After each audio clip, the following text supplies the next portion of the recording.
on anybody else. I'm just going to tell you, you want the easy way out because Apex is hard on his teammates. He's hard on ZywOo. He'll tell Rops what it is if he needs to, and he almost said so much that Spinks wanted to leave the damn team. I feel like every single person around Apex is getting the absolute most of themselves, but for some reason, I don't know why, this Portuguese crowd seems to have it out for him. Yeah, for some reason, Vitality the villains in the arena tonight. But for Spinks, though, it is kind of hilarious. He finally leaves Vitality after the rumors circulating for so long, and it feels like every single damn event, they're facing Vitality at least once. I kind of love it, you know. I love a roster move where everyone is winning. Spinks got to leave Vitality, he's better off, Mouse is better off, Vitality is better off, and now we have another grand final. And we've got a grudge match for the ages set to be going down. Once again, Vitality versus Mouse, this time in a best-of-5 grand final. Lisboa! Tonight, history is made for one of these two teams. For Mouse, a chance to win an S-tier event versus a top 3 team in their biggest rival. And for Vitality, a chance to go on a 16-team winning streak and keep the hope of an era alive. Yes, era, a word we don't get to throw around too often, and definitely not as of late. And other words important to Counter-Strike when I think about our beloved game are things like passion and history. And in the third instance of being in this arena, from the bottom of your heart, Lisbon, let me hear you!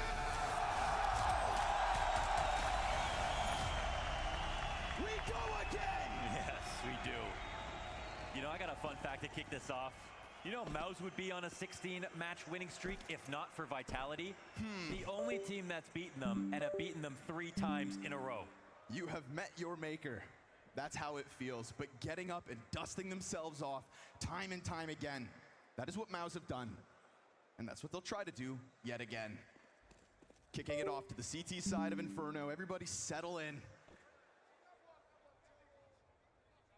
Robs into the apartment. Get used to that sight. It's an important thing to pay attention to. The landlord. It's a very tactical, utility-heavy map to kick off this best-of-5. You normally don't get the start here, and the aim is looking a little raw, but in favor of Rops. Look at pit side, empty. Damn, it all comes down to that. Plenty of bullets to have gotten that frag either direction. The fact Jimmy's able to peel one off through smoke, maybe a saving grace. If you're Mouse, you'll take it, because for a second, this round felt gone. The immediate flood of vitality. We saw it happen all day versus Spirit, especially, particularly on Anubis. Such a beautiful game plan put forward by Vitality that just had their opposition outclassed. Didn't mean the series was flat, but it just goes to show the ceiling of Vitality at an all-time high. Right now, we get this close play up from Mouse. They are indeed taking a sniff at this site. You've got a bit of positioning going the way of Truck. It's, of course, Spinks and Jimmy down there, but the fact they don't see anything, right? They keep them corralled inside of that bomb site. We'll see if the bomb drops bodies. But if Mouse are already banking on the bomb to do their job, it's safe to say that A site's fallen. A clean round 1 from Rops. Yesterday really wasn't needed to be able to take the victory. Rops overall, though, in terms of comparing debuts, we look at Spinks, and he's been a part of a winning formula. Again, every series, except for the ones versus Vitality, they win. But his output, it's not top-of-the-line star player output. You know, a +2, +3 on each event that they've played. For Rops, however, he's putting up the Shanghai numbers in a debut versus Vitality. And these two teams, it's no surprise to see them in a final versus each other. Ouch. Oh, the fact he gets away with that, all right. Force buy out of it. There's another 5-7 right here. They're trying to keep it up, and another one connects. Yes. Dude, those headshots deadly. Not to mention MP9 here behind the sandbags catches him off. Look at the scramble. But it goes both directions, and Vitality do still find him on the edge of that smoke. We'll see if Jimmy can run forward. All of these small guns, but the Zafam is here in hand. And if he had taken to the top rope, then maybe he gives over just the glimmer. Look how much they're talking, though. They know this round is still alive. No doubt. After seeing the third player on Banana, they're clearing everything carefully. Hands busy on bomb while the smoke stays up, soon to fade. Molotov on Jimmy's feet. Info. That's audio offered to the player, posted up top. Oh, but now he's on his own. Rob's gonna capitalize on that one, has to get out of this position or he would have been found out. Oh, playing active. MP9 in hand. I'd rather have the Galil, but now both positions known. Torshi's gonna try to soften him up. Good amount of damage off the nade, the swing! And just like on Mirage versus Spirit, to put control of the game in Vitality's hands. It is Rops early on tonight. You can see the active reaction, how quickly he stopped shooting. He knew that he got the frag right there. Iced. And we have seen it with the 5-7, where sometimes he doesn't get the kill, but he thinks he does. It's a great 1v2. It's 2 rounds now that come because of Rops' kills. That 1v1 duel in apartments, leave it to him. It's actually an extremely well-placed grenade. That zoned Rops, took some HP off, slowed him down too. I think Torji, the key was to go wider. I think he let Rops come to, get his full speed back, and then let him take control of that fight again. At the end of the day, rounds will come down to the minute. Oh, this nade. Oof, it's gonna be meaty. All things considered, not bad. Not bad. That'll help. They take down Torzi off the bottom of the stack. Here comes Brolin with the swing yet once again. Brolin's been doing a good job of just plucking a player off the edge of these smokes. 5-7's have been damn well worth it here for Mouse. Pressure remains high. They're ready in the push. They're going to jump into this. The moment they hear that bomb plant, anticipate something. Spinks actually doesn't wait. He just takes the fight on his own accord into the AK for only a moment. Rops looking to be the savior yet again. Is he going to walk through the wrong side of the smoke? Unfortunately for Jimmy, it's a USP, but he still faces into the MAC-10. Saiwu snaps over. Oh, quick. That's information fire in front of his one last opponent. It's a sprinted around, but when? That's the question on his again. Near mirrored clutches back to back, and both will come up Vitality. You know, apart from the last 2 maps that they played, there was not a single game in the last 3 series where Mouse have gotten more than 10 rounds. It has been clinical, and we heard from the man himself, Torzi, who has been the most improved player, one of the most improved elite operas period in Tier 1, saying that they can beat Vitality. He says that with conviction because they got 11 rounds twice at this event. But without rounds like that, that's where you lose 13-11, not win. They may not have been able to beat them yet, but they have gotten closer and closer through the smoke. Oh, the adjustment. And as you'd anticipate, spam comes back from Zywoo to make sure it's not for free. But beyond the 2 deaths between Zershin and Mezzi, you've also got Zywoo incredibly low here. Guns look good in the hands of Mouse. This is bare knuckles, man. Good. Last 2 1v1s, yeah. And we are getting to the point where, you know, there's always that saying, it's not even a rivalry if it's this one-sided. That's how it feels. But for Mouse, they've gotten closer than ever.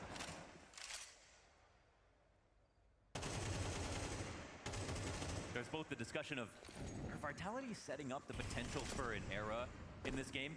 The discussion used to be, is that even possible for anybody to do? So this match will be the first step in proving that. There's so much more to this game than just winning the series. Again, empty pit.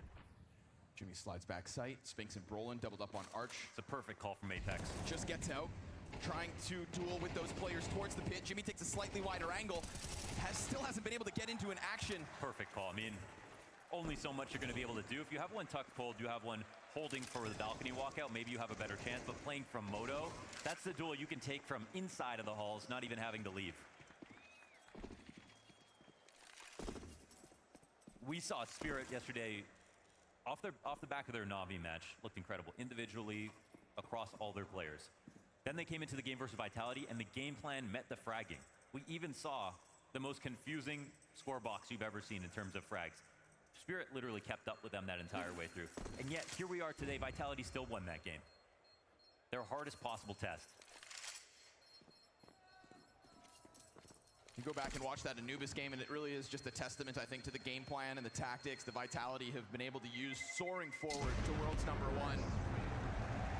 Poor Cyclone must be so hungover right now. Just ripped it back to Lisbon. No. It's one vacation to another anyway. There's definitely going to be a photo of him at his brother's wedding. Yeah. Tablet in hand, sketching out the strats. No. Someone tapped him on the, he's Danish, so someone tapped him on the shoulder and went, hey, that's how they got Hooksy, man. Excuse me. That's a really big B. Yeah.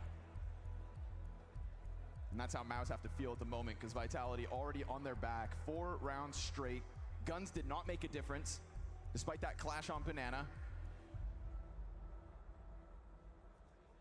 Xyp9x's coaching career retired for the time being. I mean, as smart as Xyp9x is, he doesn't really have the hands for the massage that Cyclone does. I think that's going to be a big bonus to them on stage. Also, Xyp9x just talked about how he doesn't identify as a coach. You know, he's here to help Cyclone, and when it's on stage, it's about morale as well, and that's what Cyclone understands. I'd also say, on a serious note, the amount of years that Cyclone has been behind the core of these young men coming up together. He knows them in and out. Yeah. Jokes aside, that's your bigger brother that came to make sure that in this moment you have a chance. And as he watches on, you get blown to smithereens. Those didn't even land on the other side of the corner to Hobbit. On his head. That is targeted harassment here for Vitality. Borderline illegal. There is not an ounce of me that doubts. MOUZ got out of bed today and knew this would be hard. MOUZ got out of bed today and knew they were the challenger. All of those losses racked up against you, they weigh on your shoulders every time you'll step into the server versus Vitality. But one day, you're gonna change it. Is it today? It's not the first 4 rounds, I'll tell you that. Yet again with conviction into the B site goes Vitality. Deep through the church goes Apex to further that man advantage and to just continue to grow that seed of doubt in the back of MOUZ's mind. Save call must be pulled out. They've got to concede it. 2 easy kills for Vitality. One of them not even contact versus Xertion, just 3 nades dropped on his head. That was amazing. I mean, again, they don't go around the corner. Xertion, if he's standing on that side of the wall, the nades land Hobbit as they would for Torzy if he was opping. I mean, it's a very slight difference, right? But I can't help but feel like this is on purpose. He doesn't die around the corner. He only dies on that side. I mean, we saw how many pick plays Vitality set up for versus Spirit that worked. They caught Chopper walking out of mid past a minute with ZywOo holding the angle. Oh, yeah. That's not by accident. No, Vitality been doing some real good reconnaissance.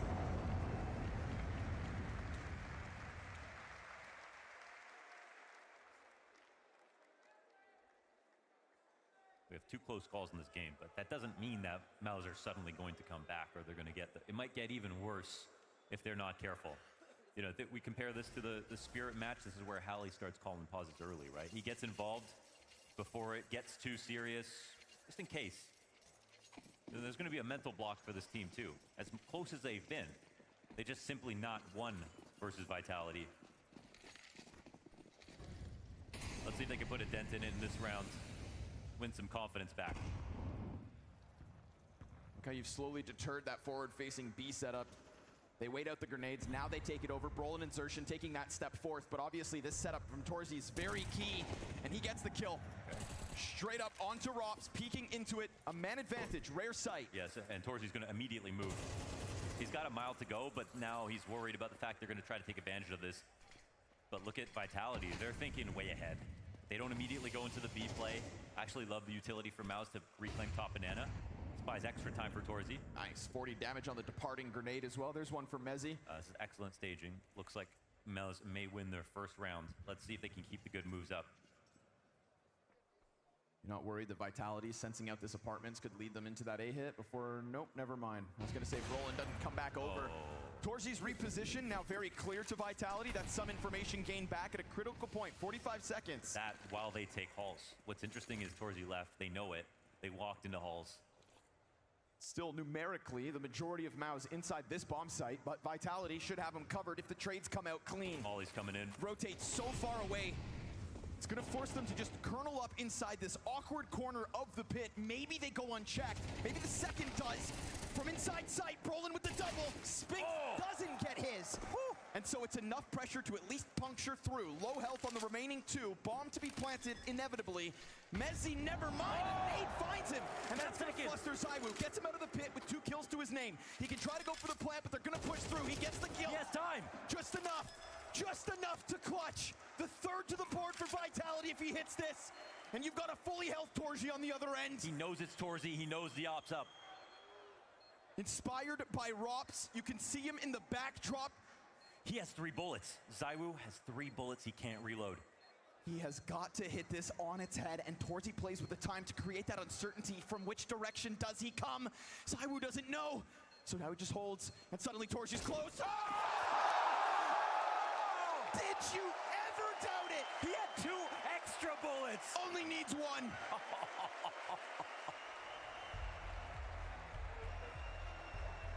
Did you ever doubt it?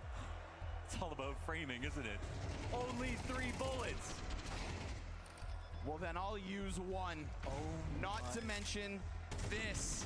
Getting Xerxin to come through with literally less than a second left. Xerxin checkmates that round if he pushes 1 second later, and there's no time to plant.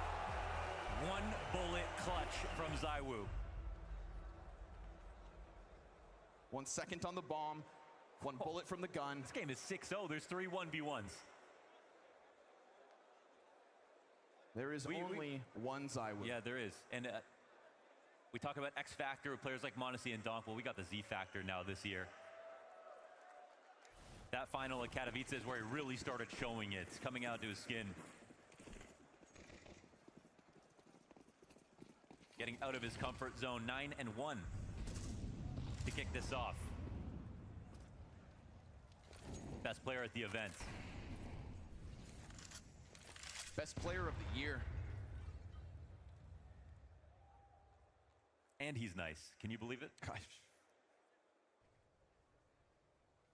We have ourselves a humble king. Out of the balcony goes Flamesy. Apex actually gets the entry despite there being 2 players watching. That flashbang set him out well. Rops just seizing the opportunity. You know what, man? That 5-0 moment, that round had so much more than that 1 bullet clutch. That was a round that MOUZ staged incredibly well. They got the opening kill. Torzy made the perfect rotation. Vitality had the perfect move to come back to the place he left while clearing B at the same time, so they would never think it. And then MOUZ still had a double pit setup the first time in the half that they've used it. And then Vitality still win. This is basically a game where we see why these 2 teams are in finals. That round from either side crushes every other competition that we've seen so far. Xerxin just looking to hang on to the MP9, trying to defend this M4. Bloodlust in his eyes here. Flamesy charges inwards. Not only do you sit comfortably 7 up, not only do you have 3 clutches to your name, but you're also going to try to drop this last rifle, and he does it! To the steeple! Your god is dead. That's unholy. Yes. You can't run, you can't hide, and you can't stop Vitality when they play like this.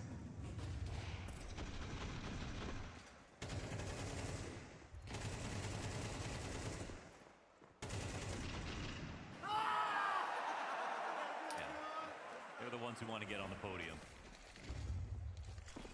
They'll kill anyone trying to take it from them. You would think this game is boring by that score at the top. Those clutches say something different. Yeah. Bare bones one for MOUZ. So they try to just get there first on the board. Good flashes coming out, but MP9's bested by the better weaponry of m0NESY. Flamesy talked about how there are moments in rounds where Vitality will decide to not play CS that they learned in practice. They have the liberty to make decisions on their own, and the only way that you can be sustainable is to go out of prep sometimes. Because if you can get anti-stratted, then all your tactics fail before they start. But with the player quality that you seek, that's coming from Flamesy. Like, look how much he's coming to his own. That just goes to show you the range of Apex as a leader. We've talked about him as the toxic, yelling, bombastic, over-the-top IGL, but clearly he runs a tight ship and at the same time believes in his team. And on a personal level as well, has given them a reason to believe in him. We saw that stat increasing his average rating by 0.10 so far in 2025. On top of the killer calls in the system and the excellent onboarding process of Rops. Safe to say Apex is truly carving out a place for himself as one of the greatest. Yeah. The longevity of his career. Multiple roles now. Yes. And that might be him putting himself in a league of his own in that sense. Also, it's one thing to go from an Opera to a Rifler, but to go from an entry to an IGL,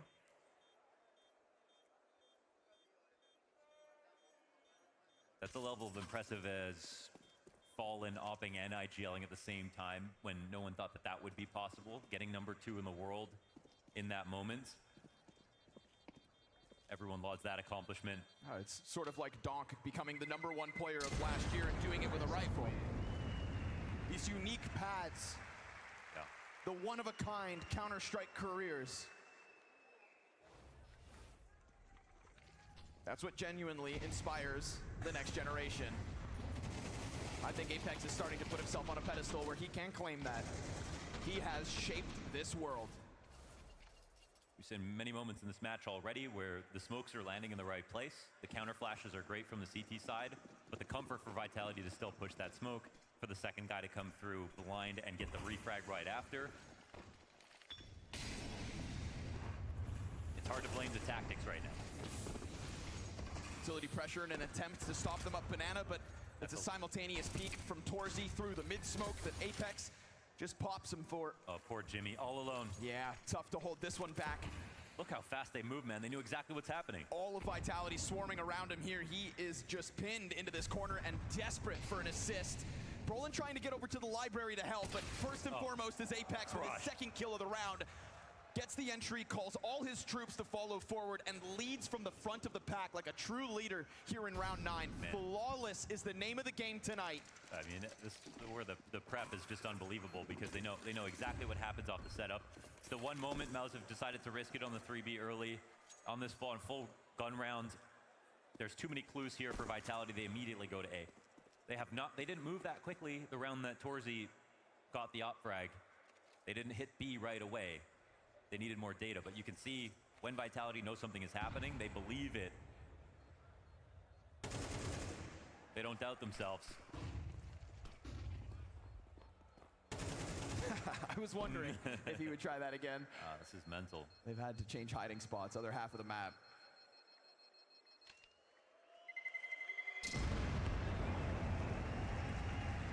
Yet it remains toasty in the Mayo Arena.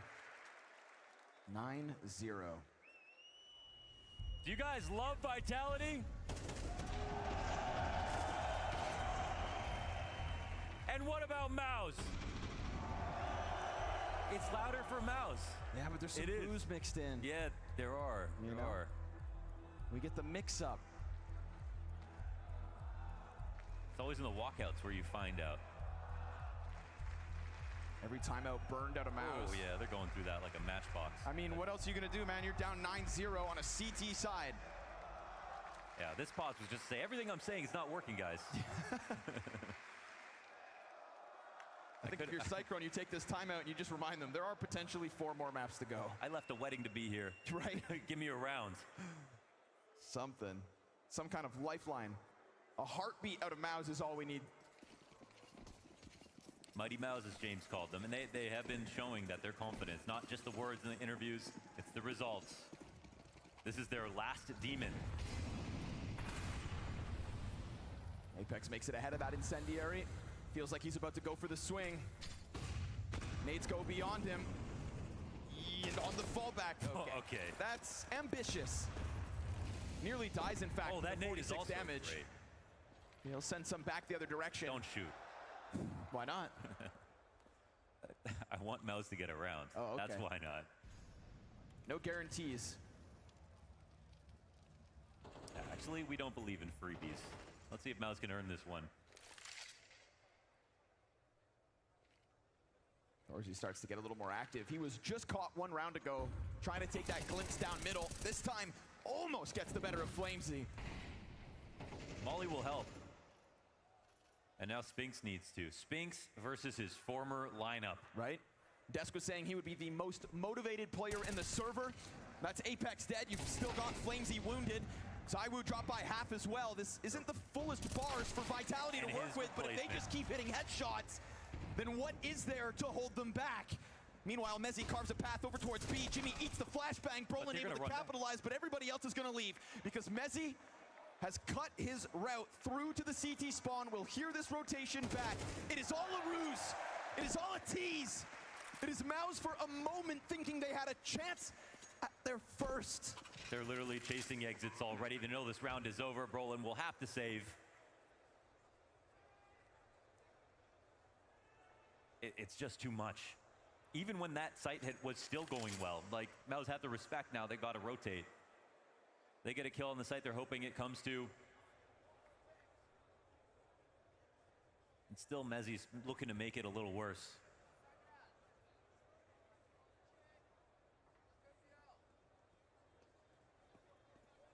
Vitality are showing us the ceiling of this game.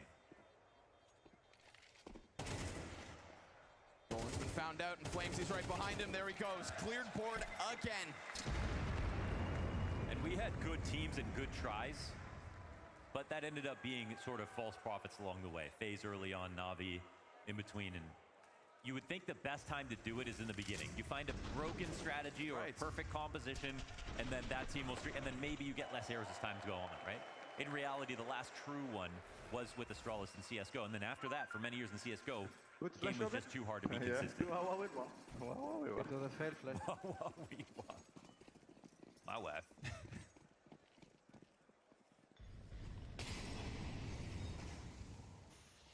To think that this map began with 3 1v1 clutches in the first 5 rounds. Whether the flat half that exists beyond that is just the ramifications of losing those 3 clutches, of being crushed that early on, of being reminded that you are not better. Oh yeah, the other thing, this would be for 10 Inferno wins in a row. Yes, 2 9-0 map streaks within the 15 match streaks. Vitality are from a different cloth, from a different planet thus far this year. And again, lesser weapons won't do much in terms of holding back the B play. Dorsey's gonna have to throw the Hail Mary. You gotta do something. And just as you try to spam a smoke, Mezzi hones in on you. Kind of got lost in the sauce here, but we're nearing the end of the half now. Yeah. There's only 1 round to go. Yes, Launders, it's 11-0. It's a best of 5 grand final. Just gonna say, I can't remember the last time. Flamesy, 4K for the road. It is a short road to the end of Inferno. And so the hot hands of Vitality want to claim kills while they can. With that multi-frag, he surpasses ZywOo and Rops. It is those 3 pieces that sit beyond the double digits. This B site has had nothing to hold Vitality back. Not to put the blame on them, because A offered nothing either. Yeah. They found all the opportunities where Pit was empty, where Jimmy was alone.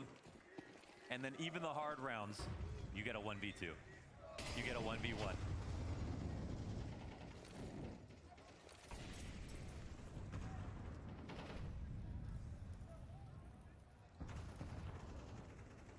Straight up from Boiler into the bracket play. Flamesy feeling unstoppable surely at this point in the half. Oh, nothing's more unnerving than that if you're Jimmy. 12-0 or 11-1, I'm sure it feels like nothing but a technicality for Vitality, so why won't they just play with disregard? Every single fight ends up with the headshot. Every single attempt from Mouse deterred. You stepped out of bed this morning as Mouse and tried to inspire yourself versus what felt like an insurmountable challenge. 1 half into this best of 5, and you feel like a shell of yourself. And look who's still trying every step of the way. Vitality, never letting off the gas. They're still in the map control phase of the round with 2 kills at 11-0. Oh, again! Oh my goodness. So locked in is Mezzi. ZywOo into the next duel. There is not a trade, there is not a frag, there is not a hold. And dare I say it, there's not a hold. Wow. This is as flat as it gets. It's a bloodbath in Lisboa.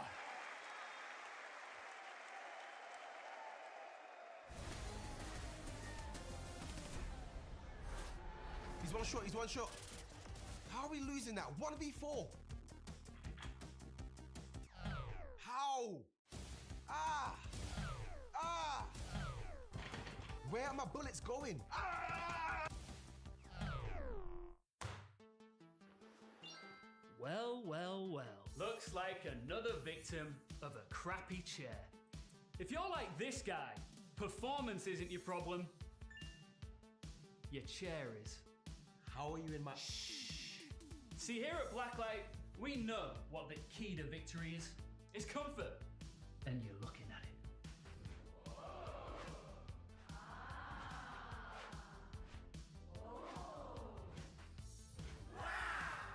Dynamic, adjustable lumbar support, specifically designed to benefit users of all heights. Loosen up. We've got you back with just the right amount of support. Racing-inspired Embrace design. Feel the grip of pure victory embracing your body, keeping you at the apex of the action. The magnetic head pillow, because why should you ever have to fumble with straps? Dual roller PU silent wheels. Stay both silent and deadly in and out of the server. Integrated condensed foam technology for that floating on a cloud experience. It's superior comfort for extended seating. I'm gonna rank up. You win. Come on! My chair's just better. And that is the power of the Kraken. Let us carry you while you carry your team. Terms and conditions apply. Sitting required. Chair will not function properly if you refuse to sit. No rage quits. Chair is not responsible for damage caused by flipping, throwing, or aggressive reclining. May increase gaming skills, or at least make you feel like a pro. No refunds if you still lose. Zero gravity not included. Chair may feel like a spaceship, but won't actually fly. Cup holders not included. Your energy drink is your own responsibility. Spills are on you. Literally. Assembly required. Allen key provided. Sanity not. Comfort levels may vary, especially if used as a cat throne. Do not attempt 360 spins unless prepared for consequences. Nausea, dizziness, or unexpected skill boosts. Warranty void if used as a ladder, weapon, or dance partner. Game on responsibly. Chair does not guarantee wins, but it does guarantee style.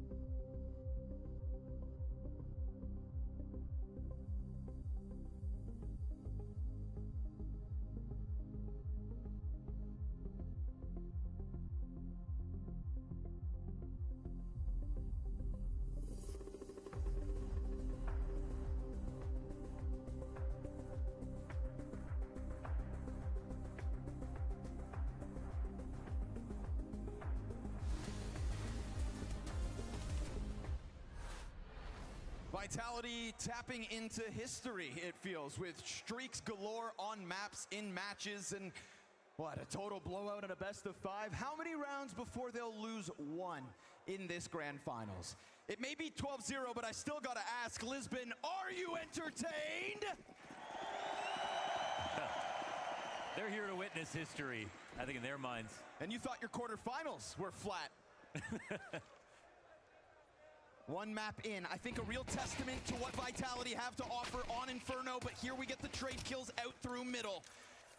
And there's a bit more engagement where that came from. 20 health between Rops and Flamesy. Oh, don't let them win this with Rops on 1 HP. For the sake... Oh!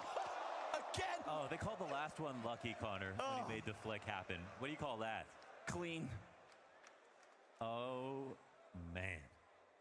Man advantage here for Vitality. 12-0.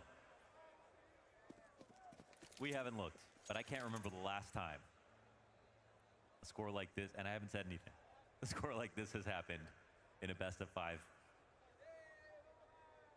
And now it's on Jimmy and Brolin. Now, at least they I guarantee you in this round they're going to be smiling. There we go. Full health bars. Rops has 1 HP.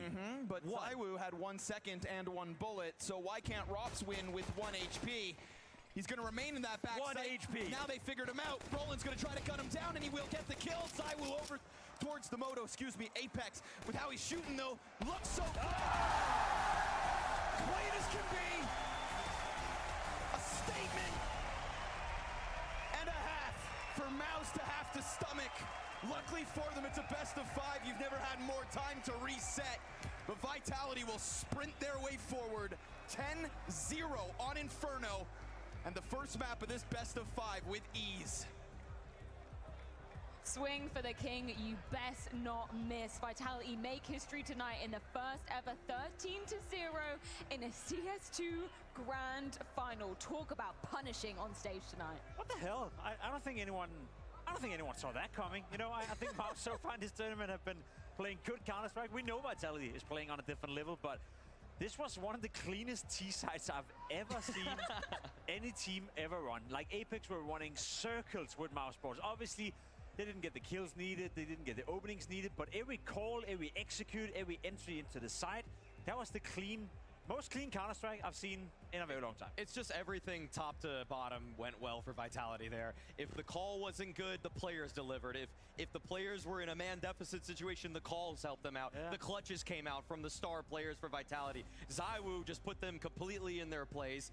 Rops put them in their place. Apex, I don't even know. It's like he blinked and he woke up and it was the second half pistol round and then he won a 1v1. Okay, I don't even know if he knew what happened there. I was just sublime from Vitality. I'm simply lost for words. Considering the way that this map started, right? It was down to some of the Vitality players to be pulling out clutches to get the rounds over the line. It felt like this game was going to be incredibly close, you know? Round 2, round 3, we see that the Mouse players are able to pick off the Vitality guys. They get these kills with these scrappy buys, really push them to the limit, and you think to yourself, I mean, there is absolutely a world where this is an incredibly competitive series, but I mean, the whole rest of the half told a completely different story. We see all of these kills, the way that Mouse is so tricky, the nade stacks, the way that they're playing right behind the utility of Vitality, but people like Robs, they step up in the big moments, Pimp. When it really, push comes to shove, the nade lands right on him, he nails him with 2 bullets, not a single one wasted. No, and anything Robs can do, our man ZywOo can do even better. Fast forward, another round where Mouse comes dangerously close, making it happen. Spinks gets the first kill, they stack correctly, they read the game correctly, apply a lot of pressure on towards Vitality. It gets very ugly at this point. Another 3v2 that then turns into a 1v2. But guess what? You have Robs alive, you have ZywOo alive, and one of them will show up. That first kill, it's instant on GeForce. He then pushes the Molotov to isolate him, knowing that he's coming forward. And guess what? Instant headshot again with the Galil. At this point, you thought to yourself, as you said, close game, back and forth. Mouse, you came so close winning 2 pistol force buys, or half force buys. So once you get the guns at hand, you can most definitely make it close, but guess not. 4 deaths and 2 deaths. Like, who can kill these guys? Like, what are you, I mean, what you're supposed to do is obviously kill them, but what Mouse are thinking right now is how do we outnumber them? How do we outplay them? They're looking for all these edges, all these ways to funnel Vitality into these bad situations. It doesn't even matter. The rounds in this one were just so frequently either lopsided or humiliating. It was pick your poison. You get a close round and you lose it at the last hurdle, or you just get comprehensively defeated. And if you thought that last round was going to be the best ZywOo highlight of this first map, you'd be sorely mistaken, because then round 6 happens, Jacob. I feel that's where I started to get the feeling, okay, this game may be over. You know, if you're not winning this round, you're not winning any rounds. Torsi getting a nice opening on towards Robs. GeForce in a fine position right here as well, in a nice little double stack. Roland gets traded out. Again, you have a 4v2 just for a brief moment. ZywOo comes alive with the AK once more. Messi gets the bomb down, gets naded to death, and then he just completely outplays his opponents. Look at the HP from ZywOo. Well aware that his only chance is fake planting, hoping for a reaction. Exertion, maybe a bit prematurely, gives him that reaction, and look at this. Mohan said it. Only 3 bullets left in the chamber of ZywOo. He could not reload. He could not reload because he would give up his position, and then he just instantly destroys his opponent. What's so funny about the ZywOo clutch is that he really looked at Robs' 2-bullet clutch and said, I could do you one better, and he meant that literally with just the one in the chamber. It's insane to see him performing with this level of confidence, dare I say aura, Maui, up on the stage. I mean, you said Torsi may be the most aura-full player on the side of Mouse. I was giving him a run for his money, He got cleared. He got hard-bodied by the ZywOo right there. I mean, there's nothing that went badly for the side of Vitality. ZywOo was flawless in this one. He was completely untouched. The trade fragging was perfect. He gets a sliver of just a pixel of somebody on the Mouse team. He's nailing that shot with such precision, and this is what you want to see. ZywOo in big stages actually shutting it down, showing that the moment's not getting to him here. I like that they're the favorites going to this one, and they keep showing why they're the favorites, because we've seen in the past teams that say, oh, we were the favorites, like it's harder on us. It's like, I don't know what the hell you're even talking about when you say that, but Vitality has had none of those excuses. They know they're the world #1, and they're playing like it. Not at any point in this game did he pick up the AWP. Not at any point was that even needed. Not at any point was it even considered. ZywOo is, per definition, an AWP player for Vitality, but it doesn't matter. He can do whatever the hell he wants to, and you saw the raw impact coming in with the rifles, the Galil, the AK. At no point where Vitality needed to change or do anything differently, because everything they did was working out. I want to give an awful lot of credit to Apex as well for the calling. There were a couple of rounds in the beginning, as we highlighted. There were a couple of rounds where Mouse found an opening kill. they always found a way back into it. And whenever they were executing into a bomb site, it gave me instant flashbacks to when we saw them play Spirit yesterday on Anubis, where everything is just so precise. Every single grenade is creating space, creating a gap, creating somewhere of loophole they can go into. So if you can work with that kind of coordination and you can do that consistently from game to game, who's going to stop Vitality? Well, Vitality already making history here tonight, and it's only on map number 1. So I'm curious to hear how Extaz is feeling after Inferno. Extaz, I'm not sure if you know this, but you just had the first ever Grand Finals 13-0 CS2 history moment right there. That was a little bit too good. It was good. I think at the beginning it was close. A lot of clutches, I think, 2v2, etc. Then we had the control of the game. I don't even know if they expected the Inferno first, maybe more those two, because we pick those two, I think, 3 or 4 times in a row. So yeah, the plan worked, so it's good. Now, last time around, Mirage was very close against you guys. It definitely could have gone either way in this one. But when your boys are feeling like that, are you worried at all? Well, let's be honest, they were better than us last time on Mirage. So we tried to adapt a bit for today, and hopefully it works. Played to literal perfection. I feel like him saying, yeah, it was good. That's probably one of the understatements of the century. I mean, even when Apex made arguably questionable calls, the flashes are perfect, the trading's perfect, so the execution is just befitting for how good these players are. Every single moment. I love that MBK line you actually brought up, Freya, the one that he said it's the most efficient utility, because the amount of times the defenders from MOUZ are in great position and yet they're fully blinded and have no chance of shooting back. Like, that's when everything's just going exceptionally well. I would easily argue at this point that Inferno is Vitality's best map. I know they like picking Nuke, but like, it's just that they can just barrel into any bomb site with one flash, boom, trades are afoot. Nothing more to digest here. That was a one-off great performance from Vitality. MOUZ were nowhere to be found. They have to find a way to recope and get back into the next map. But for Inferno in isolation, that was just a picture-perfect game for Vitality. MOUZ nowhere to be found. 10 in a row for Vitality now on this very map as well. If you're MOUZ in this moment, I mean, the only thing you can do is just push this one aside. You do have potentially 4 maps to be turning this one around. I mean, maybe that's the good thing about this being a best of 5, right? There's a lot of reset room. You need short-term memory if you're on the MOUZ side, okay? In fact, I would just say, everybody, let's headbutt each other. Let's move on. Just cause a little bit of amnesia because you need to forget this even happened. And we are going to be moving swiftly on to the second map of this best of 5 series. It's MOUZ pick of Mirage coming at you after this break.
how hard is it for you to prepare for a best of 5 comparing it to your normal best of 3s?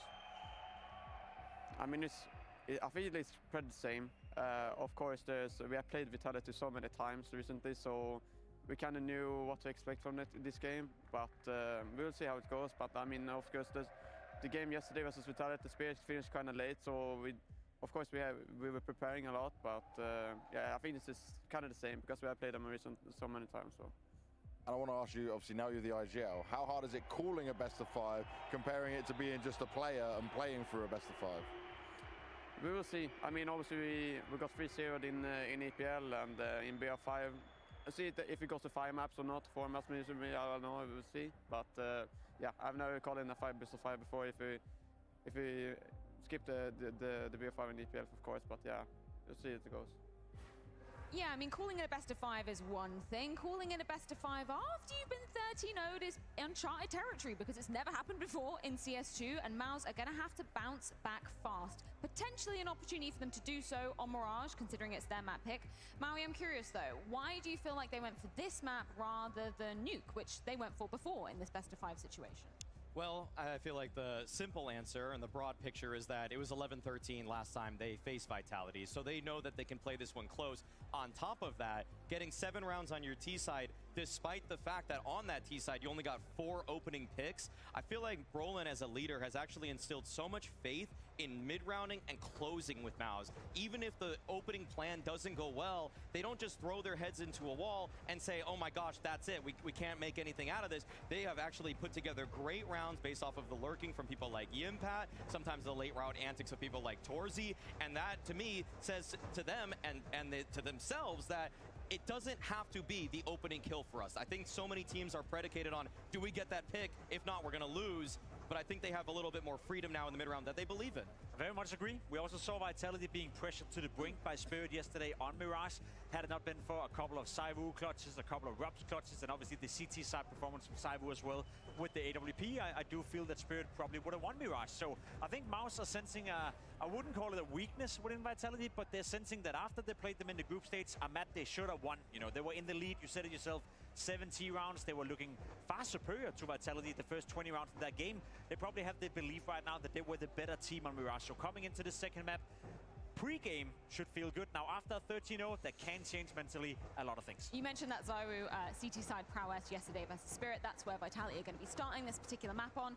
I mean, it would be stating the obvious to say we're going to be looking at ZywOo in this one as well, right? Oh my gosh. I mean, the thing with ZywOo yesterday on the CT side of Mirage is that he was just in the right place on maybe all but one round. He was always in the fray, always able to read what the action was in a round. His rotations were always so on point. In a pivotal gun round, he got the better of Donk as he was trying to jump up in the window. It's like ZywOo knows what the other team is going to do off of the smallest pieces of info every single time. That's why he makes the game look so effortless, so fluid, and he makes it all look like it's just coming to him. So MOUZ are going to have to find a way to basically play the hardest game in the world, avoid ZywOo. I'll give you a silver lining though, because one thing that didn't work out for Vitality yesterday on their CT side, and the reason why ZywOo was called upon so many times, was Apex and flameseed tried to be aggressive in connector a couple of times. Yeah. They were punished a couple of times. The strength of MOUZ's T side has always been the mid control, the connector control, Spinks coming up from underground, you have Exertion coming out top middle with Brolin being the support cast. So if we have that class again where Apex and flameseed want to test that, if they want to be aggressive in towards connector, they weren't successful with it yesterday. ZywOo had to bail them out an awful lot of times, and if you look towards MOUZ's pure strength on the T side, that is exactly those duels. So that is an area of the map where I feel MOUZ could have the upper hand compared to Vitality. And this is where, purely subjectively, purely selfishly, I'm so gutted that we haven't got to see any of the individuals really firing up for MOUZ just yet, because up until that very map, they were really owning it out there on stage. Of course, I feel like every single time I'm seeing this MOUZ lineup, they're leveling up. But in that single loss on Inferno, it feels like they took a step down. I want to see them be able to punch back up, because people like Exertion finally feel like they have some wind in their sails when it comes to playing on stages. Torzy has been a backbone for this team in terms of delivering in these big kind of moments. And so some people got to join these guys right now, and it's going to come down to every single one of them, because these late rounds, they're getting out of hand. You shouldn't be allowing Rops and ZywOo, as world-class as they are, to win as many clutches in the fashion that they are. It's just super, super important that Cyclone and the Mouse camp keeps themselves in control now. It's easy to think as a player, I have to make the difference. If you're Xerxes, you want to go out there, you want to establish some sort of dominance. If you're Brolan, you want to lead the way. If you're Spinks, you want to lead the way. The players have to still work within the system. They have to maintain the same balance we've seen throughout the entire tournament. If you get tricked into that scenario where every player feels he has to do a little extra, that's when Vitality will pick you apart. We've obviously been talking a lot about ZywOo for good reason coming onto Mirage, but where are hopefully the duels going to be going down between FlameZ and Exertion? Because I want to see this explosive firepower coming out. Without a doubt, and I feel like FlameZ is right now showing the world that he is an elite rifler, probably one of the top 5 in the world. So head-to-head's always going to be interesting here, Freya. Right now, though, with how Vitality's firing, I feel like the supporting cast behind FlameZ is going to push him over the edge, too. It is time to be diving into Mirage. Not just a question of whether Mouse can get their first map, it's whether they can get their first round. Mouse may have came into this series top 2 in form, but right now Vitality are top 2 and not 2. Yeah, not even close. I mean, yet again, we sit here talking about the streaks and the dominance and everything that Vitality are putting forward, and well, you never really know what the ceiling can be, and I think Maui Snake's saying it great when it comes to FlameZ stepping forward, inspired by ZywOo, inspired by Rops, inspired by Lisbon!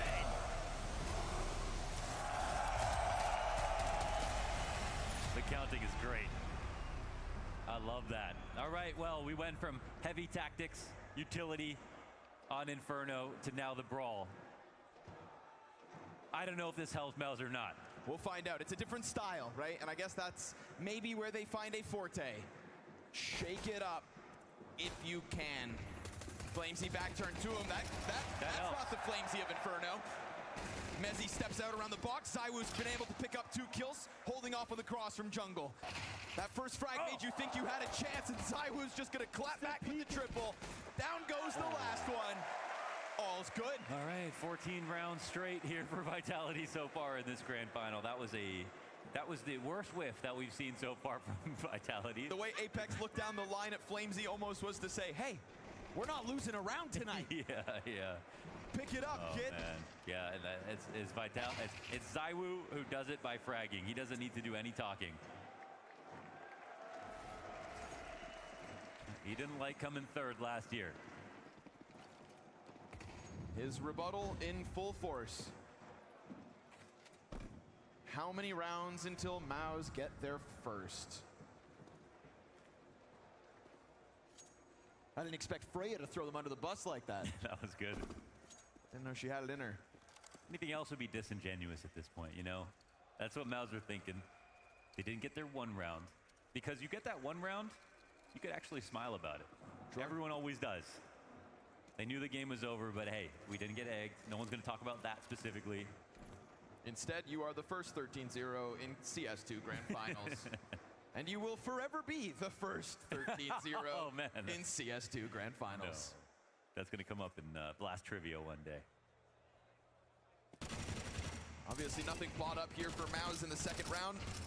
Apex going to take his sweet time with the FAMAS. And we do get the Desert Eagle kill out.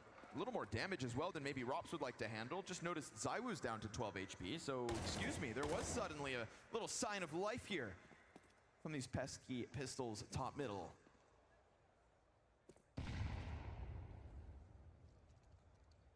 But with that damage done, you hold back for a moment. You know FlameZ just wants to tear him apart, but he's got to wait.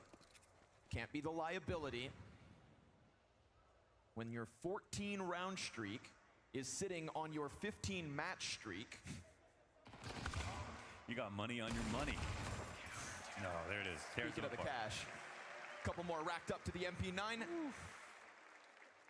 Synchronized. Put it down.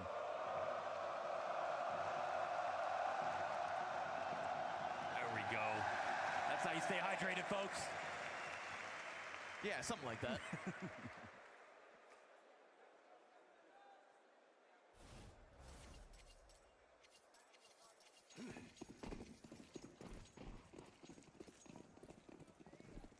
Guns in hand for Mouse. when does that matter? Hopefully on Mirage, because it sure as hell didn't. Oh, missed nade. Hey, it's not a utility map, okay? Everybody boo. No missing nades on Mirage. Every time that mid smoke misses, you know what to do. Mezzi in the corner. Ooh, not fully cleared. Yeah, he didn't clear properly. Another bad nade. Hey. Robs is going to pay the price for that one because they will capitalize on the jump out. Is this it? Spinks goes ahead, kills Apex as he tries to push out through market without teammates behind him.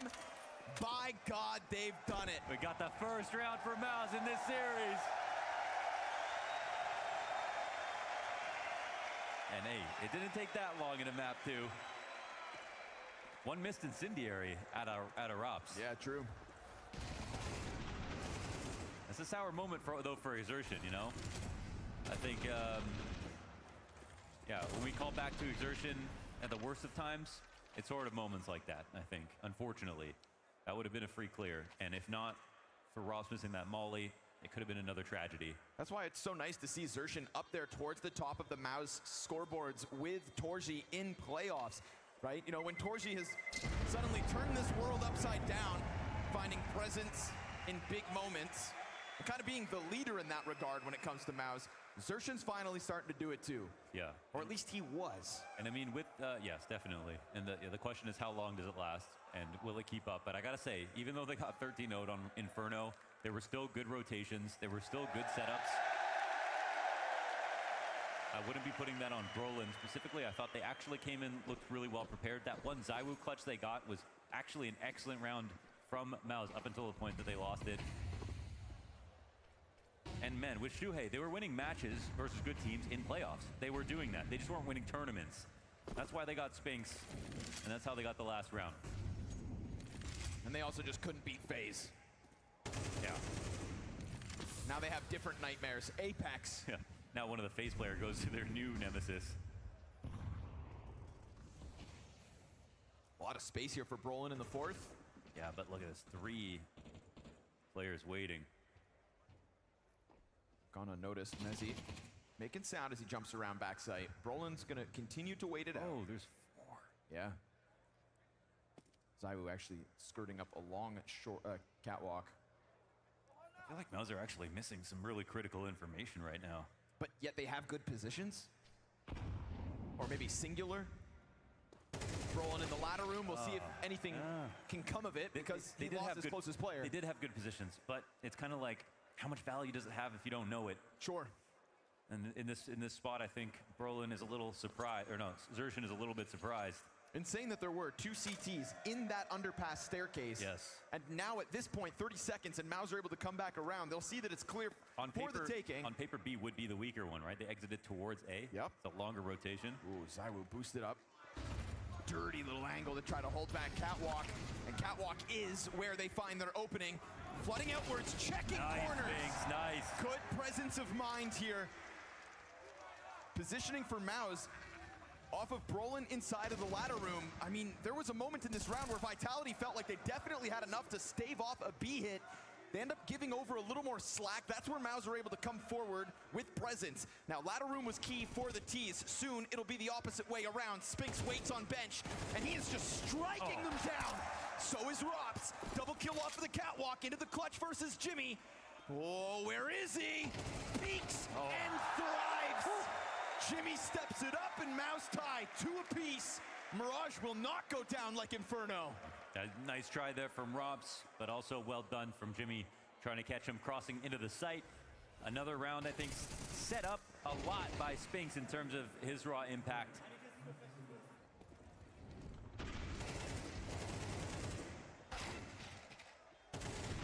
He's also the one to get the first entry off Cat, right?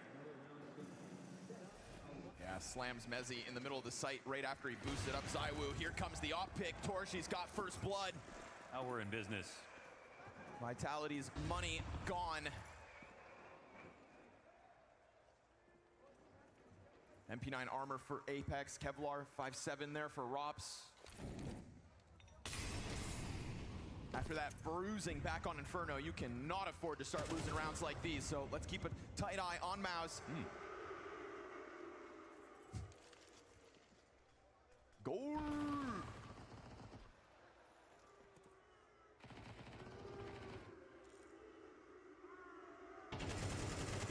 He's not even here. Oh. That's not pretty, All but good. he'll recover, and that is what matters more. Not dropping the op. No economic cost put forth by Vitality here in the 5th one. Something wrong with Rops' 5-7, man. Yeah? It's not him? It can't be him. Something wrong with this Deagle, too. Little damage comes out for Flamesy. He is surrounded and dealt with. Okay. Mouse have a lead in this best of 5. Not if you count the first map, but for now, here on Mirage. Take what you can get, including opening kills on ZywOo.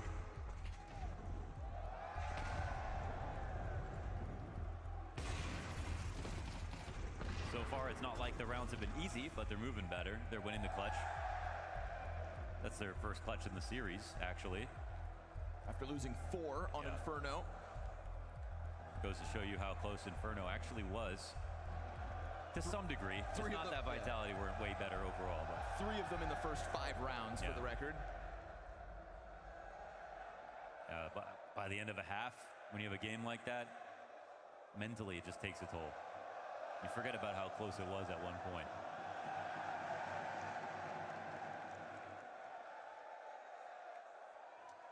This crowd is roaring. Mouse are surviving.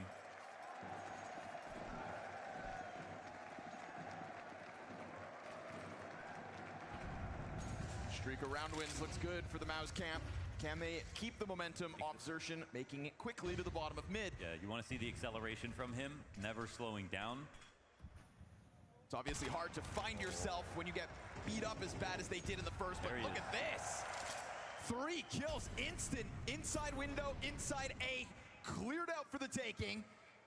It is Vitality who are losing grip of the situation. Yeah, hopefully Vitality aren't the ones who are satiated after that first map. An excellent moment for Mouse. Good patience on the A ramp. Spray through connectors, perfect. They call out the double stack on the stairs.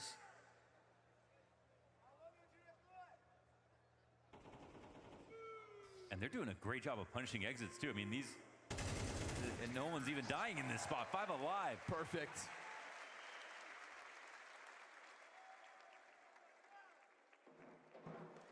So clearly the different style between maps starting to work out, huh? Maybe it was just all about map picks in the end. Well, again, it was off trend. The fact that the last 2 matches they played, last 2 maps, excuse me, they got 11 rounds each. Then suddenly they get 13-0. It's like back to square one. It didn't seem right.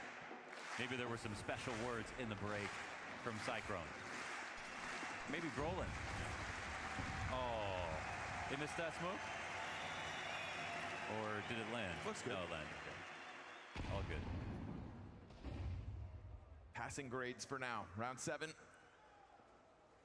Another one that features pistols for Vitality. Ooh. Flamesy caught hopping around.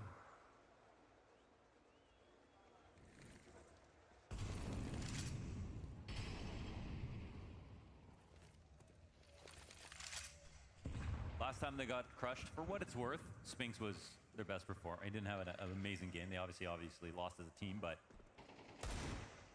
did put up a good amount of kills in general.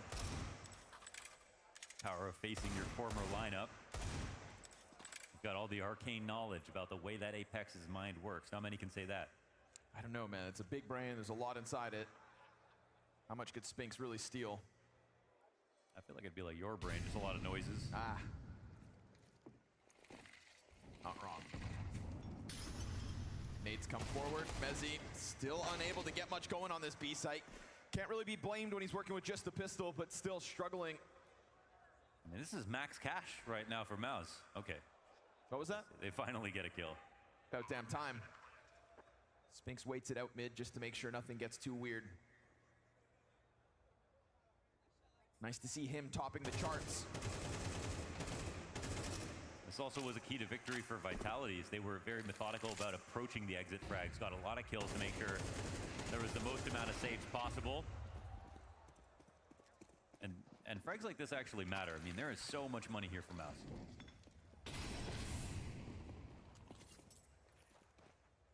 On top of all the kills, though, I'd say Vitality's still always going through the motions throughout Inferno. Always playing for the map control. We saw them in 5 versus 3, still having emergency protocols, playing both halves of the map. Something I definitely want to see out of MOUZ this map as well. God damn, Lisbon. Look at this place. You look good. You guys want a major?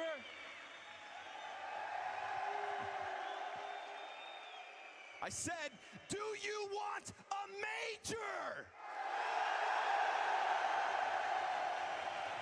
Everybody at home knows you can hear those crowd mics. They sound fantastic.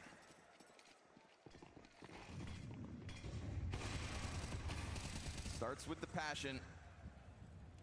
We've had it since we got here. Now here comes MOUZ back at it. This FACEIT, a different target.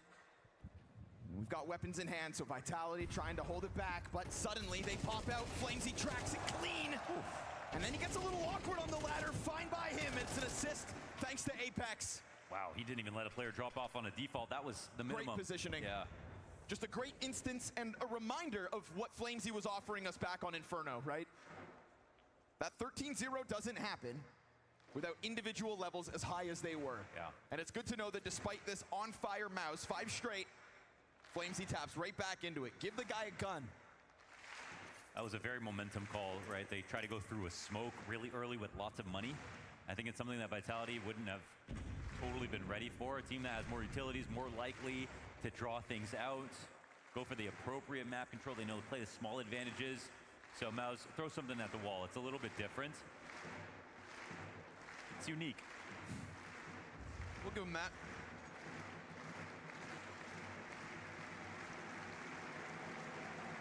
Just don't let it become a trend. What if they still win the round?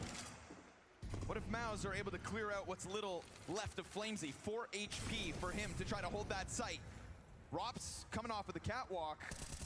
He'll find the back turn to Torji. So they gave it a chance, they gave it a look. And Torji actually almost caught that flank. And Vitality turned their heads back around. So 3rd round for Vitality CT side, still 2 away from this streak of 5 MOUZ put forth. And within that streak, you mentioned it, there's been very few deaths for MOUZ to have to handle. Economy's thriving. So's Flamesy. Beautiful tracking kill onto Jimmy. Because if his feet hit that ground, suddenly Apex can't help out with the ramp fight. Maybe Flamesy dies as he's awkward stumbling around on the ladder. Becomes someone else's problem. Good on Flamesy to make sure that one gets iced out fast as it can be. Everybody back with guns. It's a really key spot for Flamesy. It was also, it could have been an important round for MOUZ to be able to pull out because it would have embarrassed Vitality a little bit, and they need that in this game. Flashes into the ramp, clearly find their target. No overcommit. Spinks just showering the entranceway with shells, and Jimmy able to shave Rops off this bomb site while Xertion silently creeps up, but covered again. Apex gets into this helping hand at the perfect moment. Now he has to turn to Khan, and that was almost a death. He will be tracked down. Brolin crossing over. Shots still whiz by from sight. And it's man advantage for MOUZ at the time being, which means they will slow this down. But look who checks their flank. And they haven't actually eliminated Flamesy in this spot. Ooh. That's a clue. Zywoo, you know, concerned. Yeah, this is definitely where Brolin comes in.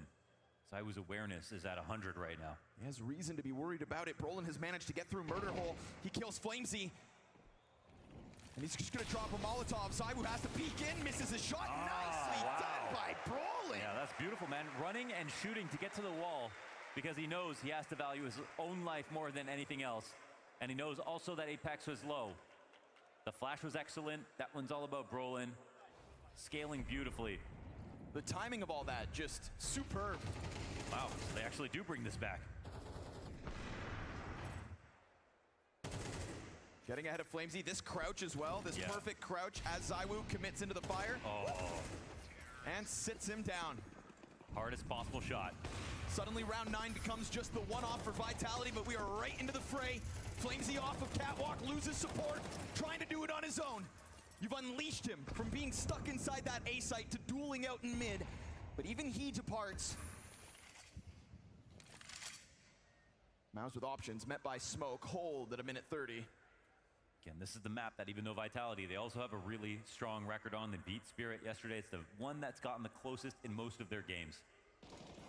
It's a strong place for MOUZ to go. Chip damage off the wall bang.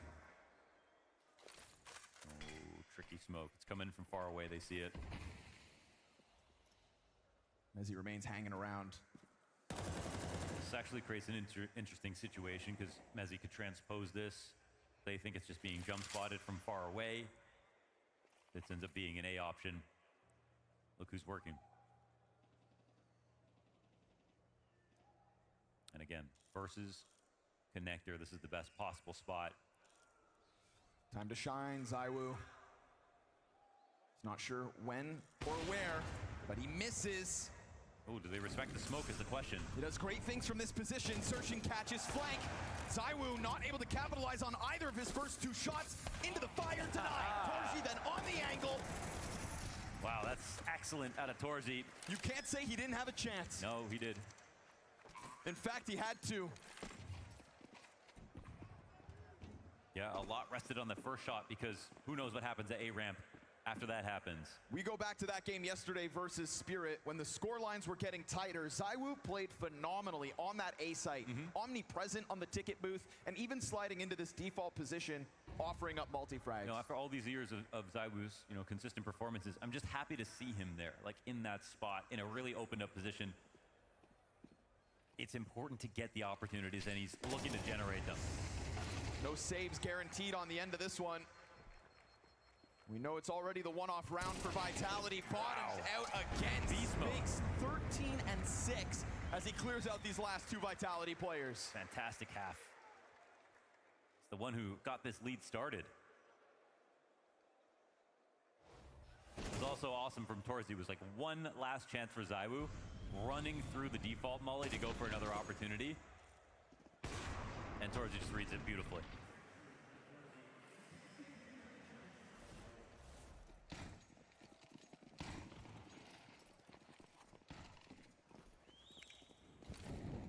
This game helps us understand how close Inferno was in some of those moments. It's kind of those same situations, but now Mouse is coming out ahead.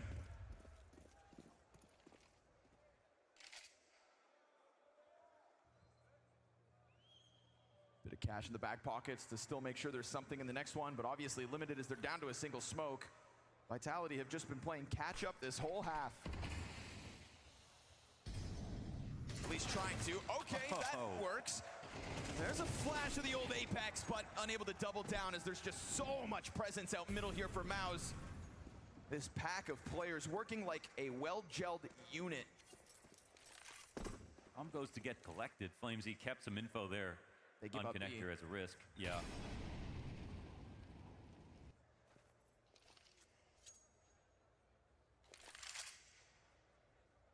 They're treating this like an anti-eco. Their anti-ecos have been great at avoiding the most amount of players possible.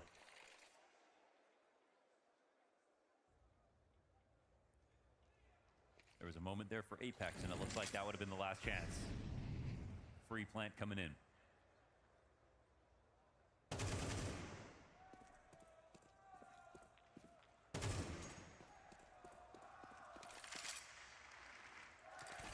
Well, Mouse, looks like they're going to be guaranteed 8 rounds in this half. That's often awesome for the sake of the final, for the sake of their self-confidence.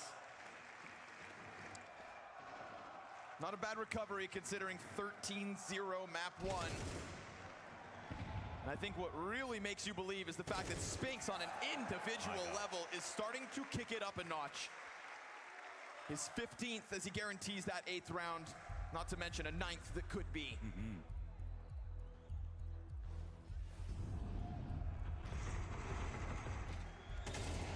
Spirit tried their hardest yesterday on Mirage, and they made it competitive, but they never had a lead like this.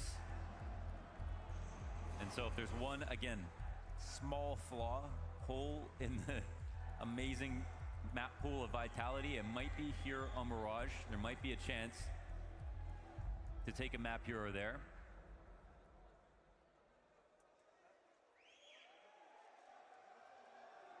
I'll still have to stick the landing.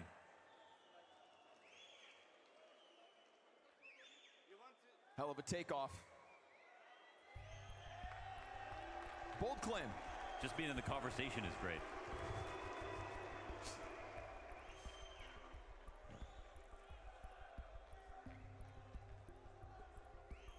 Lucian says, I can't push this W key any harder. Somebody get me a new keyboard. I think he's been great this map. I like the space that he's been setting up his teammates with. Feels like Spinks is benefiting from it. This one looks legit. This one looks legit.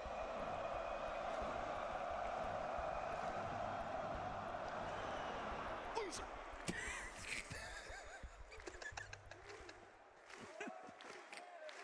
Yo, Lisbon, why don't we get those flashlights out?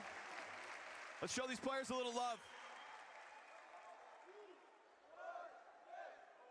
That's got to be the best part about modern day. The fact that this is no longer a fire hazard? Yeah. Man.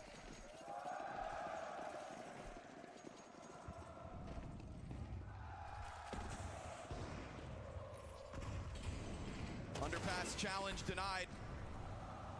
Okay, let's see if Spinks can make it ugly, man. He's thinking. Oh. Yes, he can. Yes, sir. Oh, he can. Big time. 17. Damn. Spinks right now, he's on another level. This is such a great performance.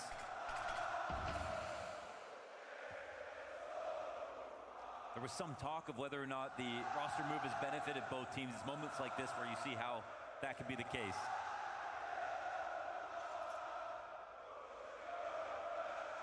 I think two great commentators once said, let's let this round speak for itself.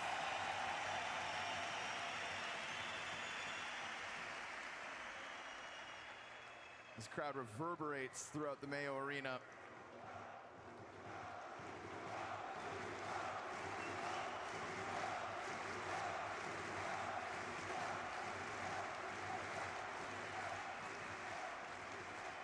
Off the back of the 13-0 comes a chance at a competitive grand finals. Mouse, though, looking for that final ninth in the half, and they will continue to fight out of underpass for it. Beautiful round for Spinks. Beyond that, beautiful half out of Spinks to make the difference for Mouse. The one with the most experience steps it up a notch. 9-3, T-side. Mouse make this a game.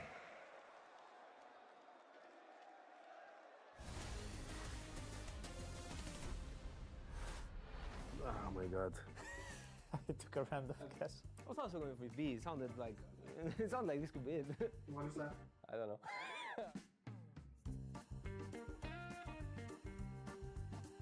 What language is spoken in Lisbon and throughout Portugal? Oh my god. Portuguese. Portuguese. Portuguese. Portuguese. Really?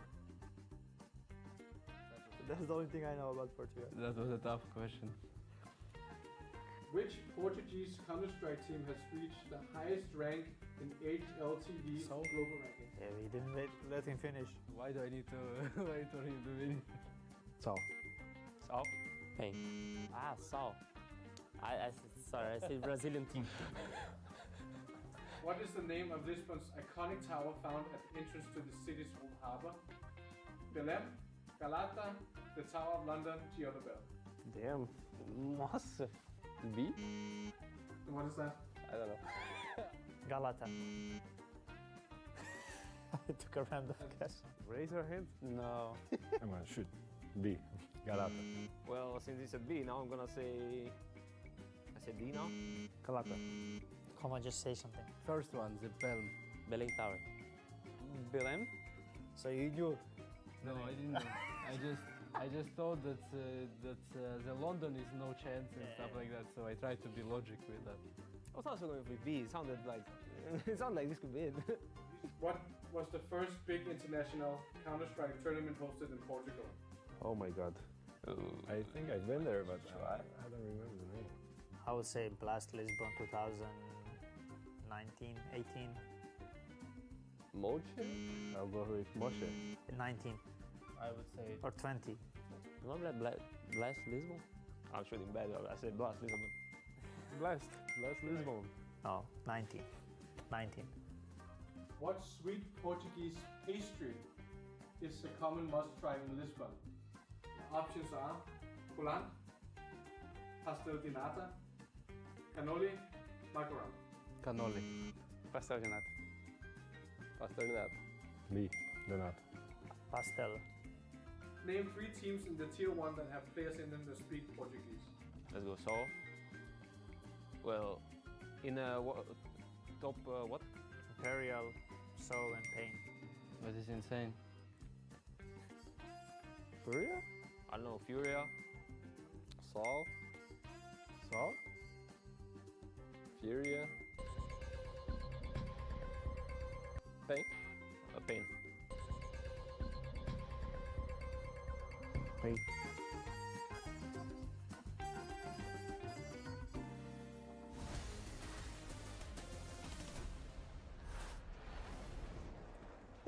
Things heating up a little bit here inside the Mayo Arena. Vitality, not quite that hot-handed Inferno performance. The fact they've got that in their back pocket will be a nice relief as this best of 5 goes on, but clearly we've got a game. Ludwig, you can think a little bit about the call. I just want to say, we finally got a game on our hands, boys. We're fucking rock and rolling. Couldn't say it better myself. That's that moral support. Got a game on our hands, says Cyclone.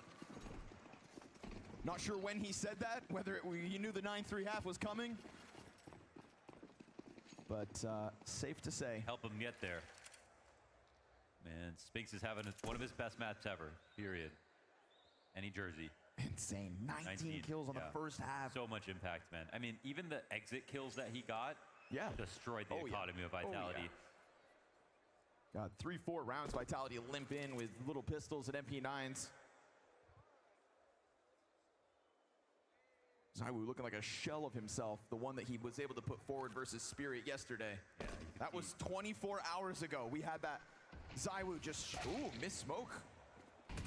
That ain't pretty. Although it won't affect this B commitment. Big pop into the back of sight. Jimmy gets the reload off. The fact he escapes here, nobody's able to kill him. Suddenly you've got CTs breathing down your neck. Facing Mezzi. Can he finally turn around? Woof, there's another. He's got himself 2 with Apex on the single frag, hoping that his teammate comes fast enough. Rops is sprinting, and Mezzi's thriving. Able to find this last player fighting into sight. With a reload, will forfeit that bomb plant. Rops trades for a better spot. Changing position here is Xerxin as he just works his way up into the arch. Will it catch them off guard? Can he find the best of the timing? He has inched his way to sight at least, and now the T's will double up on that same column. There's the contact damage in, and Ross is going to be able to put forward another clutch. Yo, these guys, they're site mates now. You know, we see them play together a lot on CT sides, and that's a moment where the amount of moves that they made right there made it impossible to figure out. Okay, a little Archrome luck. See if that'll help.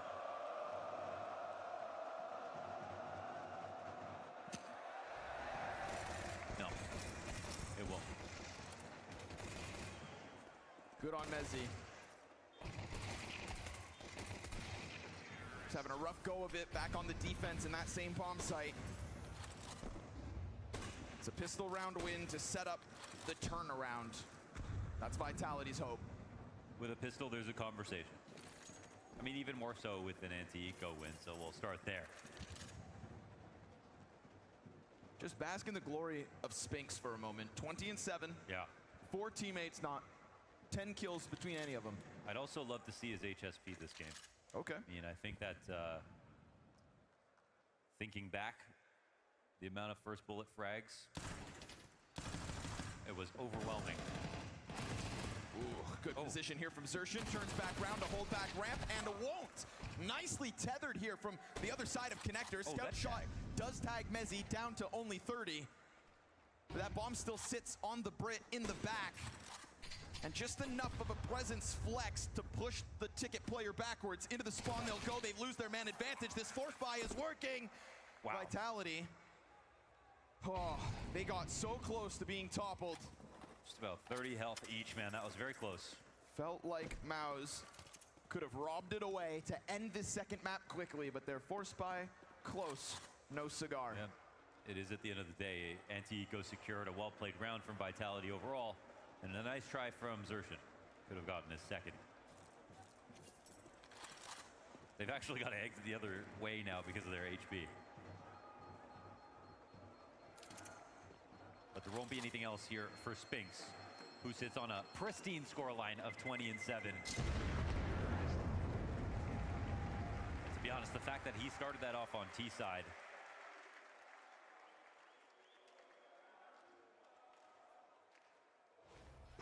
You'd think this is the alley-oop, the easy part.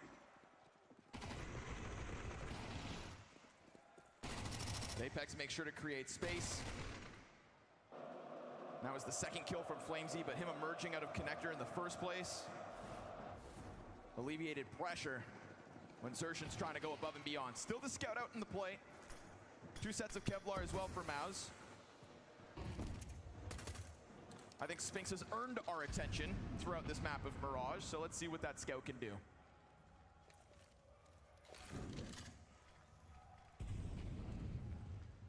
Seen some really strong T-sides out of Vitality in the last 24 hours. Gonna note once more, Anubis versus Spirit was just textbook. Oh. So he gets away from Flamesy, long range back 10, a little awkward. It's because of Brolin's Kevlar. And the pistols trying to press down into the ramp, don't get much. Jimmy the one. Ooh, down he goes. Spinks still on that scout with a single point of health, not given a chance to fire off, but I'll allude to it yet again. Health bars. Vitality taking damage on the approach. So what happens once Maus get back to full force? That comes next as Vitality close this lead to only 3 rounds. It's lovely to see. Health bars that low, individual frags that close. And I mean, there are moments, swing rounds for Vitality, where one wrong move or just one really great move created by Maus was the reason that they took it, the reason that they streaked afterwards. We know that both these teams are vulnerable to that. It's just high level right now. The game is just very high level in terms of what we're seeing in each moment. Okay, nothing there for Xertion. He'll get out. Xertion goes down with the bomb. 3-round game. I mean, at the end of the day, it's a 3-round game.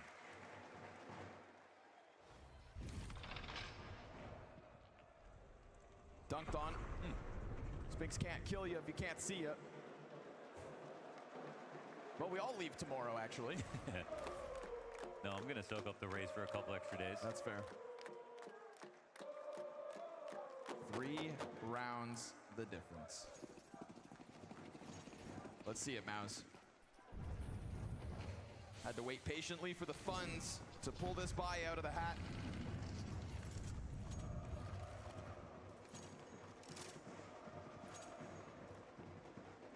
With those flawless win streaks on Inferno and Dust 2, Mirage could be the key to the 3-0 sweep here for Vitality. This could be the hardest of them all. It was a lot of cat plays that ended up working out. Nice raw duel here. One from ZywOo, and they'll let him escape too. Yeah, not bad. It was a lot of the catwalk ups from them versus Spirit. Also, Jimmy has not had a massive amount of impact. No one did back on map 1. Now we're seeing scorelines like Spinks and going, okay, he's a player in this game. But Jimmy's going to be important here on B. Surely. Right now, he's kind of allocated to Cat instead, and with a bit of presence shown by Mezzy. I mean, this is just drawing attention towards mid. Jimmy, oh, double spray down, easy. I mean, clean as it gets, really, but ZywOo's still given a chance for a second frag in the round.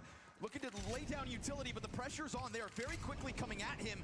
Xertion's been burned forward out of the window. Brolin just draws that line in the sand, killing Mezzy on the cross from window and putting it all on Rops. Now he has 3 clutches to his name in this grand finals already.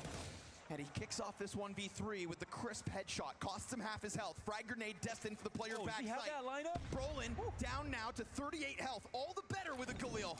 But missed Molotov. 20 seconds is going to start to make this one awkward. He empties out that belt, jumps across the up, and falters for it. That is Maus to double digits when the guns make a difference. And Brolin, Jimmy gets that spray down called on him. He's playing from Cat. No one in the back of the site to draw attention. Has to deliver, and does. 4v5 win here for Maus to get 10 rounds. I don't know about you, but that frag grenade had me believing. Oh, yeah.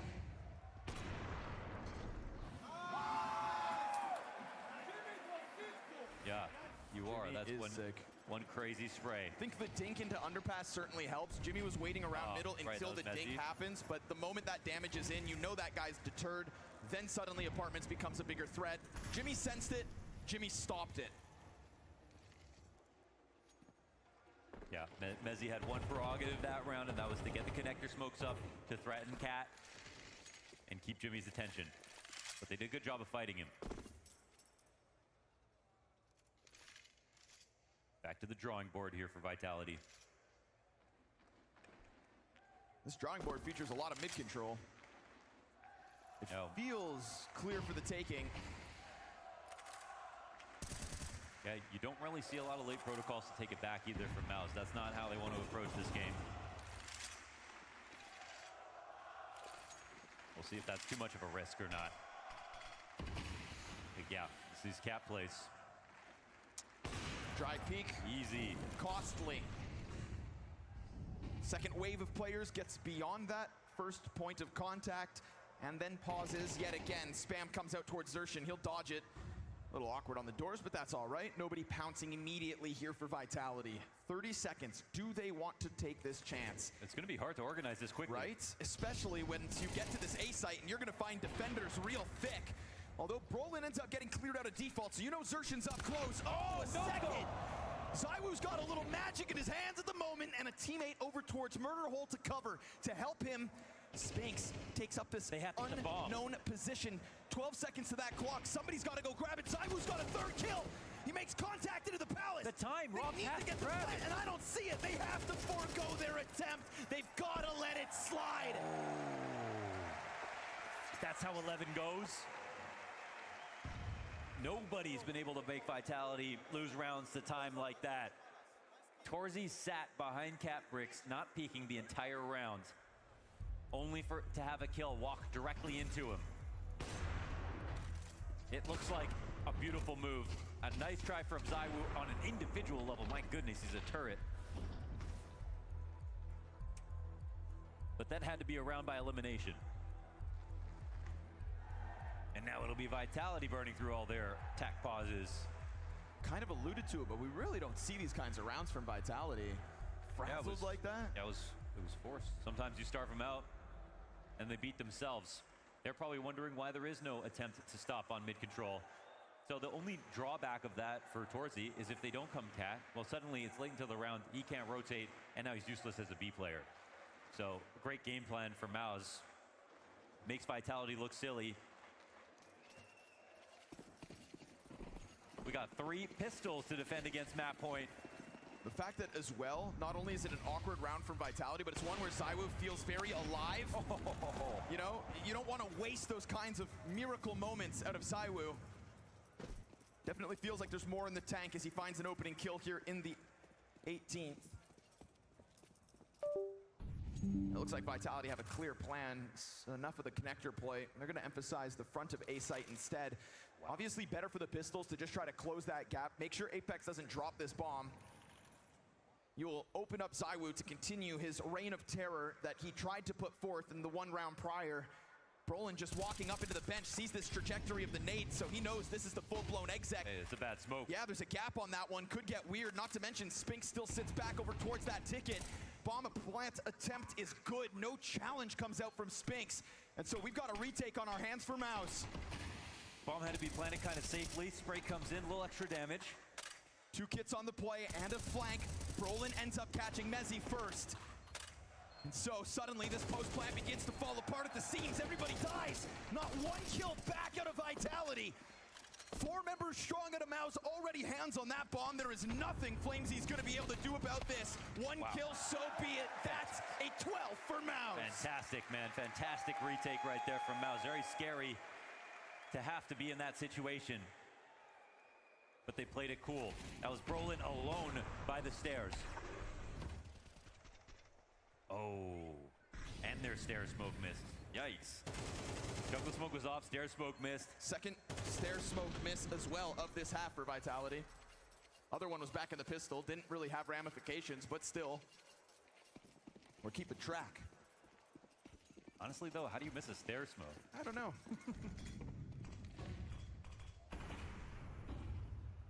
Just remember, some people would ask, how do you throw a spare smoke? Smash smoke. Frag on Xerxin. It's not going to stop him from trying to take underpass, but Apex is quicker to the draw and the wide swing. Okay. It's a 6-round run demanded of Vitality. If their hopes are to push this overtime, if their hopes are to yet again 3-0 sweep a best of 5 over Mouse. And we got more haircuts here for Spinks, 25-9. What is his limit? 19 rounds of play, 28 frags potential. They do a good job getting him out of here. Oh, and even put him to a higher position. Oh, you thought he's leaving? Now he will. Jimmy holds on to that smoke for just an extra second. Look how carefully Rops played that. He ends up scaling. That's having his cake and eating it too. Stays alive, watches things, gets active. Oh, freebie. Wow. How would you read that again in the ladder room if you're Mouse? Yeah, Spinks was coming back through Murder Hole, but was just kind of 5 feet out from that. And there's Rops with the follow-up as well. Not a clutch, but another critical moment here from the Estonian. And Spinks to fall victim to a single bullet at this point. So his 2 kills in mid look good, not good enough. He's the only player on Mouse who is even positive. Oh, sorry, Torzy, no, 11-9. But Spinks is getting the vast majority of these frags. Both sides now. I mean, it's only 5 so far in the second half, but this game's damn near finished.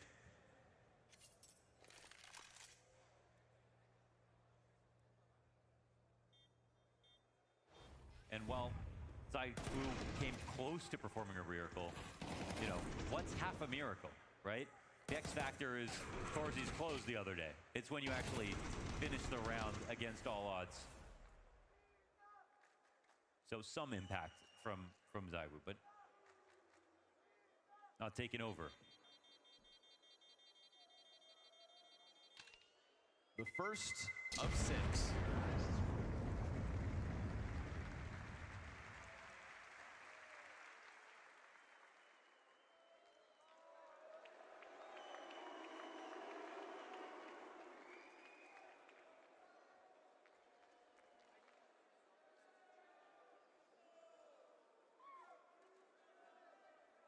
We haven't talked about Xtaz much, and to be honest, with how they read some of the smokes and rotate off those plays, gotta say, he has to be doing a great job. Torzy was looking for something, instead eats a nade for half his health. Opens up Brolin to play into the ramp. Apex gets what he wants. That little bit of contact, which means hands busy for Brolin, which means door open for Rops, he thought. Trying to push out through the smokes doesn't bode well for him. Cover from the Opper. And Brolin able to disengage. We go 1 for 1, and then contact made by Spinks, smoked off. But that is Flamesy nearly dead. What? Oh, the chase He is jumped out of the crazy. window? Oh my goodness. Who the hell do you think you are? You may have 25 kills, but that's a deserving 10th death. Torzy up in a close spot. Oh, still into the gut of Apex. They're gonna find this A site vacant. That's one step closer. Nowhere to be found, but is that a moment where Spinks thinks, I've got to do it all? I have no idea. I mean, he heard Flamesy, who was just about to breach connector, run into underpass. But in terms of what was going on behind Flamesy, no idea that there could be mid being held. I'm not sure. I mean, I guess in his mind, if someone's not watching for a second, I know Flamesy's not looking at me, then I can go to underpass. But just like seeing ZywOo, you know, play open positions and take risks, that's nice to see from Spinks as well, because the development throughout his career has been one that's a lurker that's too slow, doesn't take opportunities. Same conversation was with him and Rops into something like this, which you just don't see ever. I suppose if you think that Flamesy was alone, then maybe you get the jump on him, but obviously from our perspective, we'll call that one ambitious. 2 of 6. It's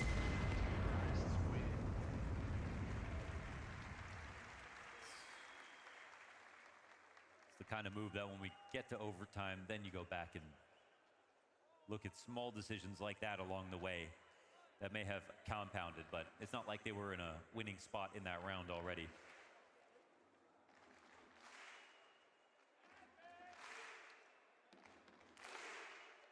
It's time for Mouse to look strong, coming off the back of a 0-13 game. Keeping vitality in single digits needs to be their priority at the moment. They've still got a marathon ahead of them.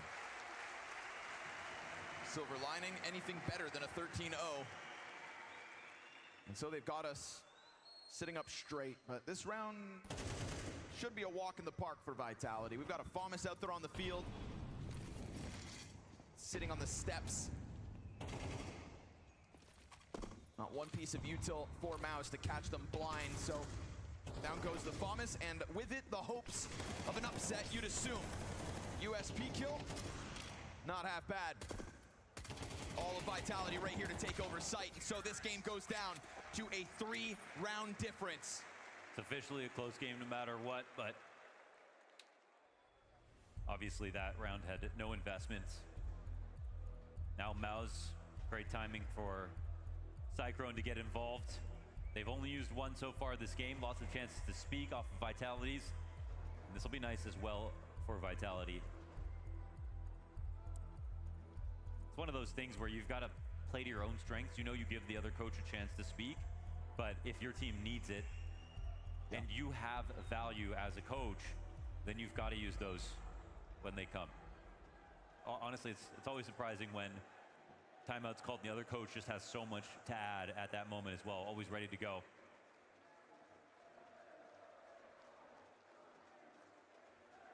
It is CT side. It can be reactive. And we haven't seen Mouse foray into mid too often on opening setups. The coolest round so far was when they started towards the off of Cat. Really bled the clock for Vitality, who were confused. And Robs kicks this off, shutting down the Hall's push from Brolin. Yeah, what do you make of that? Aggressive Palace play coming out of Mouse in a critical round like this one? I mean, just because of it's aggressive doesn't make it a bad play, right? If he gets the kill, they have Palace control, they have a 5v4, they had a 1v1 duel right there.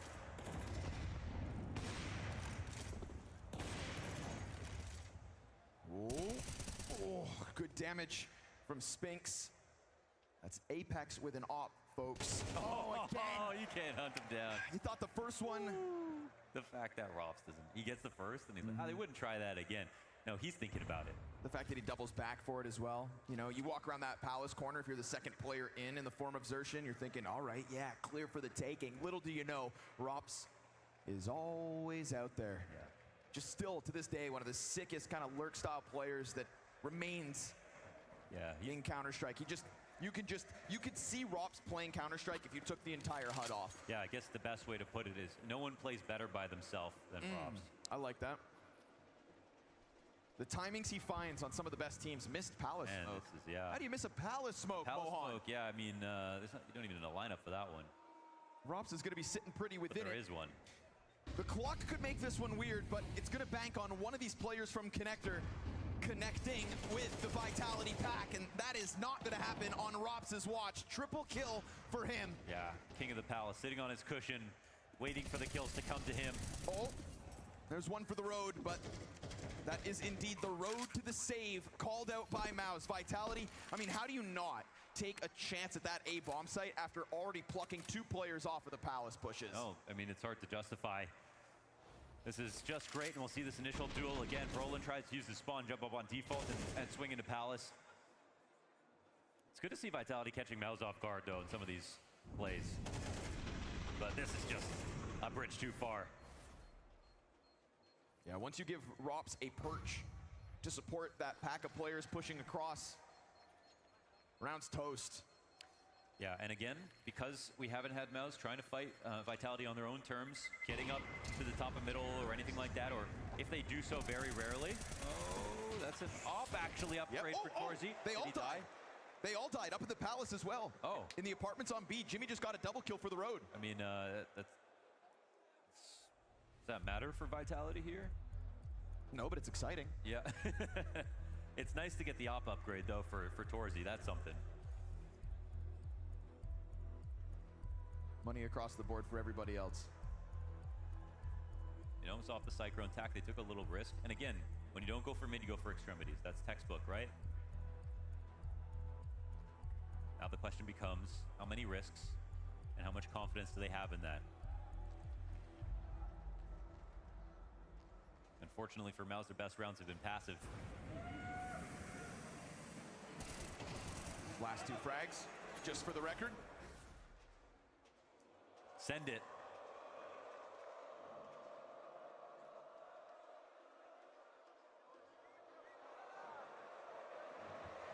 You guys need some graphics cards in these laptops. This is a nice slideshow.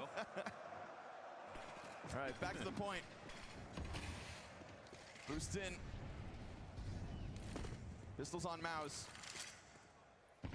Limitations, and that is why we had to emphasize Torji getting his hands on this op by way of clearing out the underpass.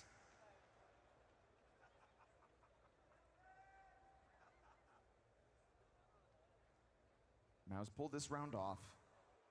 It comes from the details. That never-ending need to find kills, to play every second of Counter-Strike. Oh, they came in to clear the ramp, but they leave before he gets there. They can't really have a standard map and expect to have success here. But again, this was off attack. There has to be some idea. And we've seen moments where Vitality, when they don't see an enemy, they can take a little too long.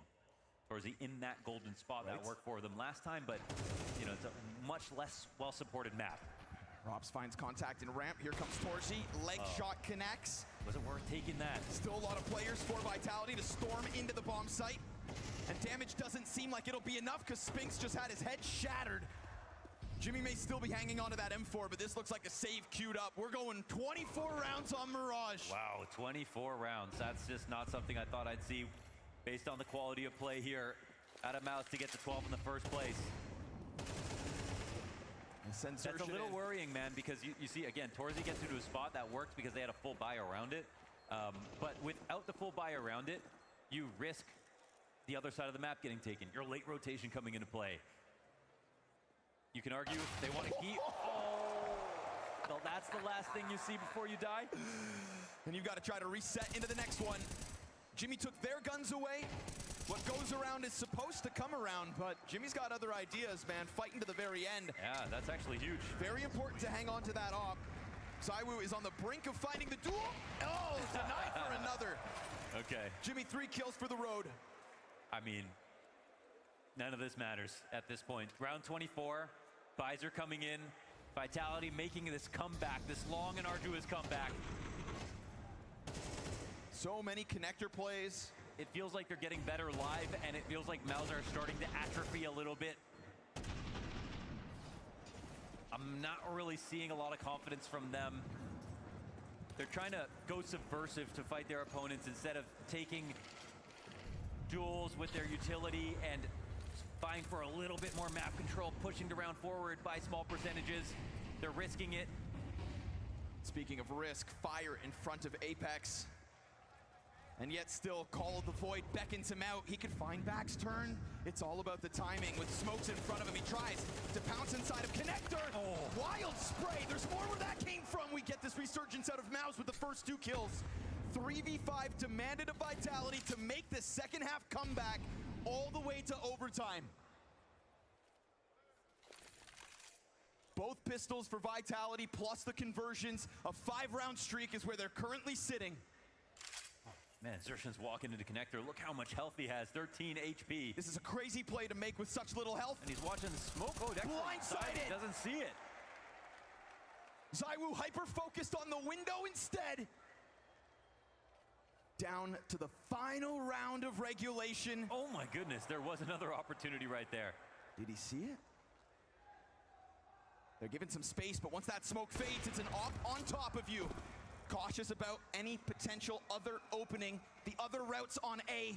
Mezzi looking for that kill that he would have known is up inside the window. And a Molotov over towards Ticket, but he turns, and he doesn't get his crosshair back in time. Nade doesn't finish it. You've got 2 players posted up. Robs has been so clutch in this grand finals. 3 players to go, and he's denied. They will not be swept. They will not be stopped.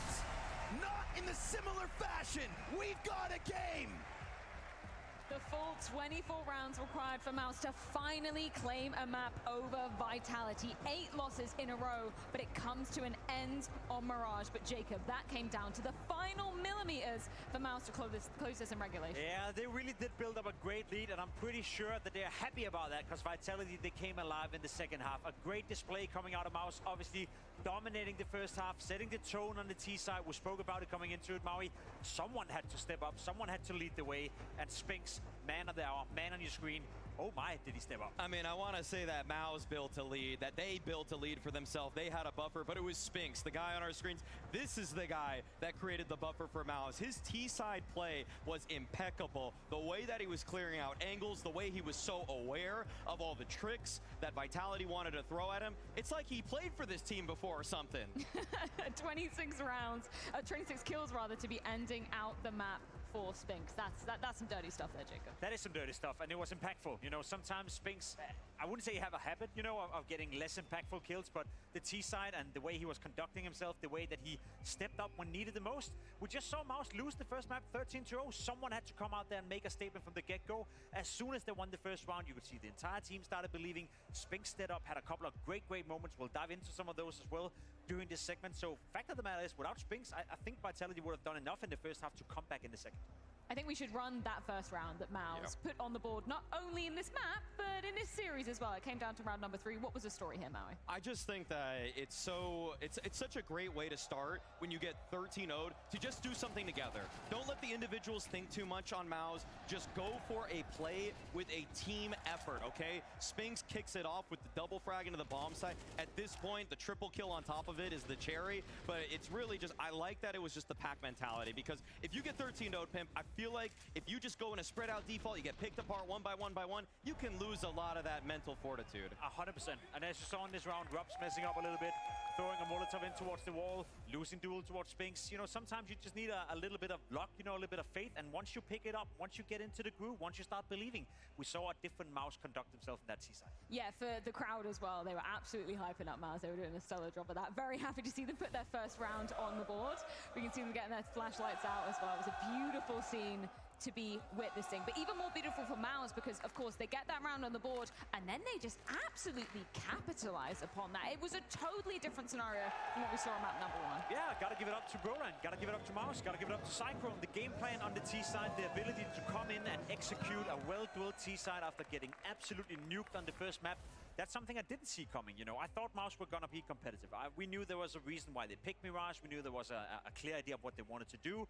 Said it myself coming into the game. The T-side and how they take mid-control has been very, very strong for the side of Mouse. But the fact that they were able to do so consistently throughout the entire first half, that was a new level of Mouse right there.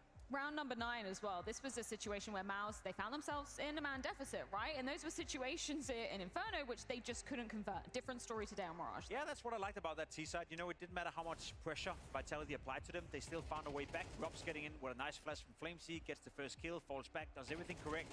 And then you see some of that individual display. You see that confidence, Maui. Yes. Gimfat going for a duel. Exertion. Look at the timer right here. All the way up. He's finding these small gaps. Again, dying. Another 4v3, but good flashing, good spacing. Roland goes in for it. Overall, it was a Mouse playing with confidence for the first time tonight. And it was a rare chance for them to capitalize on ZywOo just being in the wrong place, because yesterday, when ZywOo played against Spirit, he obviously was in the right place every single time. And so if you're fortunate enough, and yeah, I know we're using a little bit of luck here to say why Mouse was good. There was some preparation, great execution on top of that. But I feel like the main thing is that I like that Yimpat fought back into that one. Yimpat was doing some great work on the lurks. Like, we've been kind of wondering about him. Like, is he going to elevate his game or anything like that? But he gets a quick return kill. He has so many good moments in terms of his CT side as well, like his spray down into the apps. So really, to see him get going on stage, that's what exactly Mao's needed. Just to circle back to your ZywOo point, it was kind of an uncharacteristically slow start from him and Robs as well on this Mirage, right? Yeah, I mean, some of the big playmakers from the first map in Robs and ZywOo, we saw them clutching away on Inferno. They didn't get anything done, you know, and whether that's ZywOo having a bad game, sure, or whether that's Mouse, you know, kind of avoiding ZywOo or not giving the playing field that he would need to have a good game, I think there's a part of that as well. Mouse didn't give up any easy picks to ZywOo. Look at this kill distribution. If we can just put it up one more time. I mean, like, he's got 3 kills in the pistol on CT, only 1 other kill for the other 11 rounds. Like, that's absurd to catch ZywOo. 1, not just killing people, but it's 2, because he was actually in the wrong spot a lot of the time. He was always kind of cheating over towards B. After Mouse went B a couple times in this game, he thought, okay, that's the bomb site I'm going to have to help more often than not. And even when he was there, actually, there was one round where he got boosted by Mezzy into the bomb site. Spinks just hard cleared him. So everything he did to try to get going in that game, whether it was tricks or positioning, it just was red completely. Yeah, and unfortunately, kind of a similar situation situation for Rops with this one as well. Very kind of sparse kills in that first half. I feel like he kind of started to come alive in the second, but ultimately it was just cosmetic for them, Jacob. And that is the most painful thing when you go to the full 24 rounds, which we saw last time around in the group stage. Vitality not able to spin this one around this time. True, you could argue it was cosmetic. I think at the very least it installed a bit of fear in Mouse. I read the body composition of Spinks, you know, in particular. He was not losing it, but you could see that it didn't amuse him that they were coming back in that sense. He was starting to feel that, oh no, are we doing it again? We had the group stage game as well, where they were leading on Mirage, where they were the better team, and then slowly but surely Vitality claimed their way back in. So good for Mouse to win the map, good for them to get the job done, but they know that the second they let foot off the gas pedal, Vitality will be there to pounce. Let's dive into a CT-sided round from Mouse as well, because obviously we saw those 5 T rounds in a row from Vitality, but just to precede that, what kind of piqued your interest about Mouse on the second half? I feel like they were able, and mostly Spinks, to fight back in situations where sometimes in these kind of moments you just want to play to not lose. And I think that this round showed they're still trying to win this one, obviously. It's not like, this is kind of a concept I think a lot of people really don't know what we mean when we say like playing to not lose. Like the way Spinks comes out here through CT to just find fights in the bomb site. Like the lurk's not ready yet, the flank's not ready, Roland's still behind his smoke, and he just pushes into the bomb site as Vitality's still getting set into their post plant. Like that's playing to win, as opposed to just saying, okay guys, let's play the 4v5 in the most textbook way possible. I love that Spinks just throws a wrinkle into it because he knew he was the best player in the server on Mirage. It's also a great example again of how Vitality weren't able to capitalize. There were a lot of rounds where they got the first pick, where they're playing 5v4, they're playing 4v3, yet they can't find a win to close out the rounds. It used to be the other way around. It used to be Mouse that couldn't capitalize. It used to be Mouse that couldn't win those rounds they were supposed to win. So they kind of flipped the switch in that regard, and I gotta give it to Mouse Sports. When you consistently fight back from being a man down and you win the vast majority of those rounds, you're also showing me that at the very least you're on par with Vitality right now. Yeah, and I mean, just to go back to your point about Spinks, you know, not being afraid to get into the action as well, I wonder whether that's kind of a symptom of him playing against his former team, right? He's got some extra blood on the line going against Vitality. To some degree, you have nothing to lose, right? When you lost, what is it, 8 maps in a row, you lost the first map 13-0, you get up to a good start, and for Spinks, he had a couple of majestic rounds, as you see in this highlight package, in the beginning of the game. At a certain point, you're like, I got nothing to lose. I may as well go in CT spawn. I may as well go in and try to be the difference maker. And Spinks is a bit of a mood player. We know that as well. Once he's off to a good start, usually he continues to play well. The level of focus that Spinks brought into this game was something that I usually see abates him, actually, in these kind of high-pressure situations. In a lot of the Vitality losses of last year, it was, you know, take your pick on who's not showing up that day. But oftentimes it was Spinks. Spinks had a hard time seemingly just getting locked in with the team. But I feel like this time around with Mouse, he recognizes he's the big dog. It almost kind of reminds me of when Elige was on Complexity. Like, he'll go above and beyond as much as he possibly can. I just hope that it doesn't get him into trouble too often, as it did for some other stars that overexerted themselves in the past. Well, Mouse, they do manage to change the tune on their map pick of Mirage, and I'm curious to see how Cyclone is feeling after that one. Cyclone, map 1 was obviously devastating. I walked past you guys when you were having your team talk, and I saw Spinks was really vocal and just saying about kind of how to reset is what I was hearing. Can you just give me some insight into that? Yeah, I think Spinks was very vocal outside. I think he usually for this group is that guy who has a little bit more experience, keeps the guys calm, keeps them focused. I think also he took matters into his own hands on this map, right? Yeah, he played great, and I think for us to continue that way, we all need to step up a little bit. So you still think you all need to step up, because especially as they got close on this one. We're moving to Dust 2 next, which you've lost 3 times to Vitality. We know it's tough, but do you feel like you've made enough improvements here that you can show it, especially after they got the win yesterday against Eternal Fire? It will be tough. I think the game yesterday against Eternal Fire gives some confidence. Also, last time we played Vitality, arguably we could have won Dust 2. We still know they're a great Dust 2 team, and we really need to be our best to have a chance here. Hopefully you'll be at best, mate. Thank you very much. To go back to the first point there from Cyclone, James Banks said, you know, went out to get a little bit of sneaky lunch, and he was walking in the ramp past where the players were, and he was saying it was Spinks that was talking the most to Mouse after that 13-0 loss. That totally makes sense. It's a team that you used to be in. It's a team that you probably understand how they play and maybe how to get into their heads a little bit. Yeah, I think Spinks obviously knows tendencies of Vitality. He knows how Apex likes to react in certain moments. He knows how he would react when he's down. So obviously there's a lot of knowledge to be shared by Spinks. But also you got to go with the flow sometimes. We know Exertion is a big voice within the team. So far he hasn't had the best night. Obviously there's been moments, but I bet you once Exertion gets going, once he's getting a feeling for the game, he will be a big voice as well. But as soon as Spinks is playing like he is right here, he may as well dictate the game when he's having such a great output. I mean, it was clear that he knew so much of what Vitality was going to do as they were doing it. His live reads were very strong, and for anybody that's on Mouse, he is going to bring a level of experience. I feel like it's kind of a weird thing to say, but Spinks has now been a part of 3 incredibly successful rosters. The ENCE team, the Vitality team that won a major, and now this Mouse team that's reaching every single grand finals. Like, he knows how to win games. It's just that we don't always know him as the vocal guy because when he was on Vitality, clearly he was overshadowed by Apex. So I'm glad he's lending some experience to the ears of his, I'd say, Padawans on the Mouse lineup. Well, Mouse do equalize the scoreline to 1-1 apiece in this best of 5 grand final. We're going to be diving into Dust 2, the second map pick of Vitality, after this short break.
Dust 2 up next. Vitality's first pick 2 times before. Now it comes in as the 3rd map in this best of 5 series. For Mouse, they do choose to start on the CT side of things. Any players you're particularly putting under the microscope in this one, Maui? I feel like so much of Dust 2 T sides is fixated around just hammering that B bomb site. So many teams make that a priority in terms of their game plan, which is going to put Spinks and Yimpat under the microscope. Both of those guys and their B dynamic is so important for Mouse because it's one of the most difficult bomb sites to retake.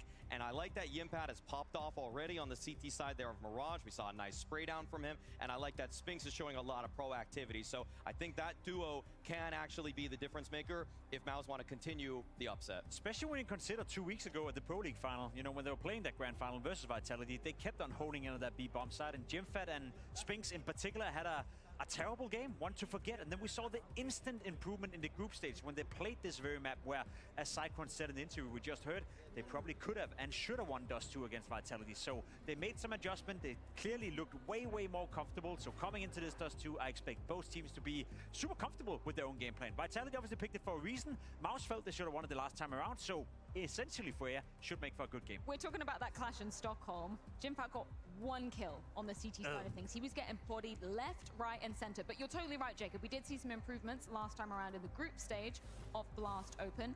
Anything in particular that you felt like where Mouse had adapted to and were more well-versed of what Vitality were going to be putting forward on that T side? Well, I love our producer putting focus on Torsi right there, because I think he was roaming around on the map a lot. He helps out, you know, installing a bit of fear in Vitality. You gotta give them an essence that you can't walk all over the map, right? If you're T-side, you're Vitality, you want to dictate the pace. This man right here, he has the ability with the AWP in hand in order to install a bit of fear, or at the very least force Vitality to use some utility and maybe be a little bit extra precautious wherever you're going. If he's in middle, if he's towards A long, if he's on the B bomb side, I don't really care, but Torsi gotta roam around so Vitality can never feel safe. Yeah, Torsi seems to dictate so much of what it is that Mouse are doing, what they're focusing on, especially towards A. And yesterday when they played against Eternal Fire, I mean, he was also in the right place at the right time so frequently on the long defenses, the A site ones as well. He has been such a great player for this team that has really blossomed into something that Mouse can depend on. And for a game like this, where the flashes are good, where the spacing is good for Vitality, you need people that are going to thin the herd, and Torsi is the guy that has to do that for Mouse. Is there a clear winner here if your money coming onto Dust 2, Jacob? I mean, it's Vitality's map pick for a reason, and I think Vitality are playing Dust 2 to a very high level. The way Apex paces the T side, the way that he's able to go in towards the B bomb side, the way he's able to B-split B bomb side, and the A execute as well, him dropping down into CT spawn, be careful. Either way, Mouse put an end to their losing streak as we do sit on 1 map apiece. It's time to dive in to Dust 2. Time for another brawl, folks. We've got Dust 2 coming up. I was taught a little bit of Portuguese during the break, so I just wanted to ask, Kerim Major Aki? Not bad. You want to translate that for the folks at home? We're going to have a major in Lisbon. Ooh, big maybe. If the crowd's good enough, maybe. That's what I hear. A lot of the time it boils down to the fans in the house. And so we go 3 maps into this best of 5. Do we have fans in the house? They're busy. Big time. Unlosable for Vitality as of late. Again, we talk about their map winning streaks, and this is one of them. We saw what happened on their other map win streak. Inferno absolutely dominated. 13-0, didn't skip a beat. If Vitality are able to tap back into that potential, remind Mouse how this all started. But there has been an uptick in performance from Mouse as of late on Dust 2. They think they should have won it last time, and with a pistol setup like this, I see why. You got players cowering in the top of middle, running for the hills. But you can't run. You can't hide. Not when Mouse want to fight. This is no longer the same team that got 13-0'd on Inferno. It's a totally different day within the same match.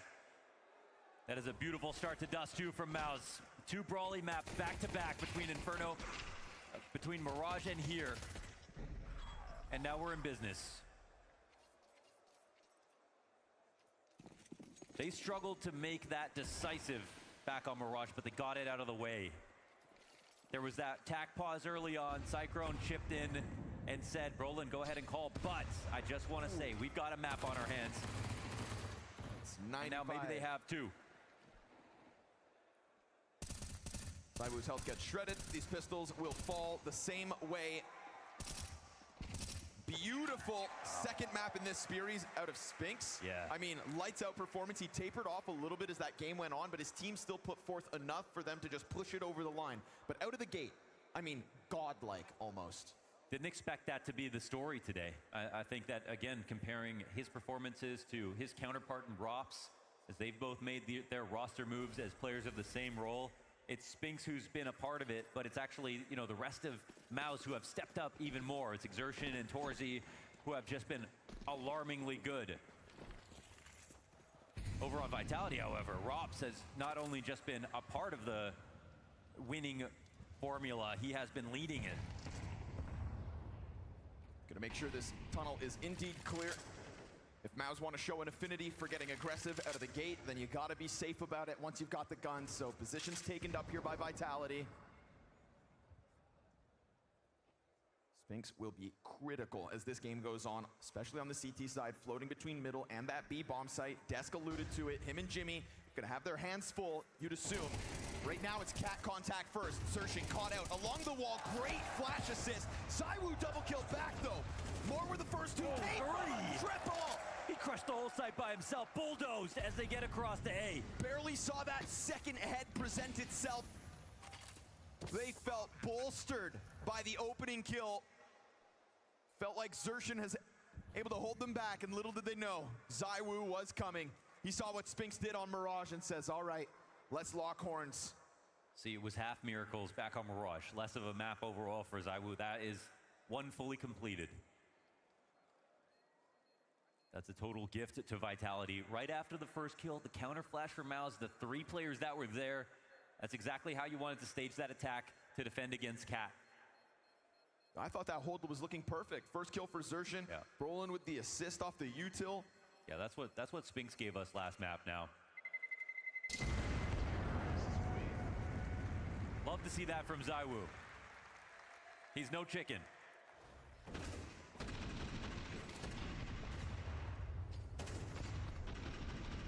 Finds him.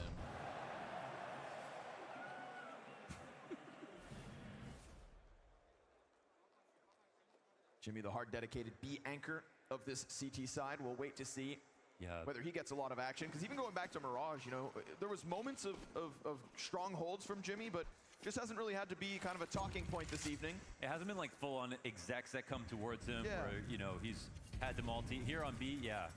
And the last time that they played against Vitality, his B-site defense was really mediocre. He actually has had kind of a taper off a little bit. That was at the Pro League Finals. He lost as a team. Yeah. They may have lost as a team, but they believe they had a chance in this map in particular. And I can co-sign that. See if he is given a chance to become the life of the party. For now, remains uncontested on that B site. Looks like we've got another catwalk presence. Now, Torzi with Brolin over towards long. You know, Torzi has to be really shrewd here because he either gets a free kill or he gets flashed twice and cannot get into this. It's good on Sershin to reposition as he does. Ooh, oh, it's just the scout though, excuse me. Oh, little delayed there. Sershin lets him out. Bit more space offered over. Torzi will find the kill on long.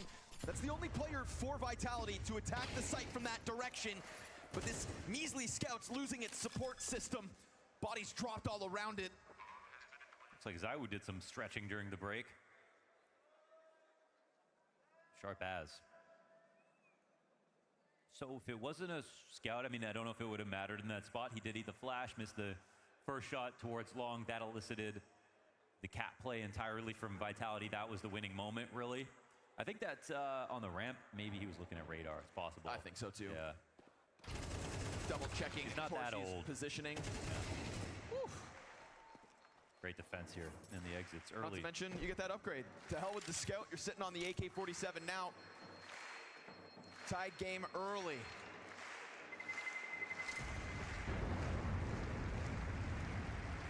ZywOo giving us a map.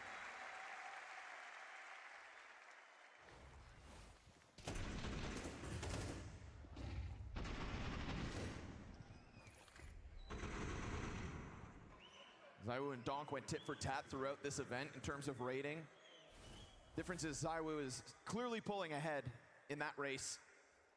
And here he finds himself with more runway while Donk watching from the sidelines. Oh, man, and we talk about a master of the hybrid. Yes. Hopping two. From AK-47 openings in the A site to a headshot through the doorway on mid at the start of the next round, and it is Apex to slide forth into that space, but giving it back over to the defense. Not to mention a bit of chip damage there for Flamesy, and so that evens out the health bars between these two on mid. That's a nice catch, man. You know, after getting that first kill, I'm recognizing Mouse, that Vitality are going to try to make it worse. Ooh, oh my gosh, right underneath him. Oh my god, he missed it entirely. What's happened? Finds no it. way. We talk about how Rops is just so stellar in these positions. What is that pathing? How does he find these kinds of paths? He finds routes no one knows of. That's the secret wall that he rolled. Vitality have a trailblazer in Rops, and you said it best back on Mirage. He's just the best at playing on his own. Yeah. That's right. Sometimes with Rops, it's a single-player game. This round, an RPG. What an adventure. Through the smoke. Wow. Doesn't even give Jimmy a chance to hold that bomb site back, so Vitality to go 3 rounds straight off of it. And I mean, you saw Mouse gearing up for the mid-fight, ready to try to pressure them back. Rops in Jimmy's head. It's such a crazy play. I mean, I'm trying to play that back and think, obviously, Jimmy could have seen him incidentally, but Jimmy was also looking towards mid, looking over the smoke.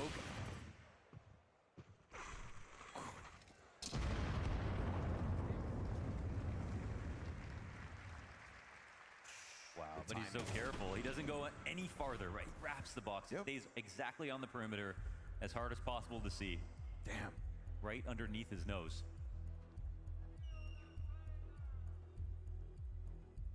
The always elusive.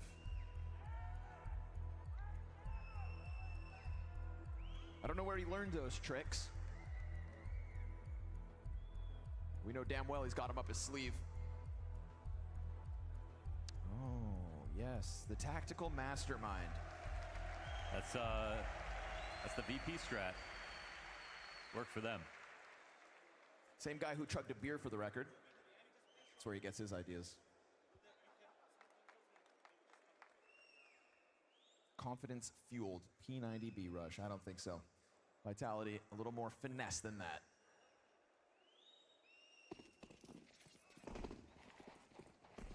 Limited hardware here for Mouse, and taking an early look over towards long. Apex finds nothing. Nothing at all. So he was hyped about it. Not often he gets stopped. He will breeze out to the blue. I was like, yeah, this is where you give it back, actually. He's like, I'm actually not done with this. I've got to spawn. He's just fully clearing things by himself now. And it's the right idea. There's not a single person here peeking, no one in pit waiting. I don't think Mel's understand exactly how much is being taken from them. Because if you have long control, no one can get you out of it unless they fight you. But with Cat, they can just start throwing nades. Apex running around, though, would have been heard by Torji with his ear pressed against the wall. So now Brolin does double back to get some kind of eye on the A site. Thing is, you're still damn well ahead of any kind of a rotation. Utility blankets this. Apex looking for his first kill. Bomb behind him. And pistols inbound, but you'll catch him up along the wall. No 5-7 frag out of Brolin this time. He's been good with it. Quick glance down into their spawn. We'll find more players ready to be taken out. Apex, it's a double kill. Feels like he's had this round in the palm of his hand since the get-go. Vitality positioning thorns in the side of every piece of that bomb site defense. Only Spinks left up. I didn't see a moment here where it looked like Mouse would get a kill. No, yeah, that back to being very strong. Rops open the door. Apex swings it open. Oof, clean sweep. Another, man. Yeah. It's wild because you could see the quality of Spinks playing for Mouse, but sometimes chemistry doesn't work like that, right? He was underneath Vitality. He became the player that he is for Mouse under Vitality. Like, he developed so much in all of his lurk roles. Rops is always just a little bit ahead, you know, in his career in terms of accomplishments, the quality that FaZe were putting out in their prime. Rops is a part of that. You know, he was the move that really made it for them.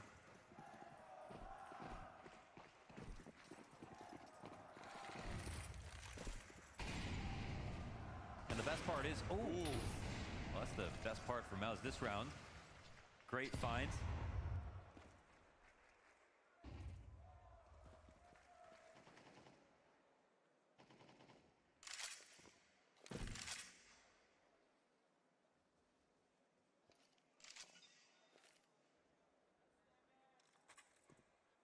Close on that doorway, though, is Spinks. And he could block that with dental floss. That's such a tight angle.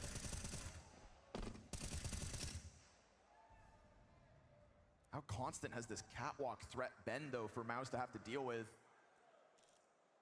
The uncertainty that comes with it this time, because it's just Xerxin leaning back on site. They keep layering on mid, expecting the mid B to come out. They're actually right about it entirely. There's been some trickery thrown forth by Vitality, whether that was Rops to just exit through the tunnels. We have a contact and cleanup play here. Spinks will take the fight. He's happy to get one, if even only damage. And this late, Jimmy can do the rest. Yep.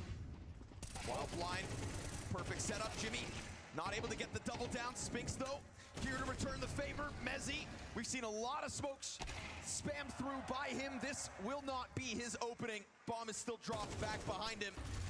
Threats right there. Xerxin keeps the pressure up. Time is ticking. This was never the opportunity that they thought it was. With the setup that we just saw in mid and Torzy sitting in B the entire time, a huge part of the success here for Mouse is just keeping him shrouded in mystery the entire time. You know, Torzy did not shoot apart from that opening pick. Stayed silent in the B site, waited for a contact. They had perfect support for him. It's interesting, I like that more than him playing with a rifle in the site, because he never has to worry about the mid B. There's two players there. Wow, that's a crazy find. Oh, that's the shot too? Wow. Oh, he could have absolutely died then. All right. Okay. The finest margins. Torzy bringing this to the table. I'm watching. Flamesy on the long play. There is resistance this time. We'd seen Vitality get to this corner with no resistance whatsoever. Stark contrast. Torzy goes charging into lower tunnels with the Yeah, AWP. it's the full long control, and they think that this is weak, but every single time they've taken it, Rops again. Single player game. He's got tunnels by himself. That's going to keep Jimmy on his toes inside of that B-bomb site. And currently, obviously, no helping hands. Nobody in mid. Mouse floating around in spawn.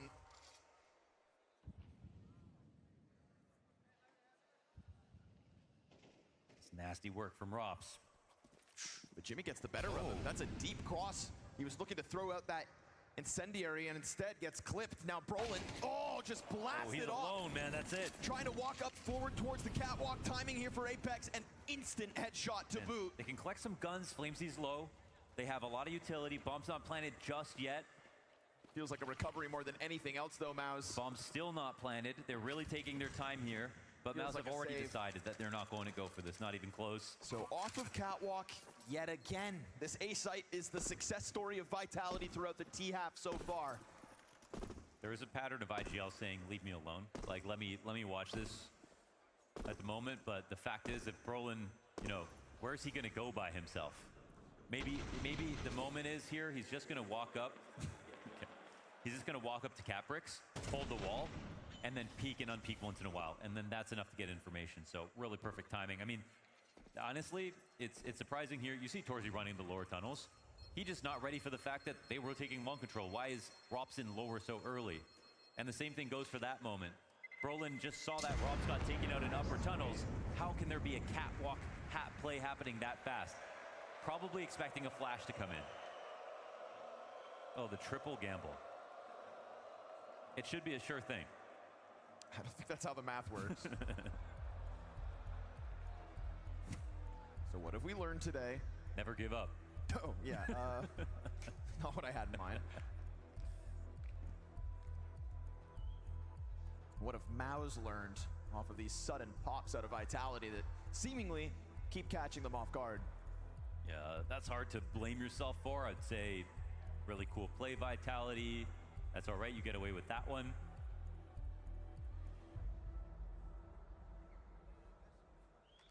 But Rops is a menacing presence in tunnels. If they want to keep trying to approach him, they might need 2 guys or even 3.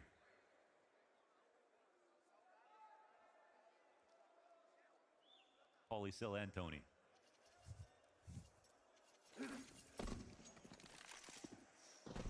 Again? No. They know better. Smoking it off, not letting him count cross, nor get timing on the shots. ZywOo striking fear in the hearts of Maus, but Torji will still continue to try to get that scope on the right angle at the right time. Burn back once more.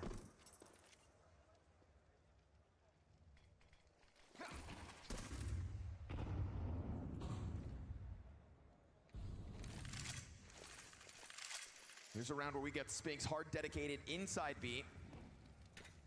This has two excellent layers. I mean, they got some utility back, but still limited vision on Cat. Still smoke at the end of the tunnels. Molotov to make sure the back of platform is clear. It's just going to be Spinks to try to keep his head down. And if Jimmy can kind of sell that he's the only guy here, that's great. Now they've made both contact and they each get their kill. So FACEIT hangs on for dear life. And that doesn't mean the Vitality are out of it. ZywOo trying to get somebody caught off by the Cat presence won't happen. You've got 45 seconds to figure out this 3v5. That's a key late smoke, man. I mean, we've got a single flashbang, so this is where Torzi could absolutely shine. And Brolin's also in a fantastic spot. He could just move over to Goose if he wants to. They have a fully layered map, long control. He'll play a little more active. Oh, incendiary as well at 25. Really starting to put the pressure on now, but will Torji get his op on this angle, or does Apex strike a player who's throwing grenades off guard? There's a world here where Apex comes in with the easy entry. Second ramp player is able to hold. It's going to have to be Brolin with only 5 seconds before bomb has to get planted. Oh, and ZywOo into another clutch to do it with 15 health. We already saw him with 1 second extra, with 1 bullet needed. This is what he does. And as he scours that spawn, he sees you. He knows where you are, and he hits his shot, but it's all a ruse. Set up for Jimmy. That looks scary for a moment, but Jimmy's rotation is everything. That's an awesome move out of Apex. It looked like Maus knew exactly what Vitality were going to do at every single point in the round. Over on B, they had both sides of the lurk covered. What's that? Robson Mezzi going down, right? Oh, and the trade back with a Glock out of ZywOo, man. Very close call. They even have exertion in a moment where there's 5 players alive. They not necessarily need 3 players on A. But you see, in the end, they do. They need every little bit of help. Even though we're getting a grand final right now, it's absolute cinema grand final. Absolute cinema. Brolin says absolute cinema grand final. You want cinema? Here's the fight. Over towards long, and we get Mezzi with the double kill. Another battle for this epic. Man advantage comes with it. ZywOo clips Spinks' wings as he thinks he can walk out top mid. Patience sprinkled across the map, but maybe not enough of it. Jimmy is going to look to find timing here on Apex, and he will catch him, turning his head for only a moment. But of course, Jimmy doesn't know that Flamesy's already got this positioning over towards site. Also awkward. Frag grenade with ZywOo's name on it. Jimmy's sticking around. Fire's going to force him back. Still no presence inside B. Bomb can go running into plant. They've already established here. They have the door smoke. Window is molly. They know that Jimmy's in lower because of the kill feed. It'll have to be a retake. I mean, this is you don't believe? Tough. Let's see. Double kit, smoke and a flash. That will not help your chances. JimFat down to 34 HP off of it. He's got the Opera right with him, and ZywOo down beneath, looks to strike, but misses! No one's helping him. The no-scope, and Jimmy trades! And now he's just scrambling out for that bomb. It's gonna have to be the run out of Mezzi! He sprints, he sprays! Jimmy within it! Finish, finesse! Great trade out of the window. Didn't waste a moment. And that's what you have to do versus Vitality. Don't you dare waste these opportunities. When ZywOo takes his shot, they have Mezzi holding tunnels. How come someone could walk out on ZywOo when there's nothing else to watch?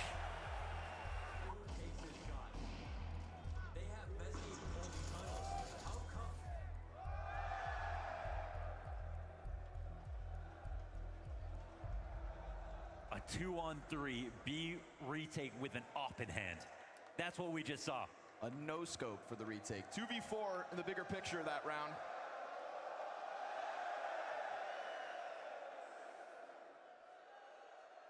You said Jimmy's just kind of been quietly doing his thing, never really thrust as the star of the show. Brolin said this is cinema. Well, there's your action hero. Back to the long fight they'll go. Vitality looking to keep things simple as we get into the tail end of this first half. Xertion will not allow you to get down into that pit. Easy man advantage coming out from Mouse. Mouse playing top tier CS, keeping up with the best team in the world.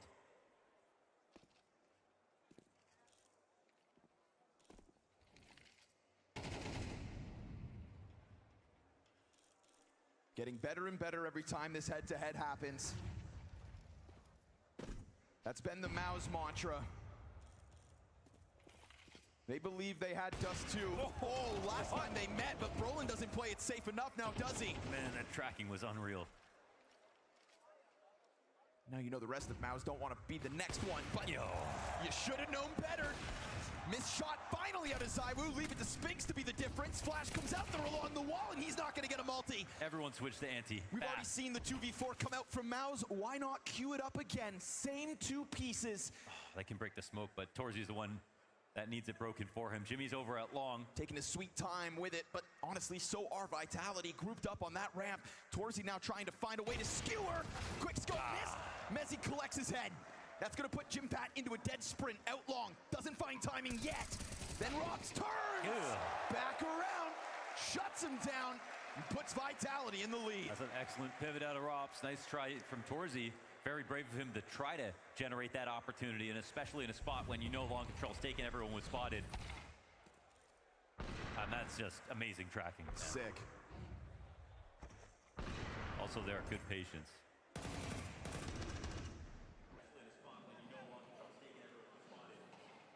Felt like Torzy's just trying to throw up a distraction. We already saw that kind of shut down ZywOo in his 1v2 attempt. Jimmy has good long flank timings.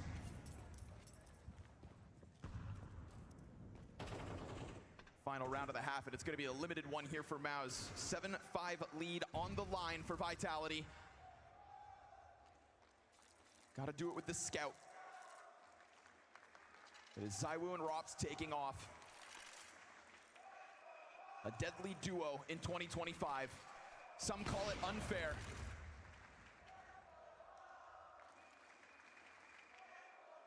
Yeah, it felt like they were breaking the scene for a second.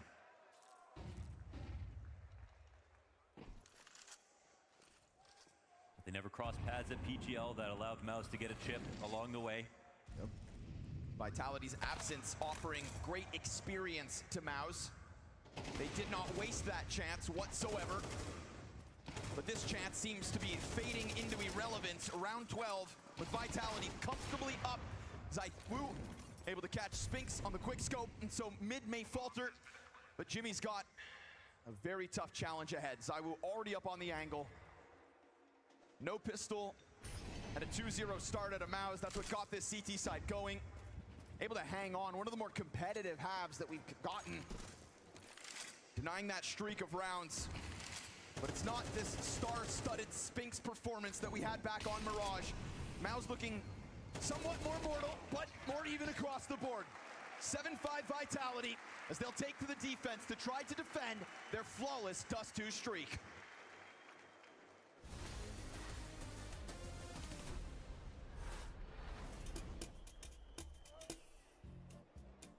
Oh no, I won't remember anything, man. Oh, it's an old one? Has to be. It's train, it's forest, it's MIBR. I know the time range when it was. I don't remember this clip. 100% it's not 2014, it's not 2015, it's not 16 because Luminosity was still exist at that time. So it has to be around like 2017, 2018. It should be 2018 or 2019. Yeah, it's 2017, 18. Okay, let's say it's 2018, yeah? What major you had in 2018? Can you give me any guess? I don't know why. I'll just say the E-League Atlanta 2017. It's IM Katowice, yeah. FACEIT major? FACEIT major, perhaps? Okay, nice. Yeah. FACEIT, no, London! Oh my god, what am I saying? Wait, 2019 was ESL Katowice. Unlucky. That was the only one I knew from 2018.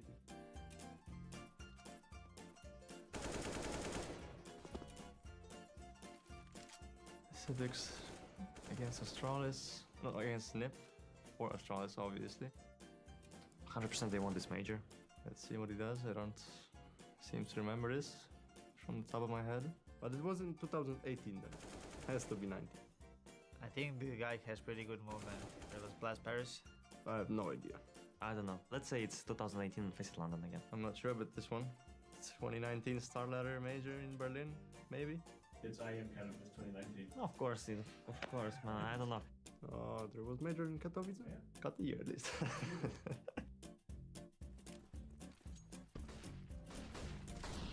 Well, if it's Perfecto for Navi, there's not many options. He's gonna kill 4 guys in long. Oh, I remember that play.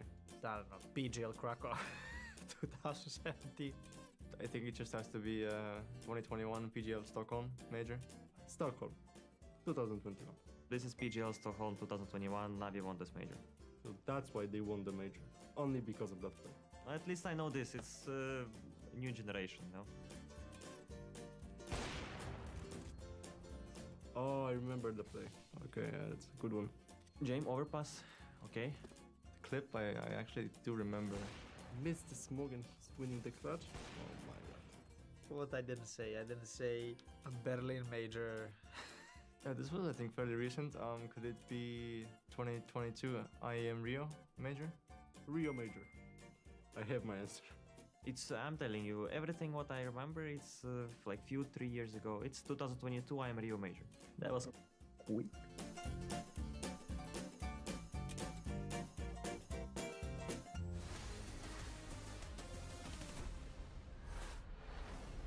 Vitality getting through that first half with a 2-round lead. Mao's showing us that this grand finals will feature a fight. And as the sun slowly sets on Lisbon, this best of 5 keeps giving. Who's here all night long? It's the series that you've been looking for. And we are in the middle of the road now. Map 3, anybody's direction. Train the unknown entity last. I mean, if Mels win this map, that's more maps than Vitality have lost in any series. Right. That's what they're looking to do. Gives him a tease, then hits him with the gush. Ooh, nice. Clean. Style points here for Xerxin. Flash interrupts the follow through. Apex unable to collect anybody on this hold. Pistol round would look good for Mouse, but doesn't mean Rops is going to let them have it. Little challenge off back sight. He gets hit in the head as well. Didn't see that peek. It's laser sharp here for Mouse. Bending bullets around the sight box. Mezzi starts to climb up along the wall. He's not going to do what I think he is he? Waits to see if anybody gives them a sliver to work with, any kind of a thread to pull on here in the post plant. Denied, dude. Xerxin. Excellent shot. And the time to kill on this pistol round. 2 scalps for him as he sends Rops running for the hills. Pistol looks real good on Mouse. You convert it, and that lead is gone. Here they are to make it close. Mouse will pick up 6th. Jimmy gets a taste of revenge. Is that Arkaram? Oh, he's in there. He's got boots on the ground. Isn't he supposed to be working? Yeah, I think that is. Give this man a mic.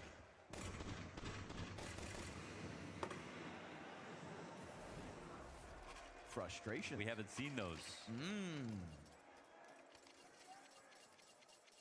It's hard when they've been winning so much.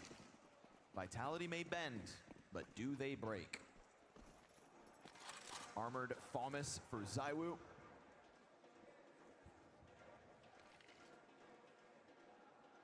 Trying to abruptly halt the momentum of Mao's in the second half as quick as can be. Been keeping an eye on Flamesy here, Mezzi as well. We saw amazing things from them back on map 1.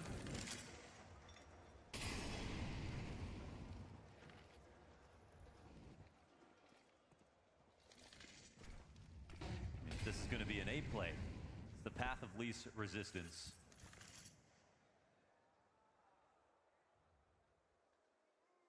That's to assume that this Apex 5-7 doesn't do much. Down to a minute though. Maus obviously understand the seriousness of this situation. Don't flub it. Said he'd been keeping an eye on Flamesy. Well, he drops a smoke ahead of this 3-player push out through the doors. They Frag got an grenade extra as well. I mean, that is perfect to set up a 5-7, is it not? Flash gets Flamesy off his post. He hears them coming. Flash. Oh, does nothing. Tries to get sent back in, but all's good. Mouse, they just put on that slow squeeze. And even with the flashbang attempts coming out of Vitality, not enough to disrupt this heavy momentum of the full buy for Mouse. They follow through into this A site, dodging the threat of ZywOo's FAMAS. Him and Rops and Mezzy off to the save. Tied map, tied series. Spinx's scoreline almost as impressive as ZywOo, and he's got 2 maps so far where he has impressed.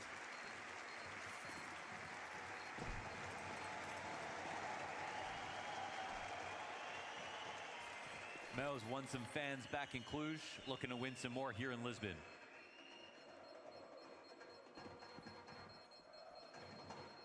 There's no denying the value that that trophy hoist had to have had for them. To try to find a new peak in their careers, to do it bolstered by Spinx, who did not leave Vitality to keep losing. Right? Spinx is a part of Vitality throughout 2024, when the only thing they end up collecting is that Cologne trophy. Massive accolade. Not taking anything away from that, but they said it, you know, the win's always so elusive. That was an overall unproductive year in terms of, they got so many playoff opportunities, lost a phase in both major playoffs, like really key chances they dropped. Even if they had good starts to tournaments, they just couldn't get it together. Cologne was the last bit. And so after stomaching all of that, he makes a switch to a team that's also notorious for losing in playoffs? No. Well, when you make the move, you know, you're not supposed to join a winning team. You're supposed to make the team a winning team.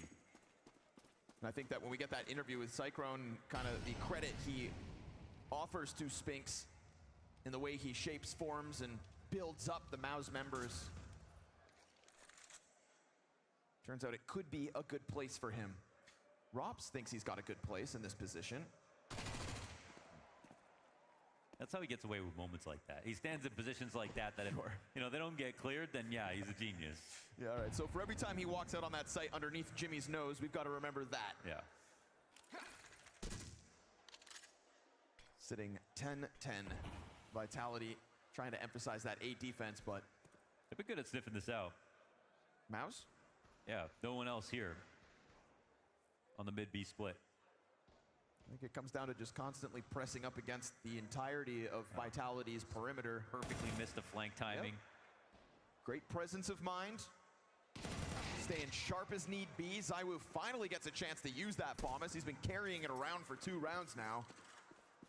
And the bomb plants will go down with 25 seconds to spare. So Mouse very clearly tiptoeing their way through the starting moments of this T-side.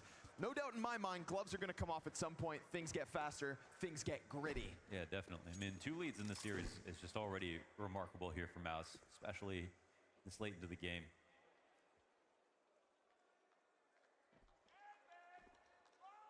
Really holding my breath to see how much more they can do. And then close this one out.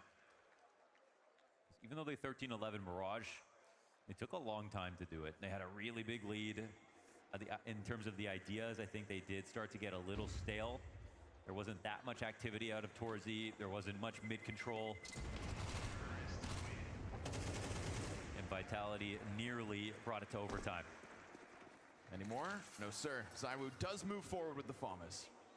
Mouse move forward with the lead, 8-7.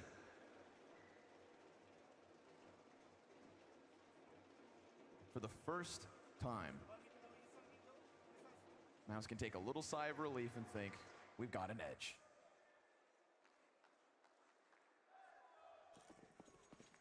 This is the first time in the best of 5 they are leading, now that maps are evened out.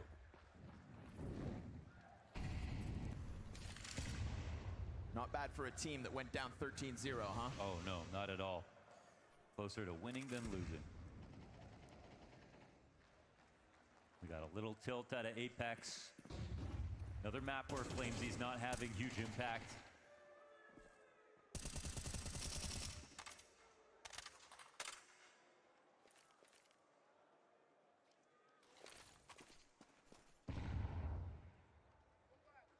Soon to be tested will be Rops.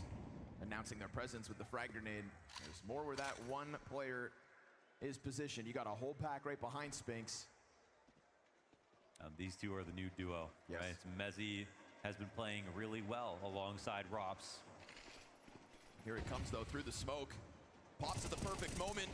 Mezzi actually dies, though. Oh, he dies first. Ooh. Shot's great from ZywOo. Nice little snapshot to try to keep some kind of defense in position, but Mezzi goes down with nothing. Yeah. And so everybody else that was exiting tunnels is able to turn their heads towards Robs, who is hoping to go above and beyond. Now Torzi posted on that window with fire in front of him. That is a comfortable opening post plant here for Mouse, but that utility's gonna burn out. They throw down more and more. And there's more where that one came from. Spinks chucks out another. That's a weird one.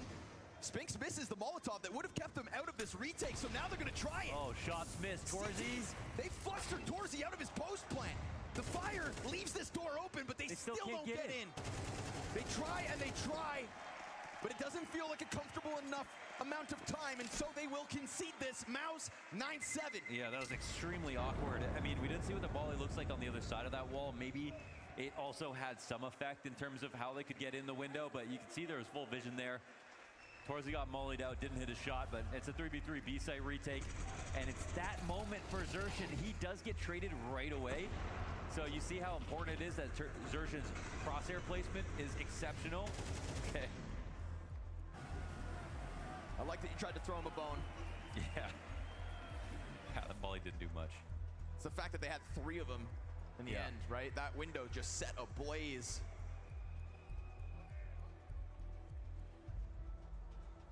It's just so critical from Xerxin. The moment that he gets vision. And I think Vitality need a little bit of this. Because so far these rounds in the last few have been kind of slow. They have been kind of vanilla. There hasn't been a lot being taken by the CTs initially, and I think Mouse are waiting for that to happen. They're coming in slow too. You know there's respect across the board. Here we go, Jimmy on long.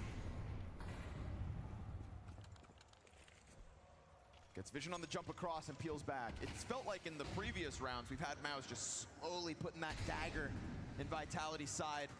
Xerxin gave it a good twist in the last round, and that'll be a reminder to Vitality, kind of a jolt to keep them on their toes. You let your guard down, and a pack of Mouse players will come storming towards you. Could very well happen here yet again. Xerxin already trying to take space out through middle. No resistance for him to deal with. Apex doesn't have a smoke to block off this. Waiting for his flash. No. ZywOo Incendiary could be thrown out, but at a minute. Oof, nice deep nade. Brolin's gonna have to deal with that one.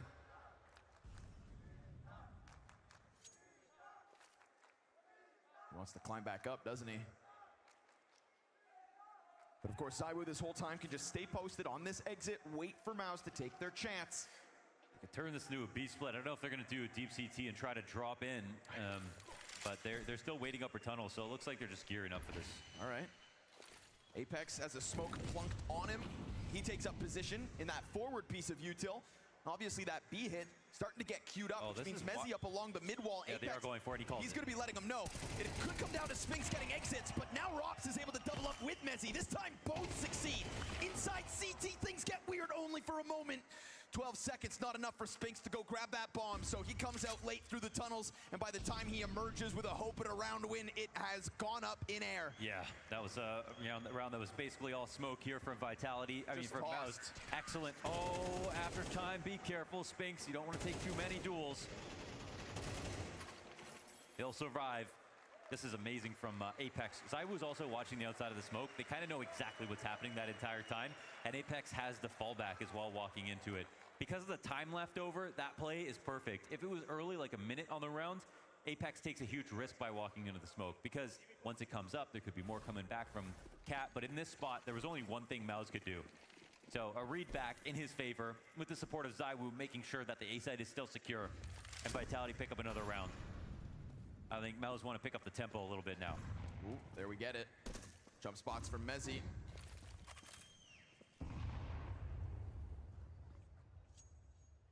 Definitely looking a little bit quicker already in a foray out through mid doors. ZywOo approach. An easy pickup on Brolin.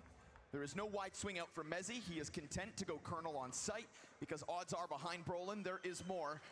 And if that's the read Vitality have, they are absolutely correct. Oh, he baited no that missed so shots hard. from ZywOo. Did he run back? Yeah. Gets Sershin to give chase. 5v3 established off of Vitality's offer. And in a round where Mouse wanted to go a little faster, they have been absolutely cooled off. They look a little timid right now. I mean, they try to do this walkout, but there's not much else besides them individually looking for that one duel in CT spawn. Don't be shy now, you're in the lead. Yeah, but you're in the lead and starting to run into the superstars of Vitality. You know, Rops allocated over towards that B site, supports Mezzy from outside of the bomb site last round, gets his double kill. ZywOo in with a double kill this time. That's the duo. Yep. The engine of Team Vitality in back-to-back rounds. But you don't want to see a quiet map. No pressure upper tunnels, mid walkout, nothing else for Vitality to look at except cover their angles. You might try a mid walkout on the justification that you think it's 3 long. Something like that. Information. Sure, if they get the kill, they can maybe run wild with it, even though Mezzy's on the other side. But if not, the whole round is gone. This one feels a little uninspired for me, for Mouse. Okay. Because you could be slow. You could be slow as Jame, but look at any rounds that they have, and you're going to see them working somewhere. Perfect time to get attack in for Mouse. Cyclone right over the shoulder of Brolin at the moment. Do you disagree with the need to kind of change up the timing in this round, you know, playing out through doors a little quicker? I think you got to, you know, you're always trying to juggle rotations, right? That's fundamentally what you're trying to do on T side, to generate unfair fights. That was a fair fight. And in this spot, I don't know what info they had. Sometimes you got a really hard read on a setup. The only thing we saw that round was Mezzy naded mid from the, you know, outside of B that round.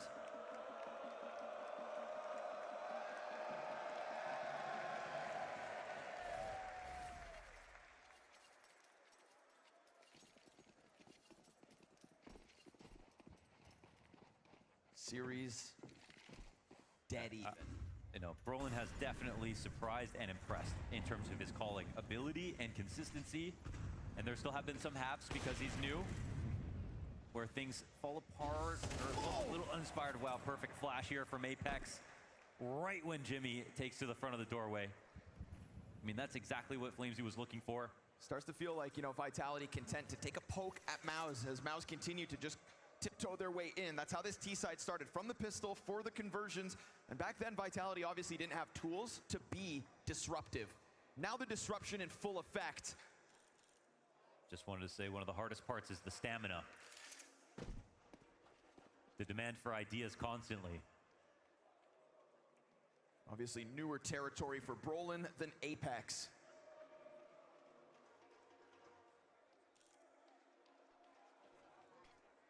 ZywOo originally posted up on a further catwalk angle, fell back. Maybe felt that looming threat of Mouse on the catwalk. He absolutely has reason to be concerned.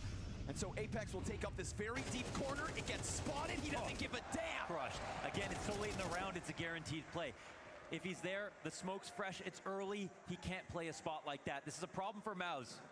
They try to jump through that with 30 seconds extra. Spinks will catch a kill out towards long, but it is nothing but a ticket to go for the save here. This is Vitality with a 10-9 lead. Yeah, this is it's getting a little bit disappointing now. Mouse, they need to wake up. Obviously, they just had that Cyclone pause.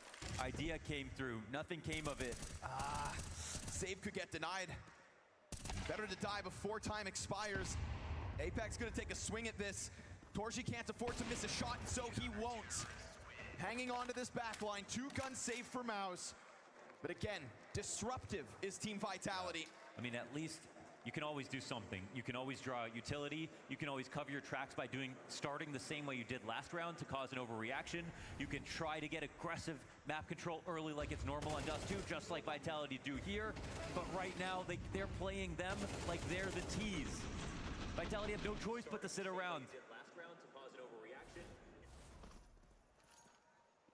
Two saved guns, all they'll have to work with here to try and get that lead back to an even ground. You know, the Mouse are up points, they're in the clinch, but they're not working. Right. I mean, I tried to allude to it, how long we've waited for Mouse to have a lead in the series, and the moment they touch it, they just suddenly feel a little less inspired. Sort of a blank stare, if you will. Yeah, their faces have turned white. Under the lights of Lisbon, a bit of additional pressure now starting to miss shots. Torzi, he's got to be the key to this one. Working with that op, it's him or Spinks on the AK-47. Those are the tools they'll work with. And Rops is going to limit the threat of him being the first to fall for Vitality. Not a round that this defense wants to offer back over. We hit a minute, and Maus hit the reset button.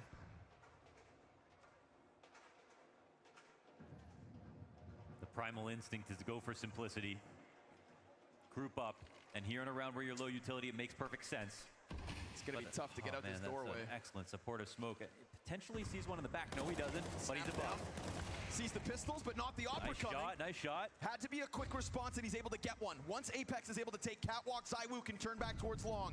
And off of these two flashbangs, should be able to peel players off. That's assuming they're around the corner. Collateral, he hits a ton of damage. Where does that come from? How do they grab that? Spinks out middle with the other gun. What a reaction out of Spinks.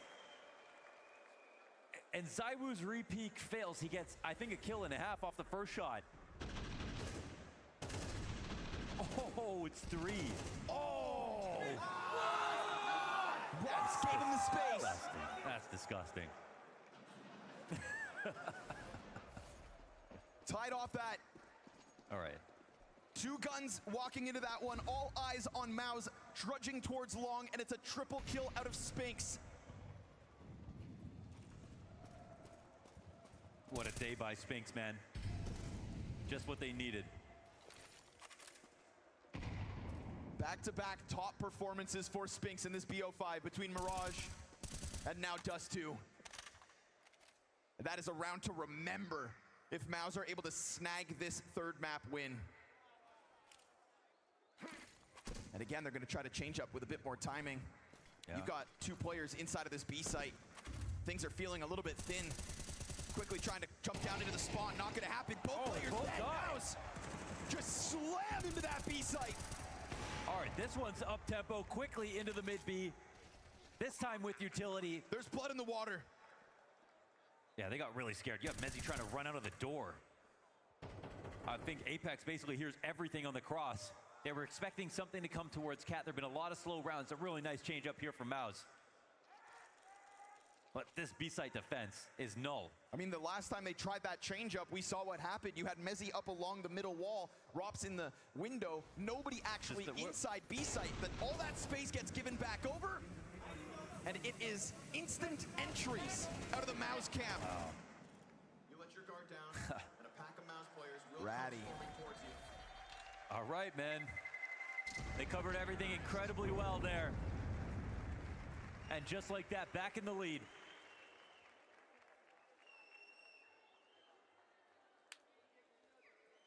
That one from your individuals, when you don't even get to the stage where you can talk about a retake, there's absolutely nothing to discuss. It's an instant save. You lose 2 B defenders.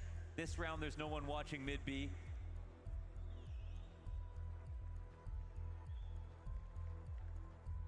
And the other options they had in the site are try to delay, obviously.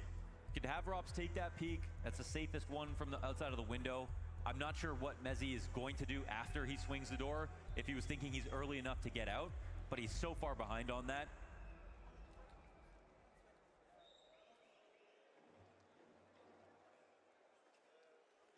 A couple of important deaths from him here on the CT side. And Maus really showing their entry power.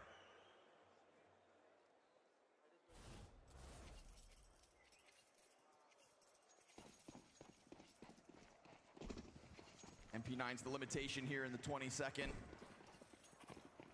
Torzi wants an early eye on this B site.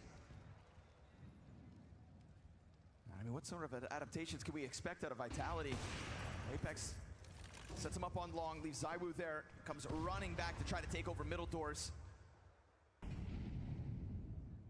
One thing I'll give to Brolin, he's here sitting 7 and 14, but towards the end of maps, you'll see sometimes, just out of nowhere, crazy two-entry move on T side to bring his team back into things. No, definitely. Just a flash of what he once offered as a non-in-game leader. It's still within him. It's a big set that he's so selfless. I think that was the best compliment that he's given Brolin after switching to this role. So many teams praising Apex as the IGL to beat. And you've got Brolin at the moment, I think, conditioning this B defense to set them up for another clean catwalk execution. If they're going to try to split back into this A site, you can see the K9 starting to sink into this A site. There will be no resistance for Xerxin unless ZywOo doubles back. And right now, that triple B defense could all be for nothing. ZywOo, bad timing, backs turned. Flamesy can't manage. And now they will find no resistance on the way to that A site. They get through all they had to. You have been out-positioned by Brolin. Yeah, entirely. That's it, the A split and the conditioning, as you talk about, coalescing to get map point. And maybe they will be able to do it. Not only 2 maps in this series, maybe 2 maps in a row.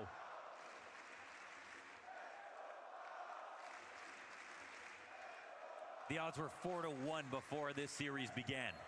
And you could understand why. The history between the teams, how flat they've been, how many matches they've had in the last 3 weeks. This is their 4th head-to-head. Their previous grand final, an absolute bust. Not one map of double digits back in Stockholm. We head to Lisbon. They put themselves in this grand finals without Cyclone. He shows up. And now they've got Vitality where they want them because this T side has been varied. The timings have boiled down to a T.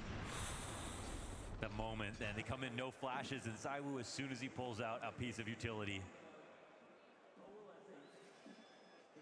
And, you know, I kind of still want to gloss over it because the A split is justified anyways, 2 players there. But if you got that first kill, how would they expect someone to be behind the door? They're hoping not. Jimmy on the op, lets one ring out. Ooh, goes back in. Careful now. Loses a third. What does this positioning up inside the tunnels mean? I don't know, bomb's still back at spawn. You know, B-site's been beaten more often than not. You give them one doozy of an A commitment just when you've conditioned Vitality, when you've figured it all out, and now you are on the brink of another B commitment. This could damn well bank on Rops because he is currently working from car on his own. And there's a world where they walk out unannounced. Yeah, I mean, between him and Flamesy, no site is safe here for Vitality. They're constantly insecure. Mezzy with the reload in the back of that site, and there will be that volley of util coming over top. Pressure's on. Robs hides from car, waiting for a chance to strike. Mezzy only one. Spinks up next, dead at the hands of Robin. Trade frag back from Torji, now finds himself alone. And he will cross that door. He has been the hope of Mouse in recent times. They once called for his head, and now he looks to put Vitalities on a post. Sneaks into ZywOo and bests him. But Flamesy will waste not a moment to keep this game going. Yeah. 24 rounds, Dust 2. Yeah, covered it. Had to push in that quickly. Torzi nearly scoped up again for the window. The full distance once again. Vitality playing from behind once again. Rops does enough. Finally a successful hold between both Rops and Mezzy. Make no mistake, Mouse have kept this dead simple. But the reason the full splits are happening 5v2 is because Vitality are not searching info early. They have allowed Mouse to walk forward on their own terms, regardless of destination. We've had a couple rounds where Flamesy tries to challenge into the long doors, but the round wins for Mouse have turned Vitality timid. The opening double op of Mouse chucked away. They will leave that as Torji's responsibility. As we get a different position here from Mezzy, eats that flash, full blind. First chance to strike it down. Torji gives great cover. Roland's able to get his, and this is Mouse from top to bottom. each individual with a kill thus far. They change up that tempo, and they could change this whole game. They could change this head-to-head. The Mighty Mouse, they called them, looked like a shell of human beings on Inferno, and they have their rebuttal. All the streaks, all the records, all the greatness, Vitality claim, but their Dust 2 streak ends. Tonight is different. Inferno well and truly in the rear-view mirror as MOUZ are firmly back in the driver's seat. For the first time in the last 4 head-to-heads, MOUZ have a map advantage over Vitality. Tonight could be the big night they've been dreaming of. It could be a big night for MOUZ, to be completely honest. They're playing some wonderful Counter-Strike. They're keeping their composure. They're giving it to Vitality, and they found a way to fight their way back into this game. I think there was another stellar performance coming out of the entire team. Great calling from Brolan, great individual display. We can continue to talk about Spinks, who's on a tear right now. There's a lot of positives right now surrounding this MOUZ lineup. Brolan is an elite IGL. The mid-round there was crazy. The way that he was conditioning them on the T side was sublime. I have to give so much credit to him, Cyclone, the game planning, and of course the execution from people like Spinks, people like Yimpat and Torzi, who came up big in the latter stages of that one. It's just so poetic that Spinks once again top fragging on the side of MOUZ respectively as well, going up against his former team. He must be feeling so content right now. For the first time, he's able to have that advantage over his ex-team. I mean, he seems locked in. He's playing some really solid Counter-Strike. He's not overextending. He's not overdoing it. He has a great balance to when he's aggressive, when he's pushing it, and to when he's falling back and playing a little bit more assertive and maybe a little bit more calculated and defensively. Right now, Vitality have been put to the test. Again, a game that could have gone both ways, but like we saw in the group stage, you know, I feel like MOUZ were the better team. You talk about the game plan, you talk about conditioning, you talk about the calling from Brolan. I had the same feeling a week ago in Copenhagen when they were playing in the group stage. I felt MOUZ were the better team. They didn't get the win this time around, though. It's different. It's crazy that in an arena, somehow they've calmed their nerves versus a group stage game where they were on the precipice of victory and then they actually fell short. So huge progress in such a short span of time for MOUZ. Yeah, it's crazy to look at the scoreline, right? And it's flipped on its head from that going down in the group stage. We still require the full 24 rounds, but this time it is MOUZ to be taking the cake. Let's go back to the first half, though, because it was quite back and forth, admittedly. Jimmy, though, with a great clutch in round number 10. Yeah, he kind of kept them alive right here. Again, Vitality in the first half felt like they were the better team, you know, off to a good start on the T side. Then Jimfat coming into an unwinnable 2v3. You have the bomb down right here. You have all the positions you want if you're Cyber and the boys. He misses a shot. Flamesy gets the trade, and then Jimfat, quick thinking, smoke on the bomb, knows that Messi may be far away, and he's just sticking it right here. I don't want to blame Messi at all. I just want to give it up to Jimfat. That is quick thinking on the mark, instantly picking up the smoke, even getting the kill, and you can see the reaction from Apex right here. Visibly unhappy. This was a round Vitality should have won. Had they won the first half 8-4, maybe it would have been different, but it's these small nuances, these small instances where Jimfat, he kept them alive in that first half. Yimpat played himself into shape at this tournament. I would say that. I think that the Mirage defenses that he had, the retake there, I feel like he's shown that X-Factor potential, and he's kind of been lying in wait for a while, just waiting for his moment, but this seems to be it, and he's seizing it. Let's dive into some of the T-side rounds for MOUZ as well, because I think this goes to show the kind of masterclass that Brolan was pulling out. We talk about round number 19, where Flames opened things up with a crazy opener. It looked like he was kind of on the T side of things. Then we dive into round number 20. How does MOUZ answer back to that?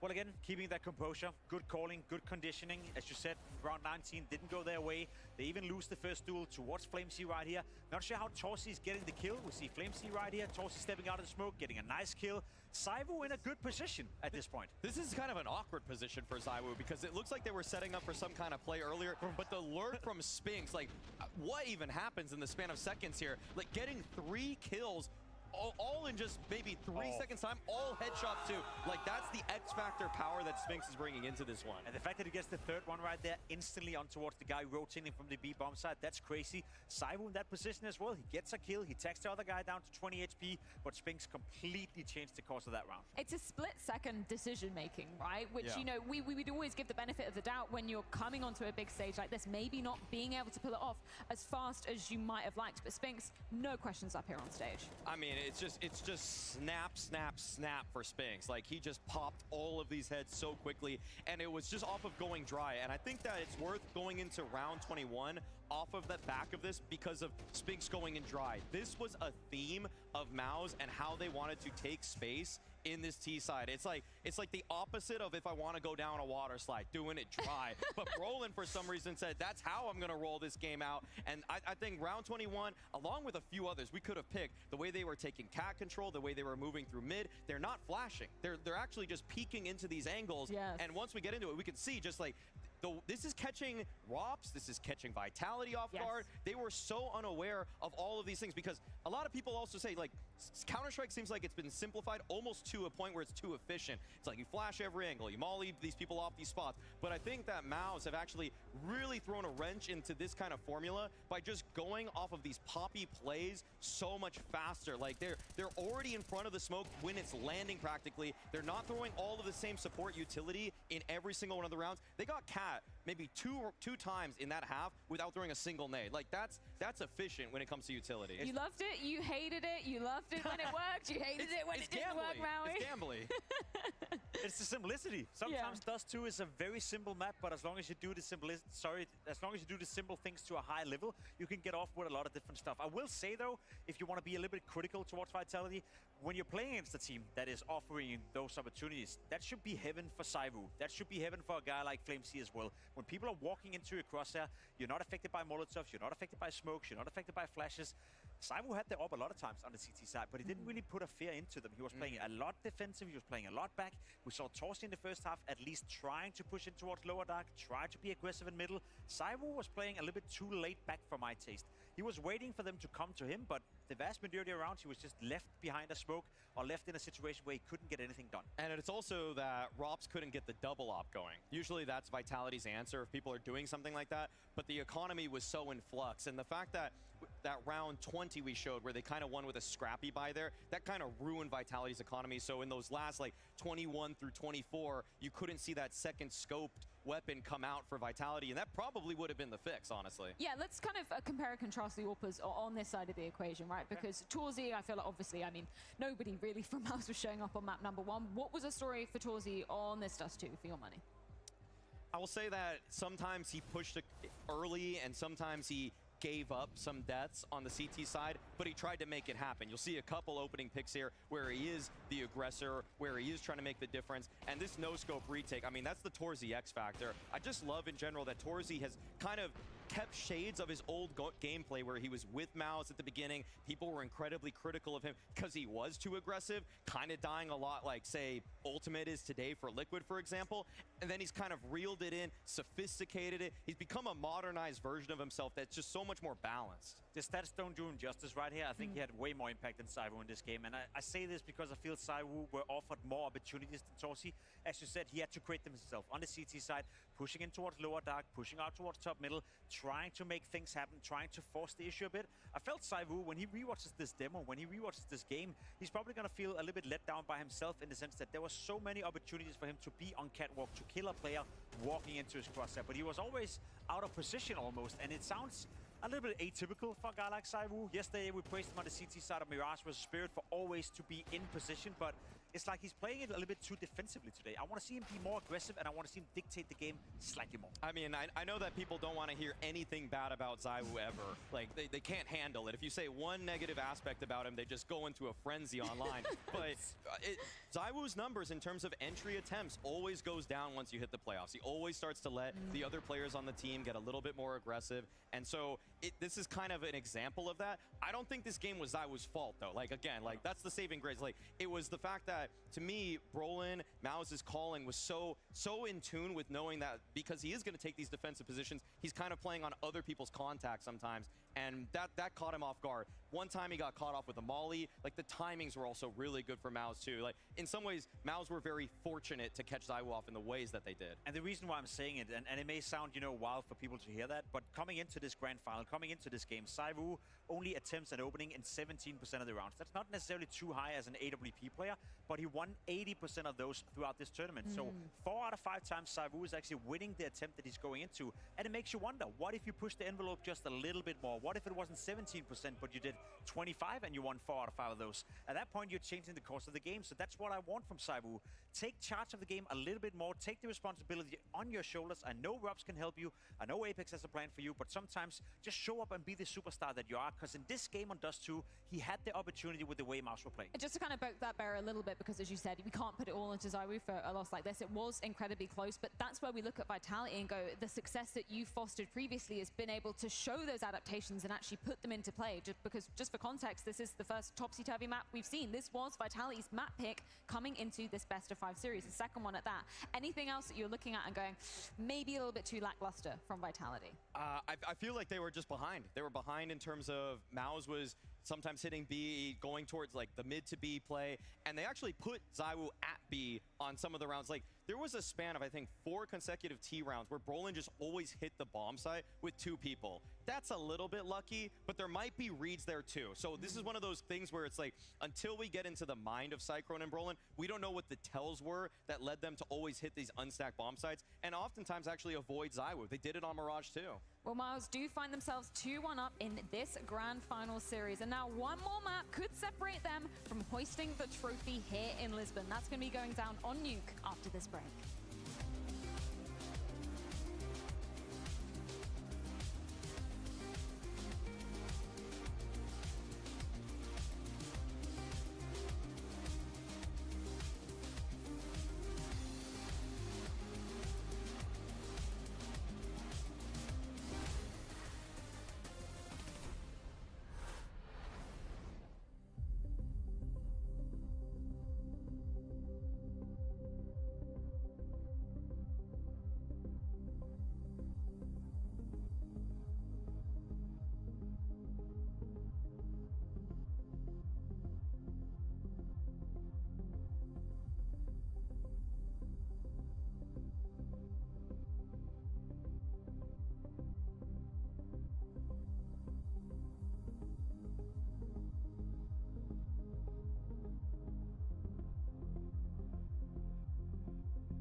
have gone to a fourth map in this best-of-5 grand final. The teams get a little bit of an extended break. Some teams use that to get hydrated, some have a little bit of dinner. For ZywOo and Flamesy and co, a little bit of a kickabout outside, Jacob. I know you're a fan of that. Yeah, Messi is playing football right there, but I wonder Flamesy, Freya, who could he be as a football player? I would love to tell you if I knew anything about soccer, but I don't, actually. No, you didn't. She didn't.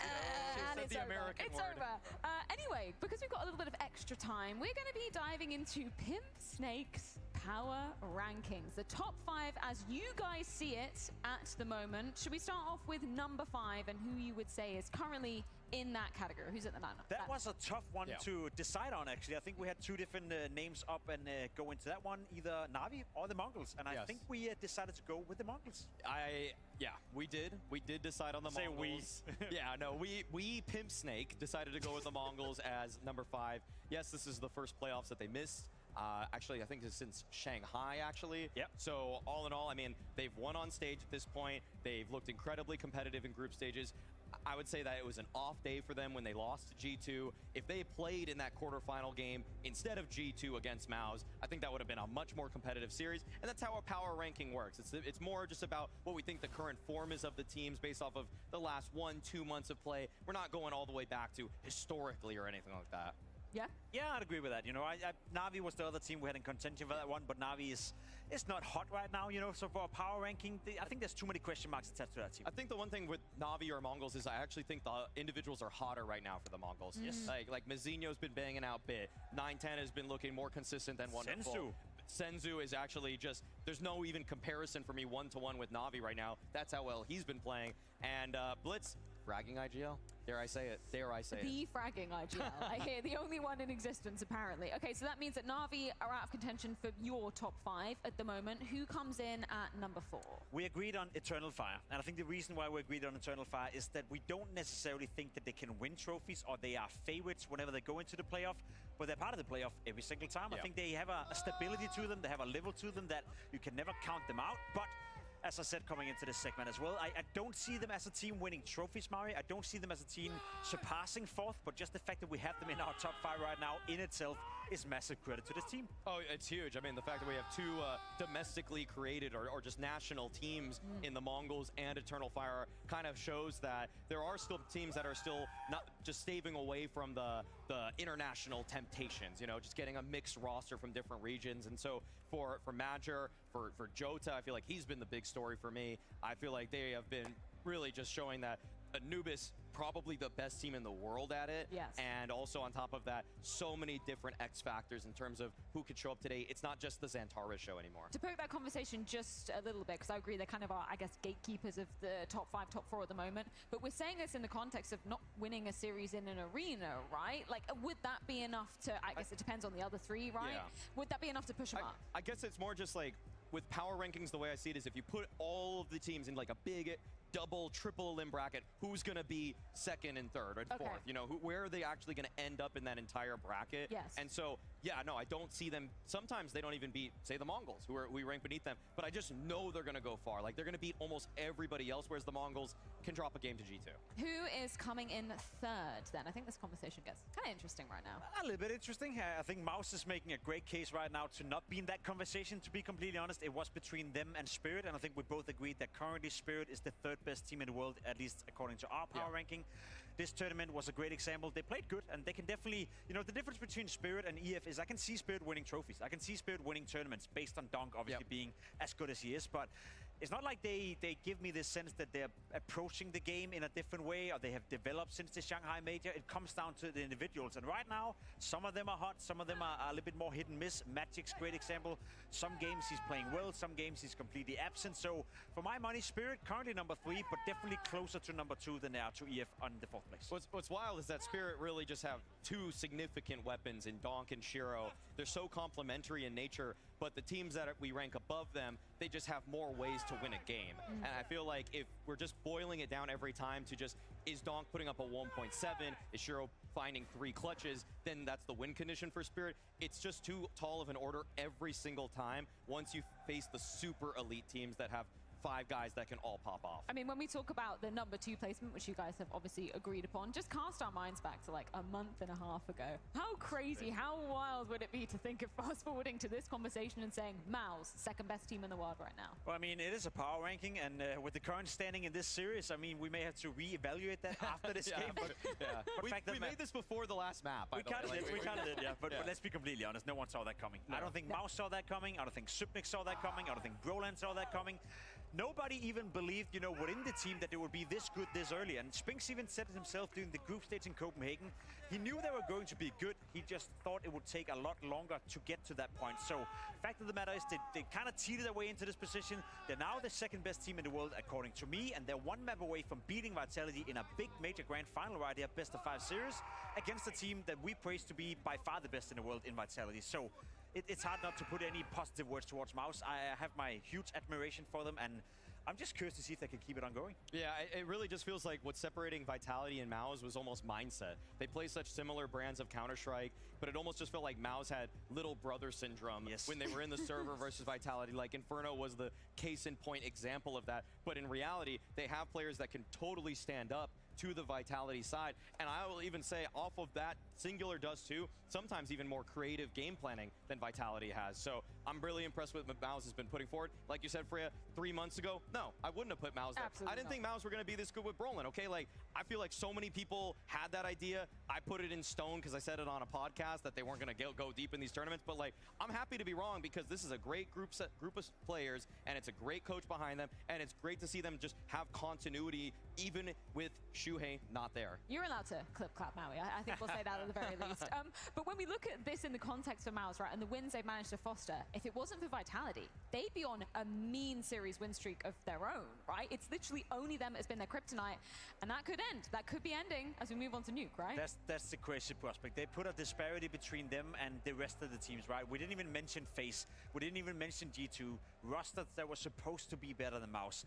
It's kind of crazy what they've been able to achieve, and yes, as you said, they're now 1 map away from actually winning this grand final, let alone that map being Nuke, which could be argued to be the best and strongest map within the map pool of MOUZ. We were a little bit surprised they didn't go for that as the first pick in this series. Now they get it as a 4th map, leading the series 2-1. If you wrote the script for MOUZ, I know the 13-0 on Inferno, probably they would not have liked that to happen, but if you told them you're coming into this grand final, you're leading 2-1, and the 4th map is Nuke, they would have said, yes, let's go. That's the perfect scenario right now for MOUZ. I feel like MOUZ are in such a prime position. It actually shows that even the way that they went through the veto to surprise us by going for Mirage and actually pulling that one out shows that like they're so hungry. This is what I mean when I'm talking about teams in a rematch, that they're going to come with new ideas, new ways to game plan. They clearly showed that. It was evident based off of how they were taking map control on Dust 2, and Mirage just eking it out by the end. Like, they've put themselves in a prime position. They've got 2 in their back pocket. They need Nuke, which we know they have a wealth of plays that they can go to, and then Train. I mean, I feel like that's the most coin flip of all of these. I'm just crossing my fingers that we do get to that Train, but I'm also equally excited moving into this Nuke, because maybe in case the viewers missed the segment that we had a couple of days ago, Maui, tell me why you rate MOUZ on Nuke so highly. I just think that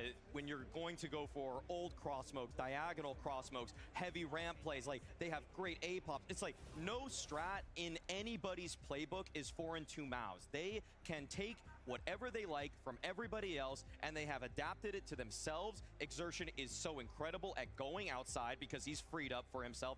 Spinks is very, very adept at just filling in when he needs to be. And Yimpat has actually somehow turned into a really strong lobby lurker. Like, they're totally comfortable with the T side of this map. It's usually where they get a lot of their work done against the lesser teams. I want to see if they can do it against Vitality, of course, though. There's one specific duel that I'm very curious to see play out on this map, because one thing is the yard pressure that we spoke about for MOUZ, the inner executes as well, but a lot of the default is also built around taking ramp control in the middle of the rounds. And we do know Robs to be a player that can handle that kind of pressure by himself. So Robs will be tested in this game. There will be a lot of ramp action. And I've seen Robs, you know, within Vitality, try a different, you know, a few different iterations of how he plays ramp. Yeah. He's a little bit more aggressive. He's willing to stay there a little bit longer. He's willing to fight till he's dying. Normally, you'd see Robs always fall back, always do the right thing, always play by the book. I don't know what it is in Vitality. Maybe he has more confidence. Maybe Apex is telling him to stand up for himself a little bit more, but he's willing to fight for the space that is called ramp, and Mouse equally are willing to take it. And I know that Rops is putting in so much effort in this one. One of the nights when I was out here in Lisbon, I come back and I kind of like, I'm just scrambling through where the snacks are, where we have this common area with the players. And the only player that was in Vitality's room, he had the door wide open, 3 a.m. Rops. Don't ask me why I'm back at 3 a.m., but I'm asking that this, I'm telling you that he was there just sitting, grinding by himself at that late hour, and he just says hi as if it's a normal day. He's always put it in that work. Let's just refresh our memories, though, of the last time Nuke was played between these two very familiar foes. It was back in Stockholm, and it was Vitality absolutely pounding down on Mouse. They were starting on the CT side, same side they will be starting on today. It was 13-4. Mouse didn't even get a look in. No, but it's a different Mouse today. I think there's a different aura around Mouse, a different kind of belief in their own abilities. They're gaining aura. Yeah, they're gaining aura. They're getting there. They're getting there. And I also think the Mouse that we see today is a better team than the Mouse we saw at Pro League. And that's the crazy 100%. thing about it. We spoke about it. A month and a half ago, no one would believe Mouse would be in this position. So it's not unthinkable to be like, listen, in 2 weeks' time since Pro League, surely they're a better team now. They had a little time to practice. They have more game-oriented practice. They also qualified for the playoff, you know, without breaking too much of a sweat, beating Spirit in the process. So I do feel right now that Mouse is a team that game by game, almost hour by hour, is getting better. Whereas Vitality, maybe we've seen them peak already, who knows? But I feel like the playing field has been leveled out to a point right now where I would say, heading into Nuke, Mouse are the favorites to win this grand final. Right here, right now, leading this series 2-1, knowing Nuke is coming up, knowing how they can play Nuke, knowing how Vitality struggled on Nuke yesterday as well. Mouse are the favorite to win this grand final. Damn. Okay. That's the pimp take right now. That Mouse are the favorites. I think that I can't believe I'm the one pulling it back to what common sense or reality here. I feel like, Pimp, I buy the narrative. I do think that Mouse are improving every single time. I think the rematches, every time they're coming with new ideas. However, Vitality CT side on this man, I feel like it's so impenetrable at times, so hard to bust through these bomb sites. I feel like ZywOo is in all the right places every single time. So impossible to fool him in a map that is usually so shrouded by the fog of war. This guy seems to peer through it every single time. So I'm still going to side with Vitality. I think they're going to even up the series here. Man, we got a split desk for this one. When we're looking at kind of the CT side for Vitality, though, we always talk about the outside position on Nuke. How do you feel like that's going to be playing out between these two teams? I mean, we know Mouse love to take yard control. We know they love to use the smokes in order to go down Secret, and we know Apex is going to roam around out there. I have seen Vitality adjust a little bit. They're well aware that Apex, as an individual, cannot play yard like Nico did for G2 or Nico does for Falcons. He needs a bit of help, which means ZywOo is allocated a lot towards yard as well. So when you talk about Vitality CT side, a win condition is ZywOo and Apex working together, shutting down Mouse. Well, now one more map could potentially separate Mouse from lifting the trophy here in Lisbon. It's going down on Nuke. Portugal, is the unthinkable happening? A team survives a 0-13 scoreline to win 13-11 back-to-back. This is a best of 3. It would already be over in favor of Mouse. That's already more than anyone's done to Vitality in the last 15 games. And now they could potentially take down a top 3 team in playoffs in a best of 5 and win the damn event in their honeymoon. I mean, a best of 5 grand finals is once upon a time a rare treat. In 2025, it's become a mainstay feature. And so has this crowd. So has Lisbon. I gotta remind you of those boring quarterfinals. Lisboa, this is what you waited for! This is your grand finals!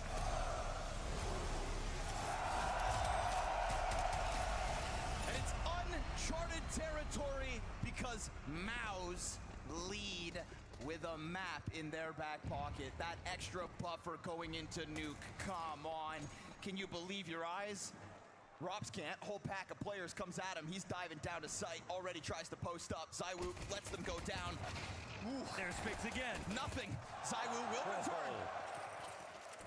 It's gloves off. Bloodlust. That's what Nuke's got to be all about. And it's Spinks with a double kill to turn this one back up. They don't want to take their chance down to the B site because Brolin, he has been doing a good job of finding these alternate openings. Mouse crush everybody on Nuke. The only team they lost to was Vitality in that grand finals, 13-4. But as Pimp tried to characterize this game. This one's a little bit different, right? We already see it in this series. They're beating the odds. They've ended a streak for Vitality. They picked Nuke. Ooh. And now they win the pistol.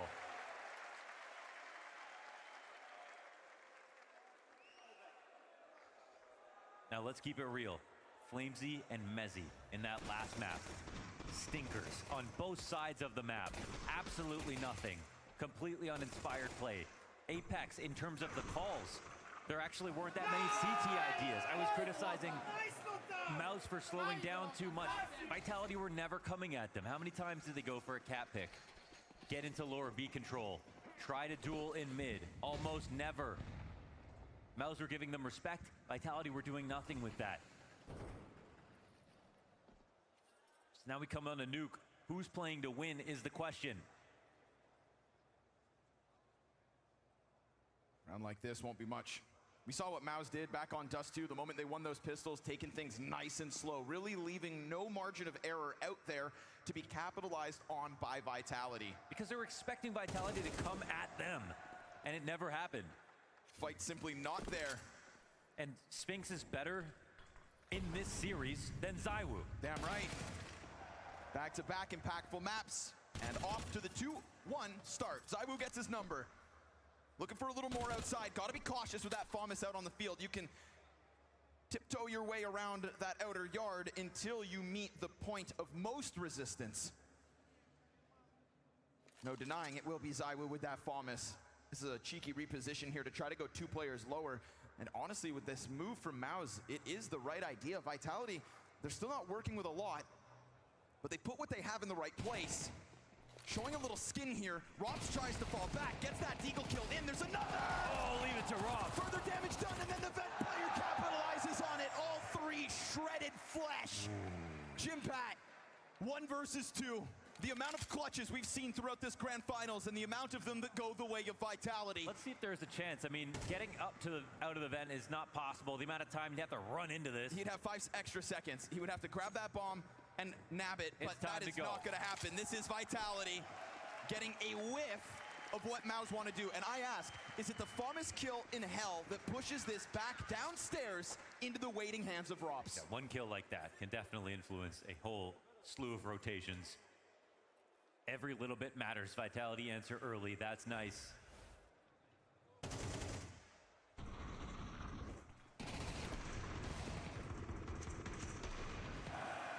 What a pain Robs can be.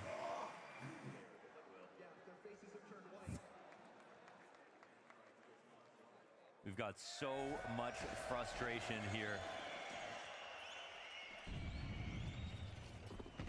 After seeing the last game, you know that this could end 13-11. Getting ecoed early,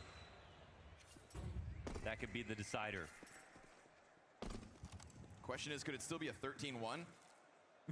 Yeah, you know, I guess that's also possible. But actually, is the blowout nature of that first map a possibility again? But who? You know, I mean, 13-1 in favor of Mouse? I don't know. Like, I don't know. Yeah, it's very hard to reduce this game and figure out exactly what's going to happen next. I mean, 13-0 into 2-11-13. It's just like, when does that ever happen? It doesn't. And ahead of this grand finals, we were talking about a Vitality on a 15-match win streak. I just feel like Spinks is just, he's discovered perpetual motion. He knows, he knows how to keep going no matter what. All right. And I don't think anybody else on the server can say that right now. The 13-0 is a team loss. Everyone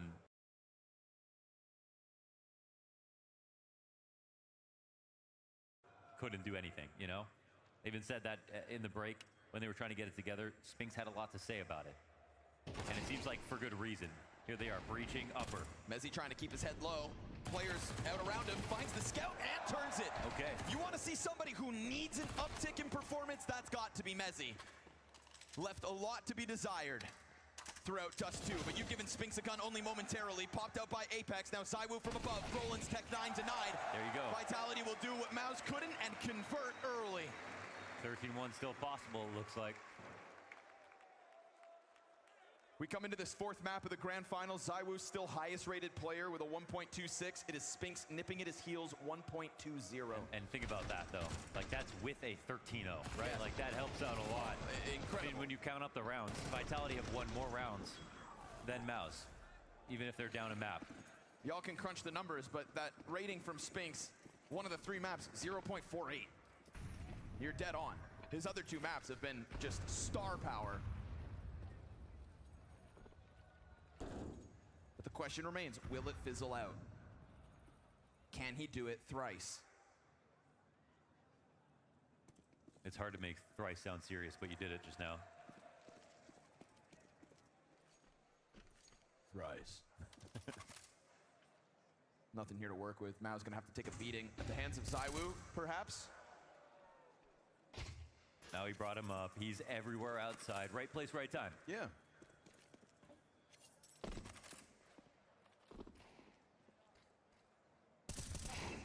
Ooh, that'll give you something to think about.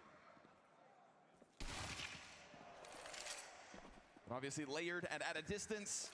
Huge advantage here for Vitality to go up 3-1. Mao's have to try. It's in the contract. This will just be a good boon for the confidence of the Vitality players. Definitely wanted to get some of that back, right?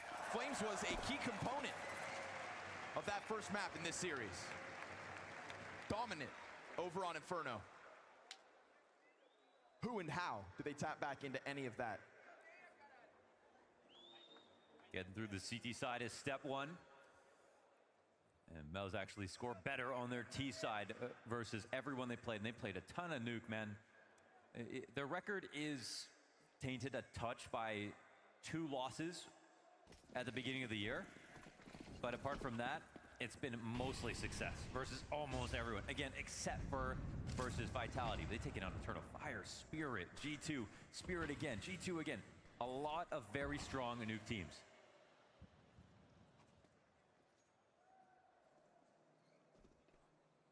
And this is the searching that you want to see. Ooh. He's gonna catch you, but he can't kill you. He'll take your teammate instead. Don't let him throw that. Sorsy. And this shows that it's upstairs. Sorsy just sitting up there on a pedestal. It's a nice recovery, but Apex then offers up a bunch of health, going for that squeaky spam. I swear the most important tac pause is the one in between maps. Sitting around in behind red box. You've got players around you. Seen that. He's been found out. Now the pressure from top silos, a little too much.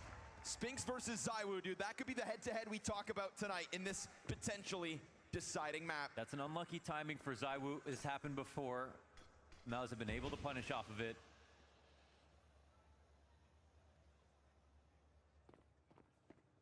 It's nice to see Mouse signing back up for that outer fight after ZywOo gets his one. They go and search him out. I like this mid-round. Going into the ramp play, but they're stacking it. They're not going for a push. They're leaving Mezzy alone. Oh, man. And fire on his feet. I mean, he is doomed. The fact he brings one with him, something. You've got a quick move out from Robs, catching him in transition. Jimmy's got the cover offered. This one was silent. Here we go. Apex up next. Brolin watching main. Bomb plant busy, but Brolin covers at the perfect moment. Yeah, he just made sure there was no smoke push. One player makes the difference. And a world of difference. That moment, ZywOo gets spotted. Looking to his side in case Exertion's going around the other way. Exertion luckily is able to jump out of dodge. And Mouse are the ones who go into a timeout.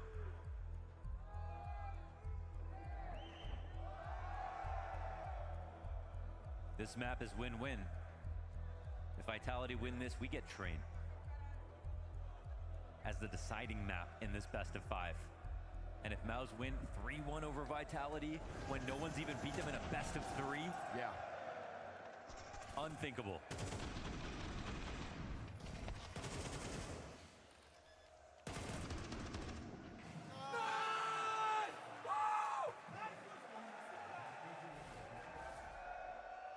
Took 2 players and a bunch of dedication to go hunt down ZywOo last round. But they pinched him to perfection and reopened the possibility of rocking the boat on their own accord. Og on the field.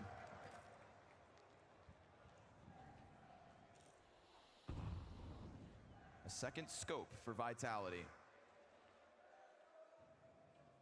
Mouse just behind the smoke, able to cross into red. ZywOo has yet to shoot. Spam comes through, but that is 3 players making the first cross. Oh, he missed it because he unscoped. And it is not just The 3 players behind a red box, but they could damn well be down those secret stairs already.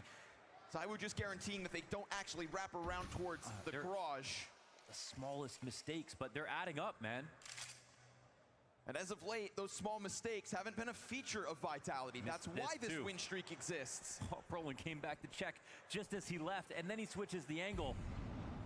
ZywOo trying to chase this, knows that they should and could still be around him. Okay. Hits Brolin in the back, good flash down and lower. That's gonna indicate Apex is here to support it. You better keep that head down though.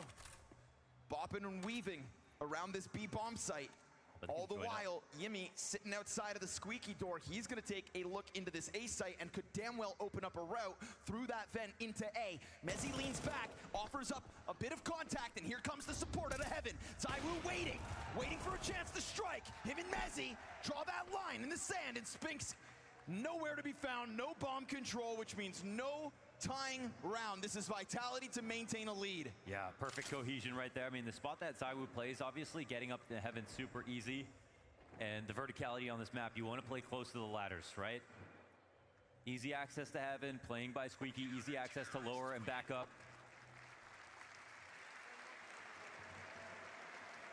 It's good use of the map. I also like to see Apex setting up Flamesy for pick plays. That flash while they're on control steps,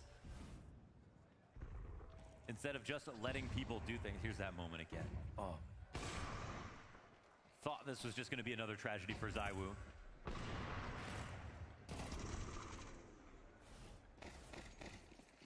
Mezzi also got to give him the credit there. Holding off the second side of it.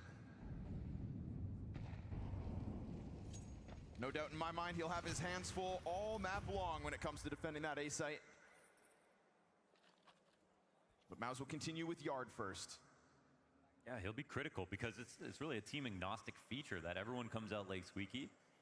You have to be aware of timings. You have to not get one tapped on the back of the site, or the heaven player can't even rotate. Yeah. It's important that he stays alive and stays aware, because he definitely spent the last map a little asleep at the wheel.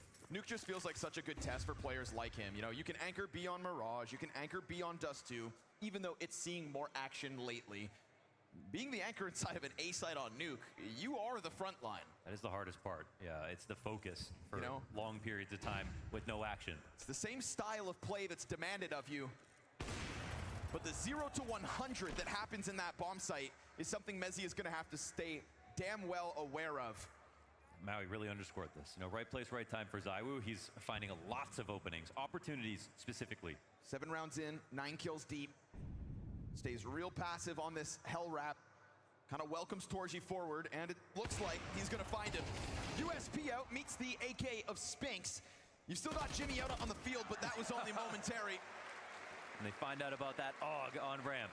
They try to take their sweet time, sizing up different approaches, trying to find that weak link anywhere on the map, and Vitality content to catch them in their net. Oh, we saw such great rounds in the middle on Dust 2 from ZywOo. It's just that towards the end, you know, it's like towards the end of games, I keep trying to bring up this, you know, newfound X factor that ZywOo is bringing into his gameplay, that he flexed in the Kato finals, that he's been pulling out. You still sometimes want to see him. He's having a great game on Dust 2. Where are the risks towards the end? Oh, fast into the action. You challenge that Tech 9, you die on the hot crunch. They signed up for this. Wow, they wanted all of it. And they pay the piper. Vitality busted. Mouse will fight you if that is what you want. Right, every push gets crushed. Interesting. You know, we saw that poke and prod coming out from Vitality on Dust 2. Only a couple rounds on the CT side. And one of the features that allowed for Mouse to really start working the map entirely was that Vitality shelled up. Vitality goes swinging in this one. Yeah, and Spinks is right in this high because, well, they stuffed the confidence move out of Vitality. Yeah. It could have been 6-2 versus a team that didn't have a lot to work with. Instead, 5-3, and on top of that, this is everything that Vitality have economically invested. You have suddenly made this round twice as important if you're Vitality. Yeah, that was the great risk. They had money to work with. Ooh, what a find out of Mezzi, however.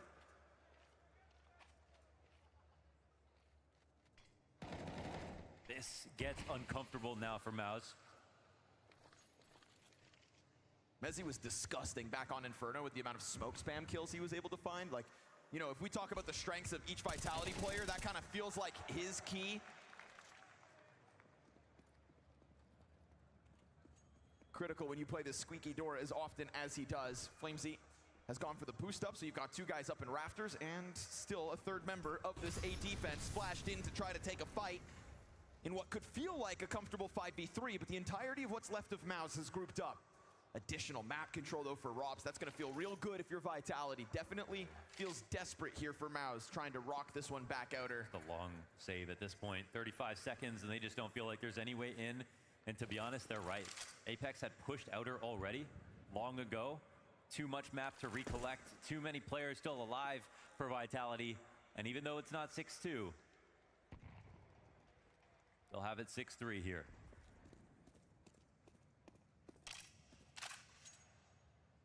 Save is important.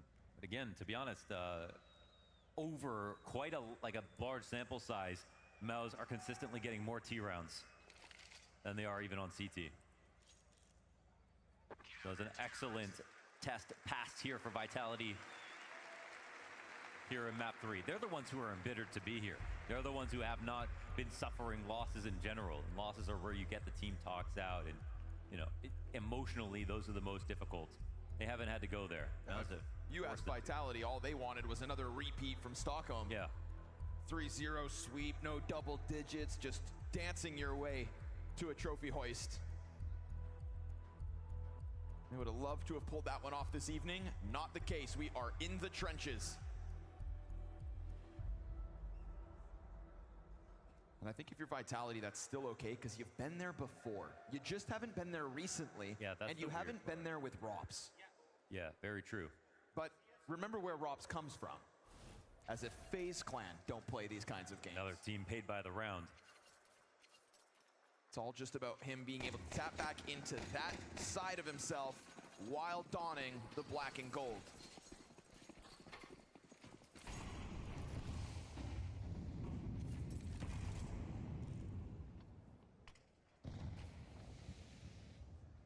Stuck behind these smokes for the time being. 2 players outer.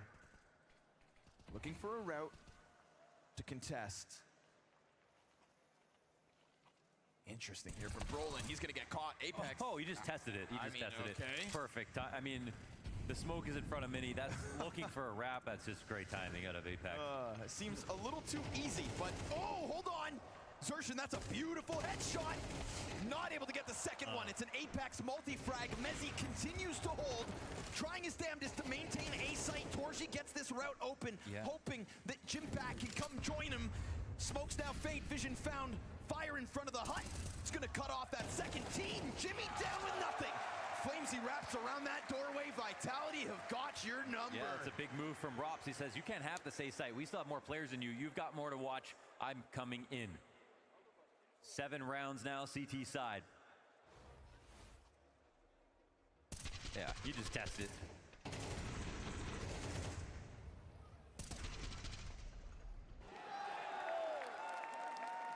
It's possible that Zywoo saw him, because he was also hopping back there, so maybe. Who knows? He might have yelled something. Yeah, maybe. Still, just the fact he keeps it that clean, we're going in. This one's looking aggressive, already out on the 8th floor with flashes. We've got Mezzi again, stellar. He holds, supported by Zywoo from the heaven. Yes, outer fumbles in this flying Tech-9 headshot that catches Apex. They're immediately coming in to clear out Mini. They know the strat now. It's a sweet taste of revenge. They could try to dive that vent. Nade chips away at both again. They didn't pick up the bomb. That's not ideal. It sits down in front of Mezzi. What's the route here? They're trying to boost behind these boxes. This is an angle that could catch you off guard, but Zywoo just quick to the trigger. Torji does the same. 1v3 for him, but caught by that outer angle. Vitality, it's an 8. This is excellent out of Vitality. Excellent from Mezzi. Hell yes. Anchoring. There were problem with the last iteration of Vitality, and why so many of those games, there were just too many players that would seem to go full pacifist in really important games. And, you know, you replace Dupree with Flamesy, and Flamesy has to learn, and he has the inexperience, and he has himself cited his nervousness on stage under pressure in big games. And it just felt one too many players were too young to all conquer it at once. So you got a lot of inconsistency. And then when Robs came in, it felt like, all right, it's perfect. Everything is totally solved now. And Mouse have actually done an admirable job of exposing some of that as well. It's something no other team in the world has done so far. Yeah, while so many others struggle. Little moment of glory here for Mouse. Good flash to cover that garage cross. But Apex and Big Garage. Yeah, he's still just sitting on it. Secret. ZywOo catching Torji out. There's a lot of pressure here. Apex actually offers open a threat to yank on. We've got ZywOo still scouring the field. His teammates are dying everywhere else. Flamesy's in a state of desperation. ZywOo trying to be the savior, but has those teammates with him. 9-3 on the half. Rock solid defense.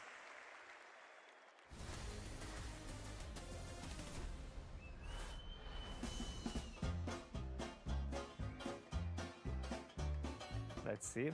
I have already an idea in my mind, though. So,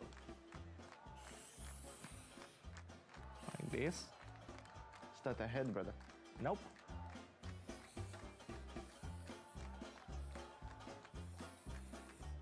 That's a car or what? Yeah, kinda. That's some lamps? This is inside, and you don't see this. I just drew it, so this is inside. Yeah, you have any idea? Nope. Any map? Look, I put this up for you. I can't understand your writing, bro. Says Clover. Clover. Do you know where is it? Ooh, a truck. I mean, it's a bigger, it's not a car, like, it's a truck. Okay, wait. I don't know. This was my idea. How you don't know? It's one of the spawns. Is it not Inferno? Is this spawn? Yes. Okay, are you ready? Yeah. All right. Stickman. White picking. Donk. Ding. Boost. Run boost. You got it. Boost. Let's go. Congrats. Give me something hard, Adam. Something. This was hard, bro. Okay.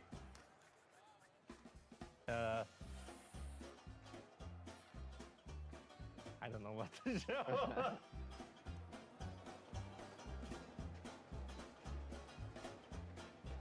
This is gonna That's be an op, right? Mm-hmm. Mm-hmm. Something like this. What is that?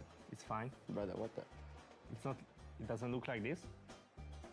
Submarine. Look. Yeah, op. Reload. What skin, bro? This is insane drawing. What? This is a dragon here. The dragon lore? Yes! Of dragon lore? Yeah, it's really good, no?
Those 13-11 wins were ground out by Mouse, but then Vitality have certainly cranked the tempo. That half may have been the fastest all match long, and that was with a 13-0. They suddenly remember how to play, and ZywOo was a part of every round there on CT side. Let's go, boys. Let's go train. Good fucking half, boys, but now we keep fucking going. No, we talking. No, we fucking talking. Going. Yeah. Fact is, a huge part of their success for Mouse was those upper hits, and Messi got in the middle of that. Time and time again. Feels like it's got to be his best half yet in this best of 5. That's a welcome sign after his, we'll call it lackluster, Dust 2. Oh, the soggy Dust 2 because from the UK. All right.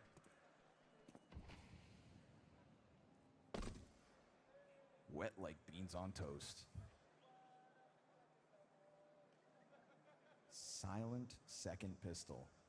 Oh, this is the setup. They got into Mini. Now this is the tough part here. Yeah, get through that, right? Fire at the tip of the hut. Mezzi tries to go in for the entry. Oh. First 2 kills belong to Mouse. Heaven reload needed, but it's bolstered by a second defender. This is not a comfortable one. They're going to go swinging. Oh, excellent, man. And the CT comeback begins. Yes, it does. It definitely is staged. This is a really solid, a lot of solid pistol setups out of Mouse 2 in this map, actually, which might be an indictment on them when you look at the total score. But in general, based on how these games have gone, we know how much that matters. We always get the Sphinx scam after the pistol. Make sure to catch his reaction if Vital, I was going to say if they win the forest buy, but no, not even, huh? Just Rops on a deagle, no plan. All right. Waiting for the gun rounds, Vitality. Lisbon, scream if you want, train.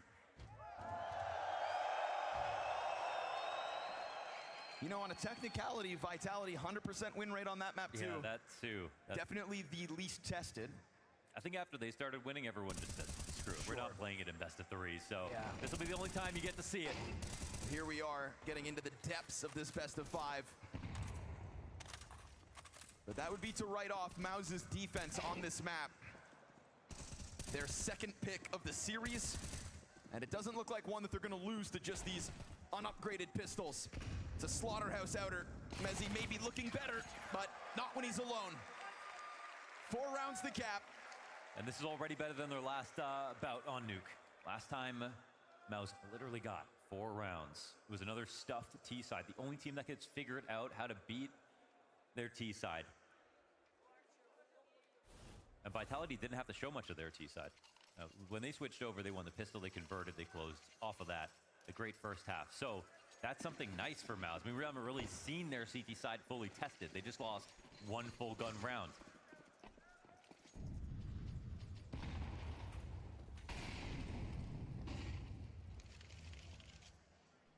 This is what they waited for, guns in hand. Ooh, insta-dink. If you're Apex, you're not feeling lucky. 4 damage. That's all that's needed. Because death looms. Dunked on. Gut-wrenching first death in a gun round of this T-side. Go ahead, call from the sidelines. Here's the other player who plays alone, his counterpart to Rops, Jimmy here. Just the MP9, so... Oh, okay! He was almost done crouching. That's unreal from Rops. It didn't look like he was seeking the fight, but it damn well came to him. We'll see if Xerxin wants to sign up for some fisticuffs. We've already got him climbing through that window. Xerxin's got to peel back slightly, waiting for the reinforcements in the form of Brolin right behind him. Then that smoke spam gets a bit of damage in. Rops ready. Second headshot to his name here in the 15th round of play. 3v3 evened out. Time hits 30. Fire hits sight. Vitality are gone. Is there another game plan that can work? I don't think so. Sphinx is in here. Oh, damn, that's damage. They're going back down. Torsy's already on the top of it. That is scorched earth on the way to the A site. No business winning that duel. The audacity. The desperation. They were playing snakes and ladders, jumping on each other's heads, coming up and down the vent.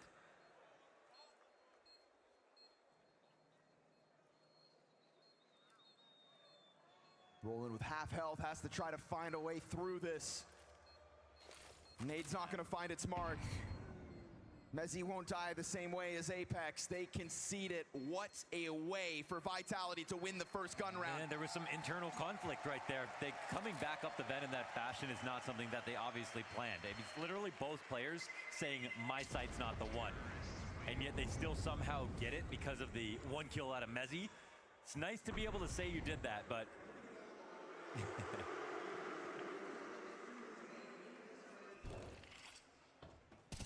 Wait, what? Dude. Wait, he just airlifted him up? Was that... He wasn't on the ladder, so... I'm sorry, but considering the situation... Does he have more accuracy? No, he's walking. He's on someone's head. He wasn't even on the ladder. Detectives dissected. We'll fixate in on the action because I don't think this tempo is going to change up much. Forget about it.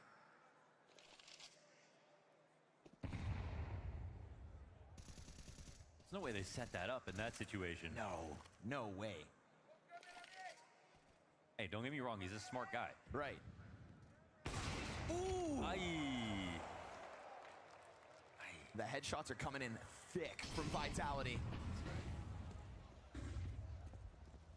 Whether that's Jimmy getting popped over towards ramp. Oh, does he get found out? Being first death this time. Xerxin trying to figure out where Flamesy's got off to. Very tricky out of Flamesy, man. Sticking around, but now he's been found out by his countryman.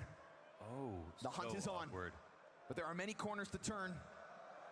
The chase is real. He keeps missing him. Oh, he's got him. Okay.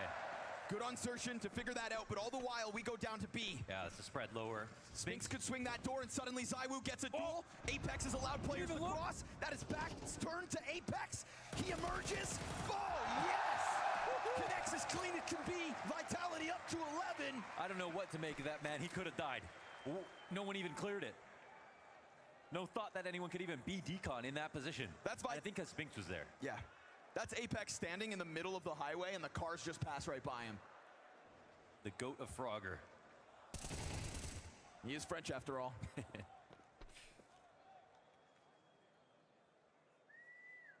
3 players to run off to the ramp save. Vitality clearly not wasting time to try to push us into the unknown that is Train.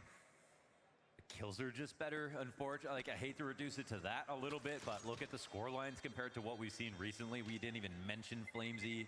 I don't think we talked about him a single time, good or bad on Dust 2, just non-factor.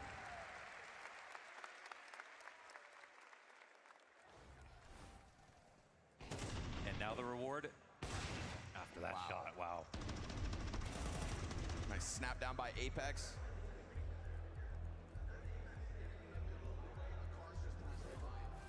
He's been racking up those 2-player spray downs as of late, and this one a little less random. And I'd argue a little more important to keep Mouse outside of arm's reach. 6-round gap here on Nuke.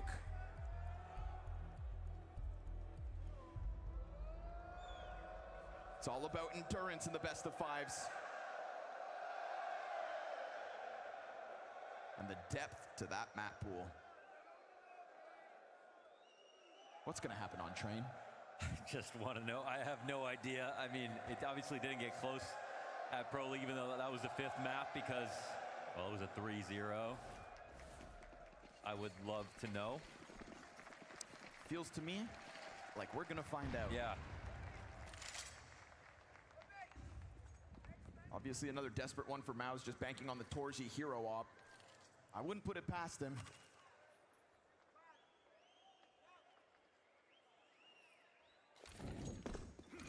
This is a Vitality that got them on the 15-match win streak. You look across that scoreboard, everybody puts up. When push comes to shove in this best of 5, Vitality tap back into what has gotten them here. And I don't mean here in Lisbon, I mean here in 2025. Their 3rd consecutive grand finals. Hunting that 3rd consecutive trophy hoist. The untouchable streaks that they have put forth since Bounty. Round 12, a guarantee. Torzi will sit back and try to hang on to the op. Please take this duel. I just want to see ZywOo pop his head. Oh. Did Torzi shoot? Looks like he I might heard have that back there. So now ZywOo, you know ZywOo, he'll be a little more cautious. You can chase me through the site if you'd like. He'll take you down as he departs for the road. Flamesy, do you not try to charge that?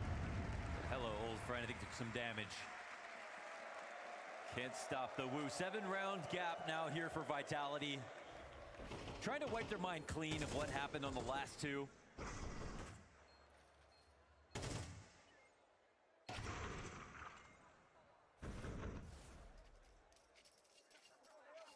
It's going to be the most confusing final after when we look at the box scores. From the kills to the rounds 1 to the 13-0 followed by 2. 11-13 victories for Mouse into an end potentially on train. Another fast this has one. Been a saga. Tempo is straight in. It's a one and done out of Mezzi, trying to get into the vent. Oh, they got down. Certainly looking much more awkward, but they're you playing also bumper cars. have to be concerned about outer. Apex gonna keep him a little frazzled, and as that distraction's offered up, it reopens the door for those other players once stuck in smoke to try to recover. It is a man advantage for Vitality. Ooh, Apex. How'd he live through all that? Gonna get found out. He was trying to fake it as if he could have gone down secret. Could damn well still be the route for Vitality. B looking prime for the taking. Roland takes his chance and that's up the bomb. Into lobby and now control of the scene.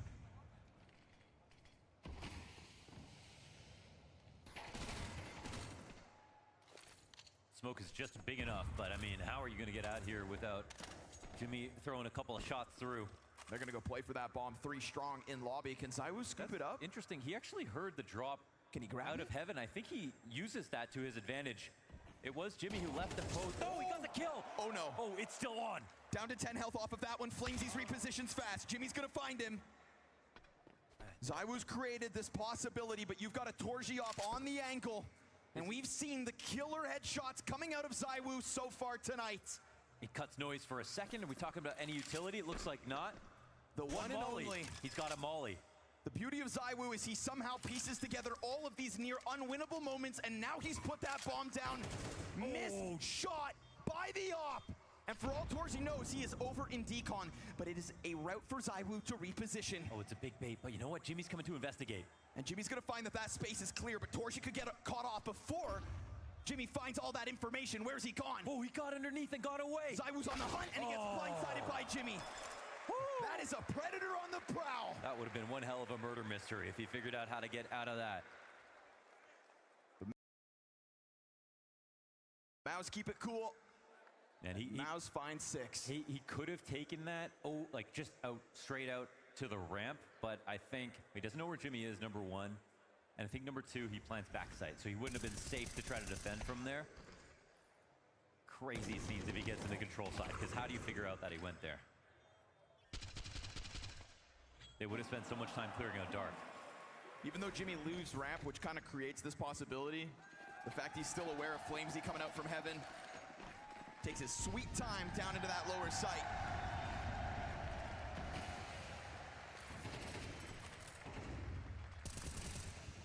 Six rounds to overtime for Mouse, with a buffer in their back pocket.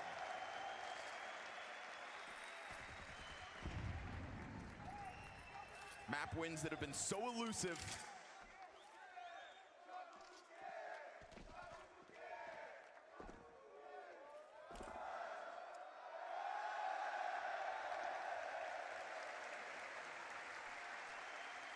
That situation too close for comfort.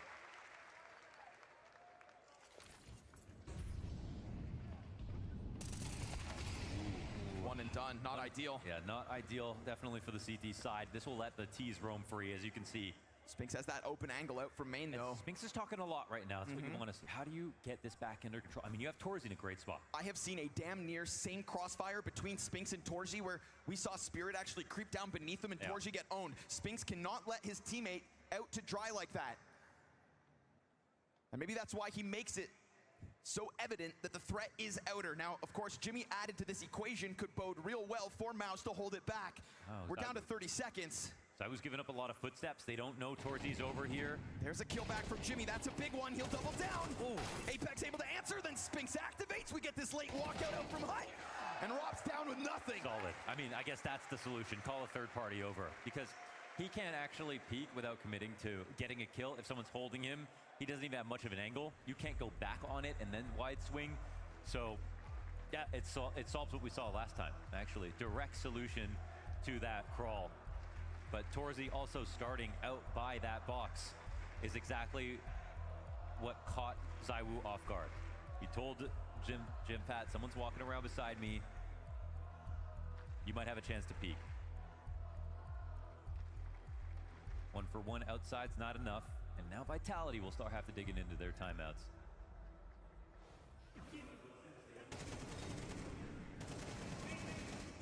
All those bodies on his screen, and Jimmy still gets 2. Spinks was waiting to strike.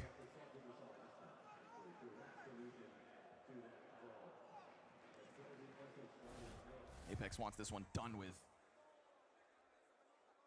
Wants this to roll forward towards Train. We've got limited weapons here for Vitality. Could open a door for a quicker round.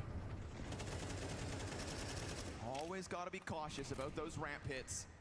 And we saw how clean Rops could get the entry on Jim Pat.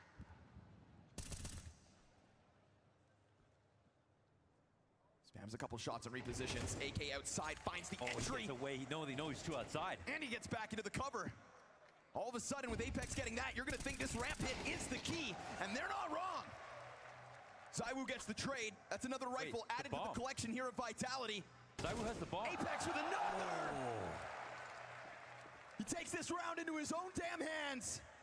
Leads by example with the double. With ramp control in their back pockets, it is ice in his veins from Rops. Mouse may have those 2 tight wins, but this one seems like a foregone conclusion.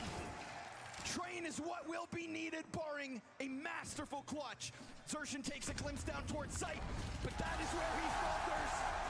Big entries from Dan Mattis-Claire, and a big moment for Mouse to try to push us to a trophy lift in Lisbon. An unknown entity remains. A gear shift from Vitality as they bite back on Nuke. We go the full distance in this best of 5 grand final as Train will decide who hoists the trophy here in Lisbon. But one thing is for certain, Jacob, ZywOo, he's back in the server. Yeah, we gotta give it to him. Called him out heading into the 4th map right here. Hadn't had the best grand final so far. A couple of maps where he lacked a bit of impact. We kind of prefaced the fact that Mouse would apply a lot of pressure towards him and Apex on the yard area, and they shut that down. They played fantastic Counter-Strike. We saw Apex in the last round as well on the T side, getting a triple kill. Overall, those 2 were the spearheads for Spirit. Sorry, not for Spirit, for Vitality. And fact of the matter is that they were able to shut down a well-playing Mouse up until this point. So many ideas from Brolin and Co that were just thwarted by that duo that you mentioned, Pimp. Unfortunately, Mao's just running out of steam, not giving himself enough runway. So many rounds that they're going to look back at, so many close rounds at that, where they really had opportunities, put themselves in decent position, but yeah, man, ZywOo's just rotations were everywhere they needed to be once again. Understandable that Cyclone's going to be straight in here to be talking to the in-game leader, right? Because we preface this as this is a known identity, arguably, for the side of Mouse. This nuke, it's looked incredibly comfortable for them, but it looked painful versus Vitality. Yeah, but I want the viewers to pay attention right here. Very calm, very collected. They're having a conversation. You know, the 2 leaders of the team arguably having a conversation about, okay, what are we doing now? How are we approaching the teammates? We obviously go out now, we have a talk, we get ready for the next map, but let's just align ourselves of what exactly it is we want to focus on. And just for the viewers at home to understand, when you play a map like Nuke where nothing really works out for Mouse, it's a very fine balance between talking about, okay guys, what went wrong on Nuke and how do we prepare for Train? Specifically for Nuke, you know, if there's certain areas like, let's say Jimfat died a lot on towards ramp, there's no point in telling Jimfat 24/7 that you died too much on ramp, or you shouldn't have done this, or you shouldn't have done that. No point in destroying his confidence. That's something you deal with tomorrow or the day after when you review the game. So for those 2, right now, they're probably having a conversation around, let's figure out what can we zone in on? What are the learnings we can use from Nuke heading into Train?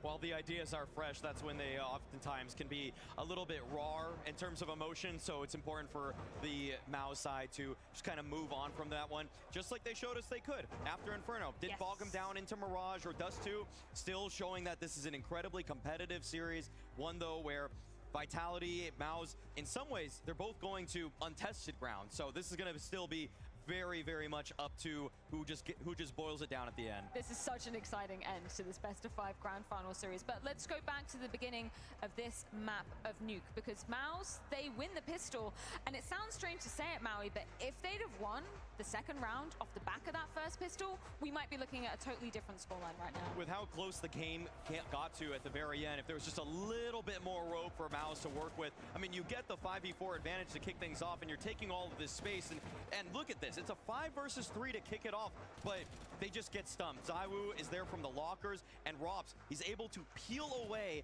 with this smoke, and there's 35 seconds left. This feels a little bit ill-advised for me from the Mouse side, Pimp. I feel like with that much time left, I've seen so much composure in mid-rounds, especially 5v3 mid-rounds, that you wouldn't have expected, or I wouldn't have expected Mouse to just say, all right, we got it, it's just a deagle. No, it's a glaring mistake. You know, it's a calling issue, it's a spacing issue, it's a time management issue as well.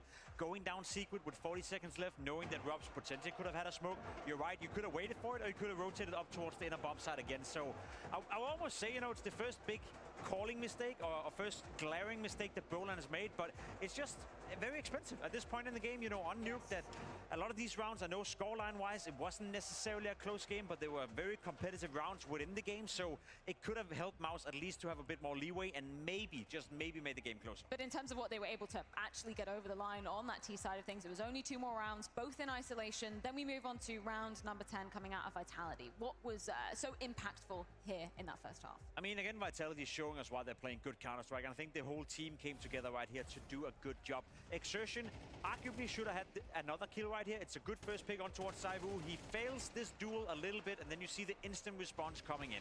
Now, Torsi answers back, a good trade back and forth, but Vitality just apply the pressure.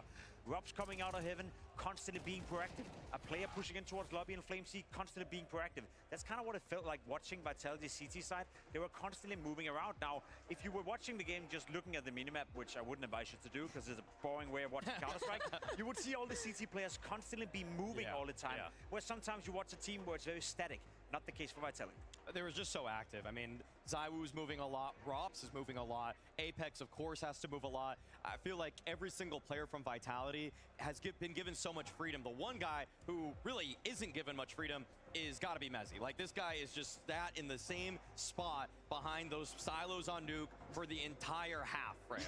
Yeah, it's pretty rough tides for him. In terms of that proactivity on the CT side, though, was that the same story for round number 12, which ended up with half Vitality? Yeah, I would say so. Yeah, again, Vitality showing that they can finish off the half in a great sense. We spoke about it, maybe just one more round for Mouse would have helped them to make the game more competitive. Unfortunately, wasn't the case. A new setup, and what I wanted to show here is ZywOo's impact. The fact that he takes all these duels, the fact that he continues to refight and refight and refight. He's hitting Exertion here as well into a new angle, into a new fight. You have Apex then popping up. Again, it's a 4v4, and Mouse could potentially win the round. ZywOo comes in towards heaven, pulling out the deagle, and look at the confidence right here. He knows he has to help, he knows he has to have a presence, and the fact that they were constantly giving fights towards Mouse where they had to not only focus on one duel, but 2 duels at one time. Important to note that in the 12th round, they know that it's just going to be a full-on force buy from the Mouse side, and so ZywOo, he's not really too worried about Ops on the other side, barely even worried about AKs. You know, he's fighting against Tech-9s, Galils, and so it's not really, to me, even eco-fragging, it's pragmatic. It's like, you should be taking these fights with the Op, so to see him just swing out for all of those as he does, it's not just stat padding, it's actually important that but he's doing everything we asked him. You know, Dust 2 was a different case. He didn't go for those duels, wasn't proactive enough, you know, didn't really, I guess, execute on towards Mouse. They didn't use too much utility. This time around, though, he was the one facing them. He took charge of the game exactly like we asked for. Now I'm smiling just a little bit because we've got round 15 queued up, and my only question is, what the fuck was happening down in Benson Ladder in this round? Like, what actually was going on? This was wild. Take it away, Maui. I mean, this is a round where I feel like the mid-rounding almost got away from Apex here. I mean, early on, it takes a lot of damage as at 4 HP, so 4 versus 5, and Mouse rotated, honestly, quite well. The only little mistake you could say, Yimpat, he turned to his radar, got caught off by a player peeking out a ramp right there. Rops is able to hold the line, goes 1 for 1, and now they know that there's a presence. Vitality knows there's a presence from Mouse downstairs, so they want to go up, but then Flames goes down the ladder, up the ladder. Like, this is one of the most ridiculous moments, and he is full moving, okay? Like, twice now in the playoffs, in pivotal rounds, Vitality players are full-on sprinting, and I just think it's a feature of the game. It's just a feature of the game at this point. Torsi couldn't believe it, right? He spots the player go down, Vince. He's communicating to his teammate, be ready, they're coming down towards low, and then all of a sudden FlameC pops up, full running, instant headshots towards as well. Don't blame him, you know. That's just the game getting unlucky for him. Just absolutely insane scenes. But that does leave us waiting on the doorstep of what will be the 5th deciding map. And we've all been hoping it would get to this ground. It's going to be going down on Train for the first time ever in a best-of-5 grand final to decide who is going to be lifting the trophy.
Night may be falling here in Lisbon, but the atmosphere is absolutely electric here inside the arena. That is because we get a 5th map, and that map is Train. The first time we've seen it be a decider in a CS2 grand final. And this one is somewhat uncharted territory because both of these teams have played it 3 times, both have won it 3 times, Jacob. Something's gotta give. You know, one of these 2 teams will end up losing, one of these 2 teams will end up winning. That much I do know, Maui. Apart from that, it is a little bit of a new experience. I know both teams have played it 3 times. Obviously, there's been a lot of practice for both teams as well. One thing is playing the game in group stages in less significant games. Another one is putting it to the test in a best-of-5 grand final where it's a trophy on the line. I am super, super curious to where they're gonna come out, how they're gonna come out. We don't know yet where they're starting as well, so it's kind of hard for us to anticipate that. But in terms of the know-how, as we said, both of the teams have never ever lost the map. That's pretty much That's kind of a lot of what we're working with on this one. I mean, not seeing this played in the playoffs at all for any of these teams. Really, I mean, the first time we're seeing it in the arena in general, and the limited times that these teams have played it, they're beating teams sometimes that they're just kind of better than. And so I'm not really judging their game plan super carefully. Like, I think Vitality beat like 3D Max and MIBR on it. So even though I can see, oh, okay, cool, they have the smokes down to take A, I'm not sure if they've been pressed by a top 5 team to really know, like, when push comes to shove, what are their favorite strats? What are they really honing in on in terms of like weak spots? So this is going to be, in a weird way, like a map that's, to me, like, who wants it more, and mostly who wants Pop Dog more. I feel like that's been the one point on this entire map where that whole contest dictates so much of what happens in the round. So I expect both of these teams to throw body after body into that area, and honestly, if it comes out favorable in the trades, it could be anybody's. I feel like it's been a real, motley crew of different teams that both of these squads have been facing and getting those wins again. I think you're totally right there. Who are we looking at individually? If we know that's going to be an area of contention where a lot of fights are going to be happening, who has to bring the heat on this final map? I mean, Mao said it before, a lot of people at home maybe watching right now haven't seen a lot of Train, and the way the map have changed from how it used to work is that it's much smaller, much more compact. So when you look at the two AWP players on each side, ZywOo and Torsi, whoever is the better AWPer at playing it up close, whoever is better at being almost like a Fallen or a Brokey-esque AWPer where you go toe-to-toe, you almost push your AWP into the face of your opponents, that's one way to find impact. Now, we have been, I wouldn't say critical towards ZywOo, but we said that he needs to take charge of the game a little bit more, and the reason why we're saying that is because he can, because he's the best player in the world. I need to see that here on Train as well. Yes. You cannot play passive with the AWP and Train because you will be stuck behind smokes, stuck behind Molotovs, and stuck behind walls on the map because it's so compact. Now, I know Torsi can do it because that's the way he plays Counter-Strike. It's his bread and butter. Can ZywOo do it? 100%.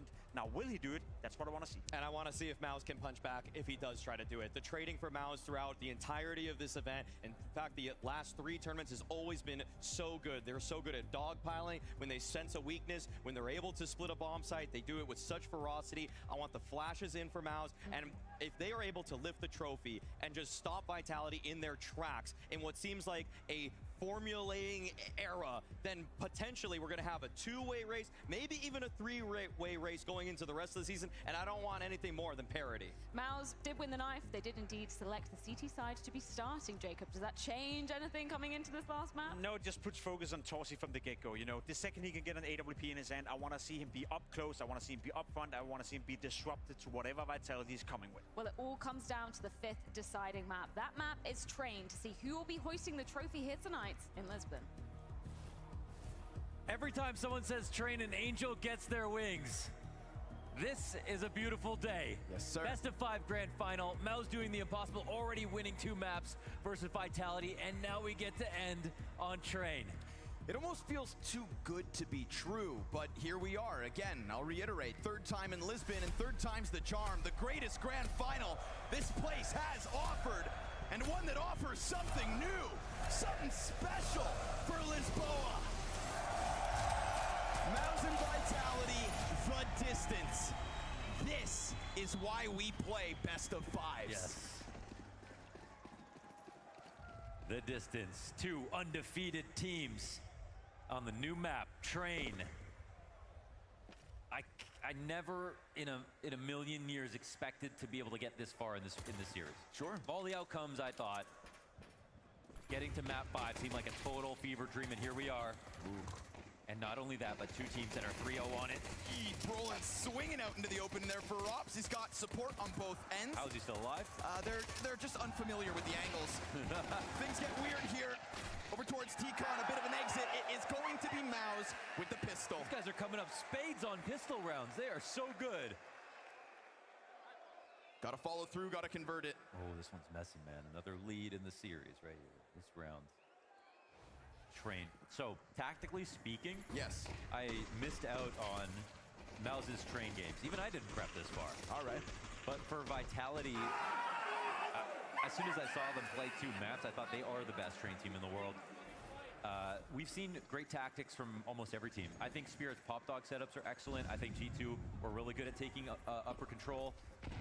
I think Vitality are much more balanced. The first team to figure out you don't want to commit too hard on T-Con control, but instead just threaten it over and over again. We're going to get fast adjustments and improvements, and there's going to be a lot of improvising as well. This map is fresh for everybody, and that's the most exciting part. My question is, are we going to get something new? Yeah, that's actually a great question. We actually have to keep a really close eye on stuff that might just catch either of these teams off guard. Yeah, who's more excited to be here? Me. I'm the most excited. Not much to get excited about in the second round. Waiting out that smoke with pistols in hand. Bomb about to be found out by Brolin, supported by a pack of players right with him. Brolin has a chance to be known as the best train caller in the world, bar none, if he wins this map. All right, this is what it comes down to? Definitely on the line, absolutely. Well, I'll say back on Dust 2, I was incredibly impressed with his T-side calling and the way that he just had Apex chasing ghosts throughout that second half. So he's already kind of got a tip of my hat. We'll see if we end up getting that out on Train. We waited for the last map. Got to remind you guys, we've got a new sponsor for this Blast event. That's Underdog. Deposit and get up to $1,000 of bonus cash when you use code BLAST. Gotcha, Doug. None of this is possible without the sponsors. Don't you ever forget it. Ooh. Fast run out through T-Con with the double nade towards B-ramp. That is quite a bit of gusto. Flamesy ends up killing Xerxin, but Brolin was right there behind him. Yeah, going up above for a second. Brolin's not going to see anything. The lay of the land as it stands. ZywOo's in the most interesting spot. He comes out instantly domed as Brolin.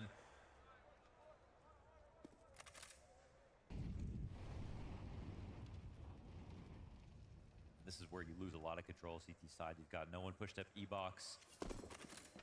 Jimmy playing Icon by himself. And that smoke will not do anything. They're already on the inside of it. Which only, I think, it brings you forward if you're a T.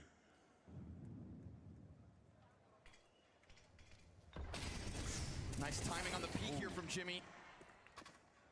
Yep.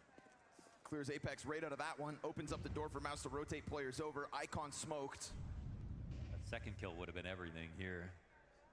Torsey walking in. There's a player who's low. I don't know if Mezzi showed any feet. Doesn't seem like it. Every retake is winnable on a brand new map.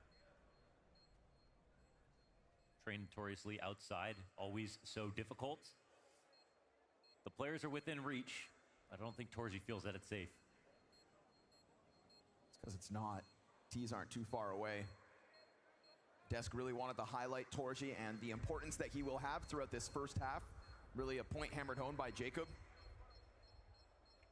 Not given a chance at the retake, though. He sticks around a bit longer to find an exit. You know, every kill, worth it. As long as you can secure your own life with it. They bring it down to the 2v2, but they will concede Vitality's first round win. Vitality on the board. Sneaky positioning here from Flamesy, but... Yeah, that's something where I think Vitality didn't participate in as much with the extremely explosive outer calls. Since they, oh, wow. All right, there's a Train believer here for Vitality. You know, with them angling the T-Con Train, that has really opened up how much room you have on T-side to really get crazy, especially, and the nades coming back in as well. You don't even have to line them up anymore. It's so simple. You never miss, basically. And that's made it very chaotic. But I like this move from Brolin, calling out that they're actually not going to bust down outside. Play grenade on Flamesy right at his feet. It's going to be a tough amount of damage for him to have to handle. Into Pop Talk they go, and with Xerxin getting the one, he is stuck in with Rops. Nowhere to run in that case. That was really disruptive. Torsey allows one out. T-Con turns away. His flashes sail over top. You know there's more players in there. You see this stream of utility coming outwards. And there's actually no movement behind it. Robs is into the B bomb site all the while. Yeah, eventually you have too many players chipping in to put together a site defense, and you realize there's a weakness. Oh, dude, this guy is ghastly. Oh, he missed it. Oh. And he could milk this for more, but he will strike down Spinks, open up the B site. Torsey reclaims a little bit more elsewhere, but bomb to be planted here by Apex. Robs continues to hunt them down. Won't be able to get his fourth kill of the round. Apex instead with a health advantage has to try to piece together this clutch. He can play this from upper if he wants to. This smoke is fresh though, so he's going to try to use it. They're going to work forward side by side. He still doesn't know about both, so the number's unconfirmed. They'll take to the high road. They come running over top. Oh man, he gives up his position. Missed shots originally here from Apex. Bombs on the other side. Oh, no He's got that first duel offered up. There's no kid on the plate. Jimmy's got him. 10-second defuse demanded of Mouse. Any damage works right there, but he can't get a bullet in. One-off round for Vitality is all. Yeah, they pulled off that retake. Tac pause coming in. Let's see if there are ideas. This round solid from Mouse. And this tournament is up for grabs. They never really got their claws in on Nuke. It was hard to really believe in them taking that map, but here on Train, this is dragging Vitality more into the mud. We're far away from the maps they have real streaks on. This is very untested. This is a map where a tiny bit of innovation could win you the entire map, and the only way to learn from it would be after. You watch the demos, oh, that's how they did it. You could pull off one gimmick, one golden gimmick, 5 times in a row and win a half. You've got to be vigilant at all times. And surely there's a world where Vitality want to get these reps on Train in. Yeah. You just don't want to do it in the 5th map of a best of 5 grand finals. Counter-Strike waits for no one. Put up or shut up.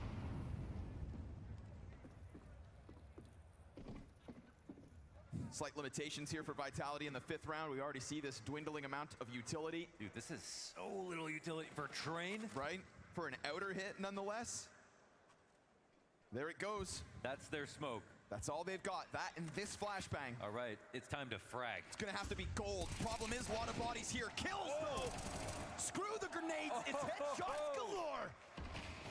Galil in the AK shreds through all 3 players within that site. Torzy takes a little bit of a look, loses 60 points of health, and that is Vitality keeping it simple. That's believing in the call if I've ever seen it. One trailing smoke, and I think one flash off the plate, and they just join up and explode. So again, okay, another punish here. Again, the interesting part about this map, Pop Dog, and it's about how you scale up into the cutout with a teammate far back. We saw Robs in that position previously for Vitality, and Mouse tried to disrupt it. They still won the round, but it took a little longer. But when it came to Pop Dog itself, Vitality had a very, very good setup. It's a predictable boost here. Spinks fighting for his life. Too many players. As long as they get them all dead, doesn't matter how many they lose. One smoke, one flash. They clear out that bomb site. They hunt them down like dogs. Mouse have no money, but they're still gonna buy. This flash right here. This one flash from Atax, single smoke on the exact. I mean, not to mention just the instant headshots. Get it out quick. Flush out the frustration.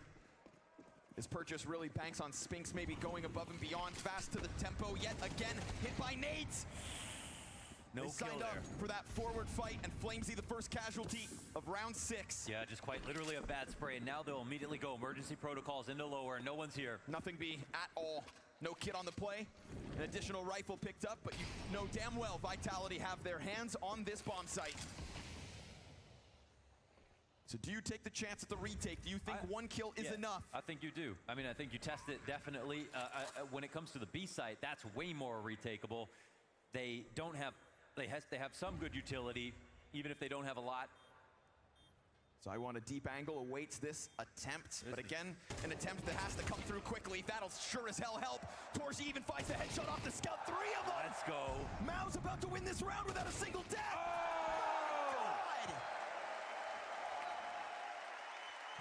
Insatiable hunger from the scout. Rocks them with the back-to-back headshots. Torzy, how dare you? That's that Tornado coming through, tearing through the site. Oh!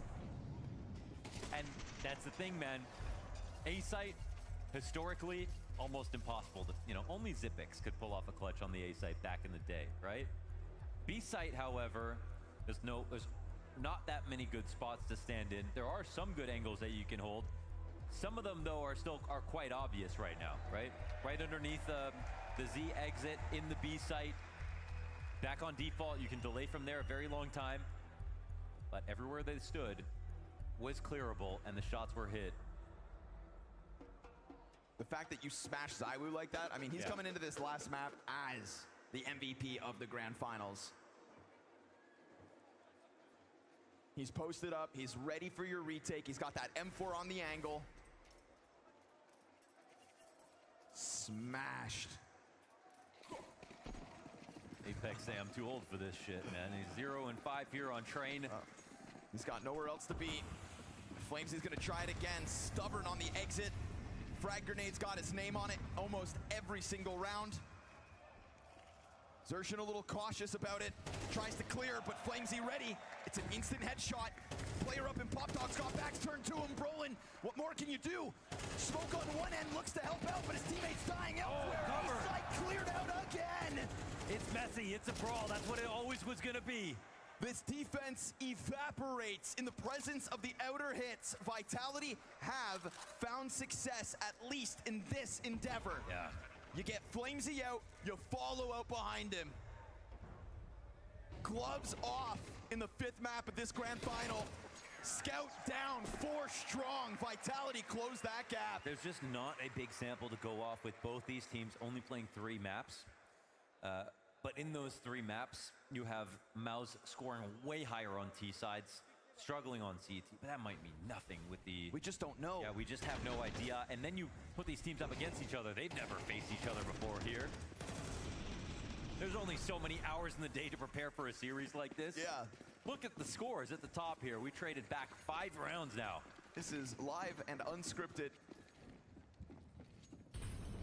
Just remember, Cyclone took a plane this morning to get here. What kind of preparation does he do on the way in? Train. So many rounds at this point as well, back and forth. This is 6 non-consecutive round wins. And again, when we don't know what's in store for us in the second half, these teams don't, we don't, you don't. Oh man, timing, small timings. All these early momentums will matter. Molotov destined for Spinks. He peels away, Line losing that up teammates. nicely. Again, that backline falters.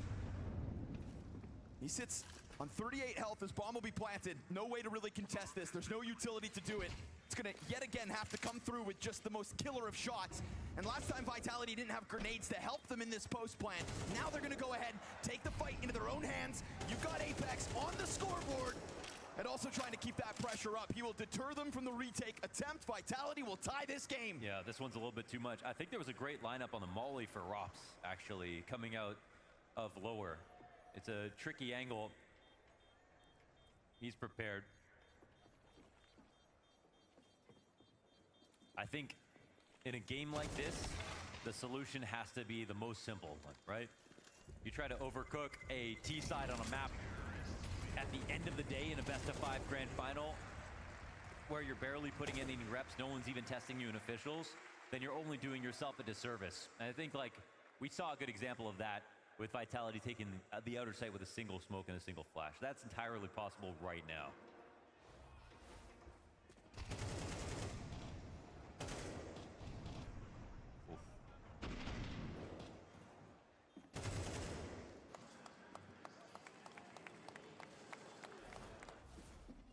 Finally, that back and forth breaks. Mouse will have to bend at the knee, barring a glorious moment from that solo Famas on Jimpat. Doesn't look like Rops wants to waste time here. Oof, but down he goes. Nice trade. The only good gun here. Famas. That one threat out on the field. Backs turned to Apex.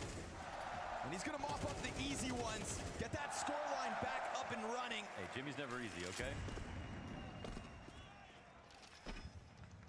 Try to topple what's left here. Vitality on the brink of a lead. Dies out to a USP, but it's all good. Flamesy continues to rack up frags outside. 1 round lead. Can't help but feel like it means nothing right now.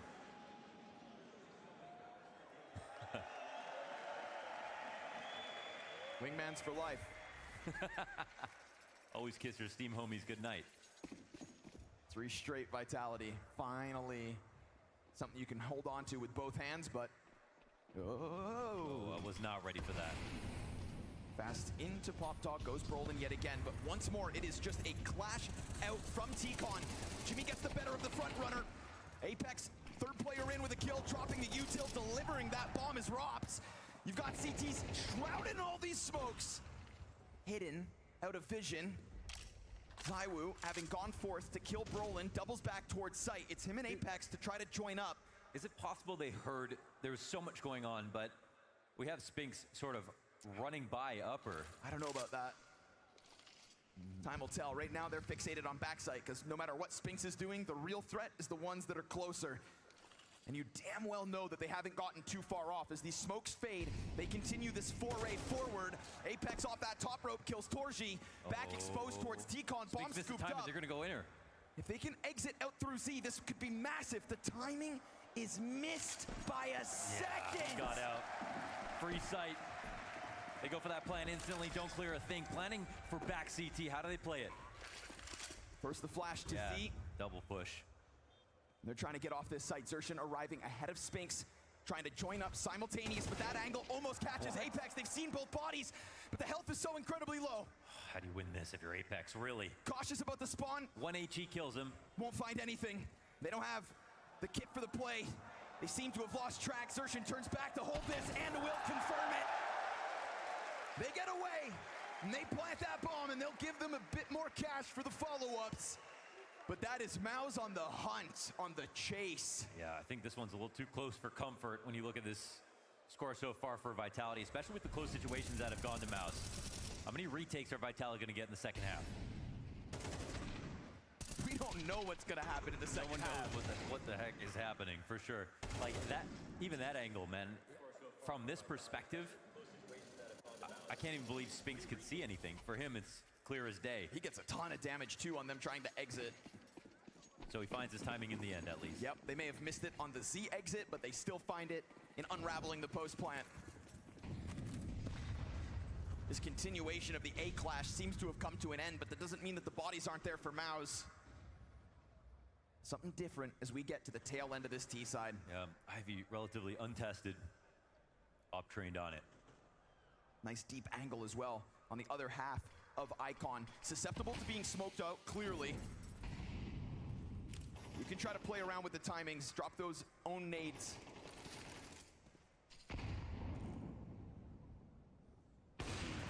Just missed it.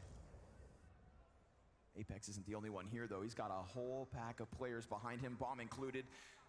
Looks like Rops is going to try to get something going on B again. It's pieces in the right position, but it's opening kills Vitality. Brolin's got nobody to worry about behind him. Not that he'll know it. He tries to slide into this duel and gets straight up bested by Flamesy yet again. You've got Spinks getting some success elsewhere. A saving grace, perhaps. Cannot be forgotten the amount of damage that was done on the two players that have all the kills so far for Vitality here in round 11. Retake is still possible, man. It's a little bit difficult from where they're playing. With the amount of money, it feels like they don't know about the health bars, I guess. Flamesy and Apex maybe getting away with this one. No test. Man, that frag grenade on Spinks could kill Apex and Flamesy. Oh, yeah. They were both bottled up inside of the site, now splitting it in order to maintain. And MOUZ obviously money low, trying to invest into that 12th round, looking for the tied half with no idea as to what comes up next. This game's fully loaded. Hey, Launders. Yeah. Listen to the tension in here.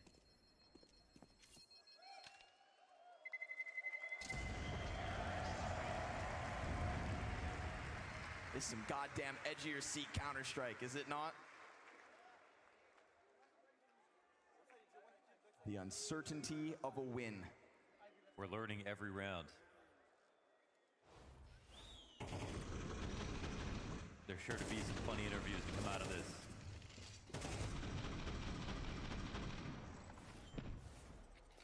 To hell with the interviews, man. I want to see the pop-off.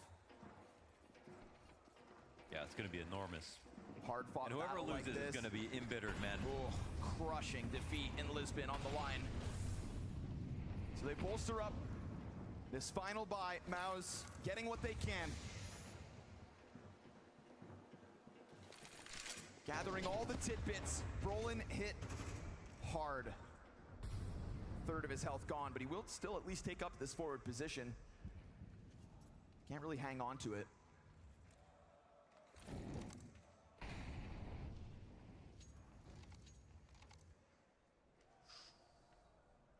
Torzy trying for an even slimmer angle. Saw what happened last time. Yeah, Mezzi creating just a threat. That's been enough to jostle some rotations. Ooh, interesting. Wow, this is a sweaty angle. Oh, Something really? new. I feel like it's so weird looking. I wonder what this. But I mean, you're never going to get even spotted. Look here. You'll never get noticed. Surely ZywOo does not see this, and so even if you see him going for the swing, you've got the element of surprise. Gervin guaranteed. If it was anyone else. Yeah, it's gotta be winning play at the flash. Oh my gosh, he saw it. He saw it. only ZywOo, baby. Try all you want, that's the double kill they need. Oh man. We have seen these ferocious outer yard hits come through time and time again. And one more for the road. Flamesy, a key feature of these attacks.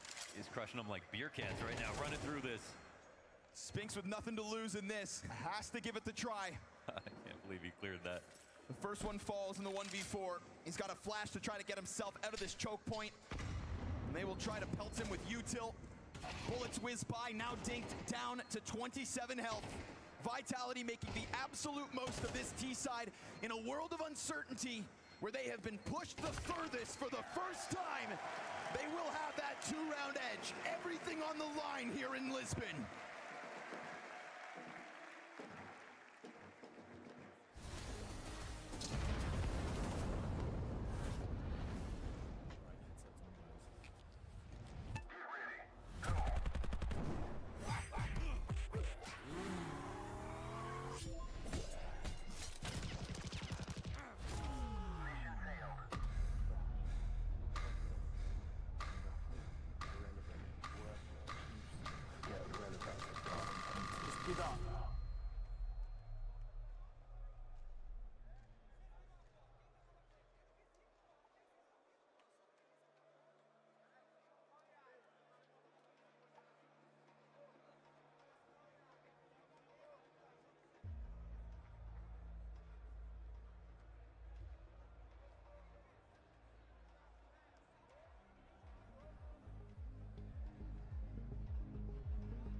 barn burner of a best of 5 in Lisbon.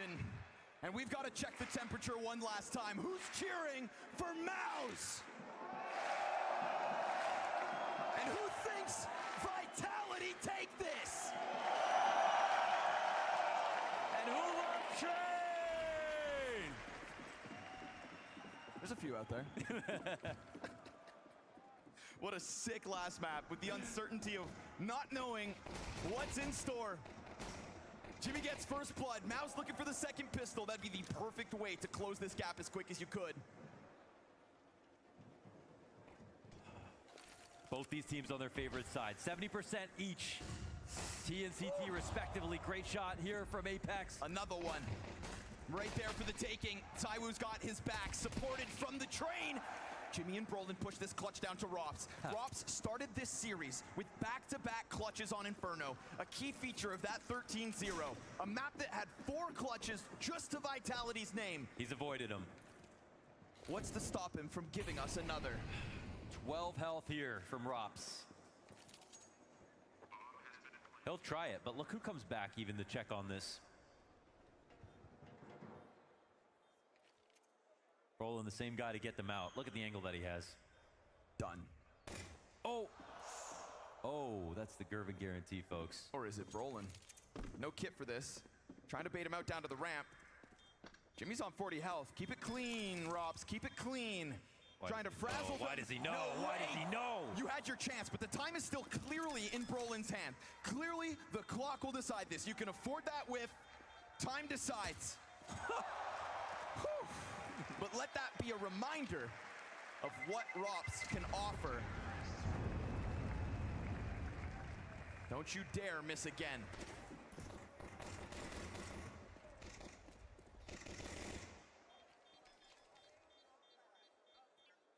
One kid and that gets ugly. Yeah. Boys, it's last half of the fucking day, okay? Yeah. Let's fucking go. We need to give what we have left, okay? Yeah. We need to keep what we have left. It's a ragtag gang of guys that have risen through the world of Counter-Strike together, that have been made fun of as they faltered, that had to cut their captain to try and rise to the very top of this Counter-Strike world. Biggest match of their careers. Yes, absolutely. The biggest win. 7 rounds away. Give what you can, give what you have left. 5 maps deep in this grand final. Scout shot is sick. Where'd he come from? Apex started this game 0-5. Now 10-8.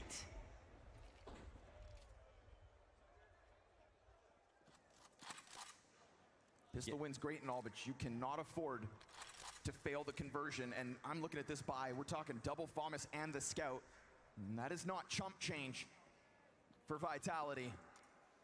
They forego the utility, which means Mouse will have a bit of an edge with this execution. Icon blocked.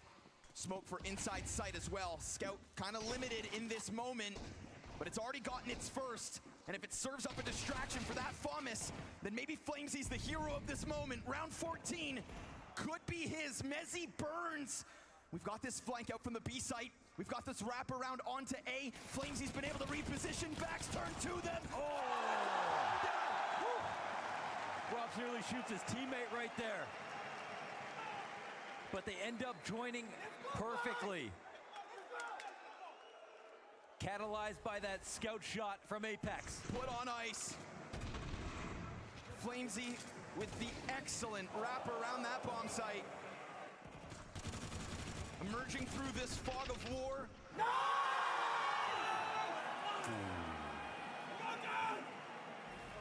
Again, you've got small sample size, but Vitality, who are more comfortable on CT, Mouse, who are more comfortable on T, now here to prove who is the best train team in the world at the same time as lifting the trophy. This is the last half. Every time this head-to-head goes down, it gets better and better for Mouse, closer and closer. But still unable to take that last step over the finish line. What does that do to your mental?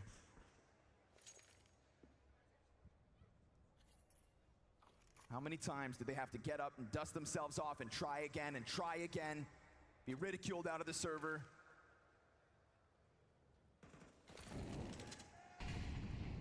Gut-wrenching last round for them to have to stomach on top of that. And I think we saw the effect of all those clutches in the first map of this grand finals when they fell absolutely flat. No, in terms of the B site, no one's better than Robs right now. Apex looking at his teammate's monitor. Yeah. Xertion's able to get out. Apex, that's awkward. He's not fully focused. It's the laser straight. He doesn't lose grip. He doesn't lose focus. And his aim never gets worse. What a moment for Robs. He doesn't unpeak, go back to utility because he can't let someone go underneath him. That screws up all the rotations for his teammate. He doesn't even acknowledge the fact that Apex dies. He says, I have one job to do. I'm going to do that right now. Look how he takes this fight. He lets everybody else jiggle him. That's full trust that his next teammate coming out of Z is going to cover the ramp. I don't think anyone else could put up that hold, to be honest. Down to Glocks here. Torzy said we have to hold on to what we have. Sounded like they were just on their last pair of pants. What have they got now? A stick in a bag.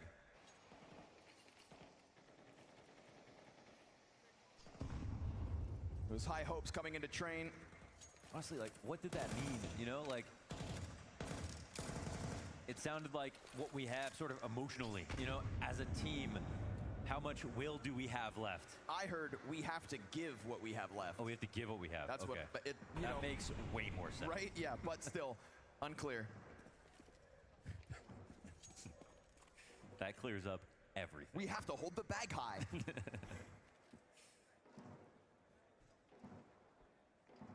Empty the tank, boys. Don't read too much into this one. Glock's trying to challenge an outer yard versus rifles. Yeah, I think not. Nothing. Vitality to double digits, sitting pretty on a 4-round lead. It's a CT side to lean on. It is a huge recovery from Apex. 0-5 to 12-10.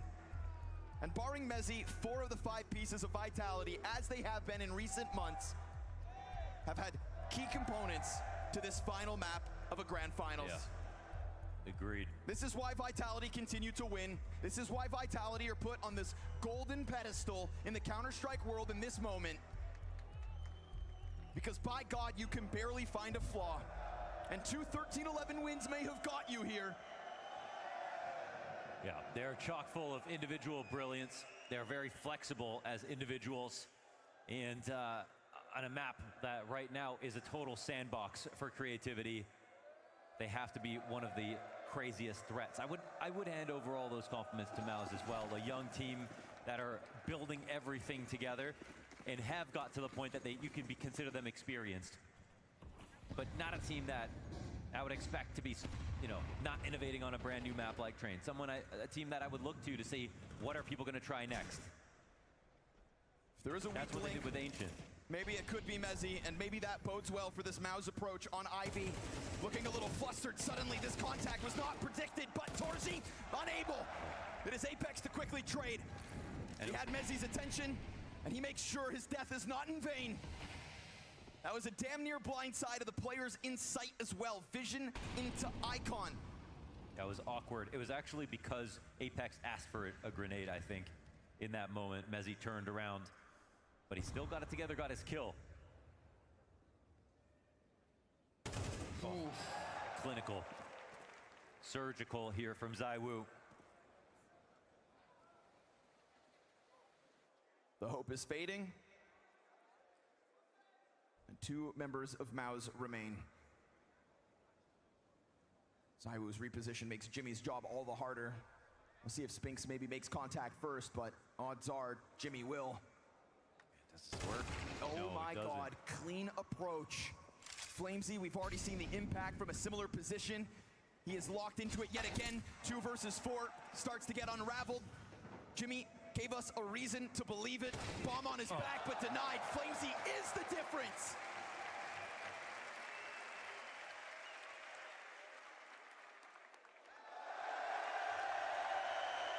When I first started talking about FaceIT when he played on endpoints, before he even got the chance to play on OG, it was Train where he played the most creatively, put a lot of pressure on in his positions, wasn't even given the best roles ever, and still came up with things. A great source of innovation. Finding great angles right now. So is ZywOo, and it feels like the Vitality presence has become too overwhelming. A last timeout will be called here for MOUZ. And I think Vitality, they just need to put this into cruise control. Cyclone has given all he has to offer. Problematically for MOUZ in this next one, though, money is still low. They may have to play for overtime. Oh, man, that's brutal. Not a position any of them want to be in, not after this hard-fought battle. But it sure as hell looks like this 12th one comes for free. Vitality said, you take a map streak, we create another. This series has been lopsided victories for Vitality and close wins for MOUZ. And this one looking lopsided yet again. Rops with no hesitation this round in a very convincing position. They're nervous about it, but he peeks into them and falters. Oh, big time. You have given a gun over. They may not have come in with rifles of their own, but they did bring Kevlar to this party. And they still have enough pieces of utility to maybe pounce on this bomb site. Is ZywOo gonna have to be a hero? Because right now his closest support would be FaceIT back on C. Yeah, MOUZ have to squeeze water from Stone. They've got one piece of utility on each player. Jimfat on just a Deagle. A lot of time left over, and they've got material advantage. How do they convert this? A little bit of a ruse yet again, thrown out towards that outer yard, trying to... Oh, there's a fake coming in as well with Zershin, long trying to con. keep some kind of attention. Missed shot. Missed shot could be what falters all this sight.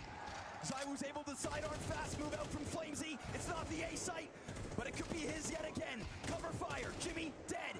Bomb plants down. Zershin's late to the party. Wrapping around that Z side means he will be far removed. Oh, man, it was too early. It was too early, man. Zershin actually had enough time to make something happen towards Ivy. But That's 12. They couldn't stay coordinated. That's 12.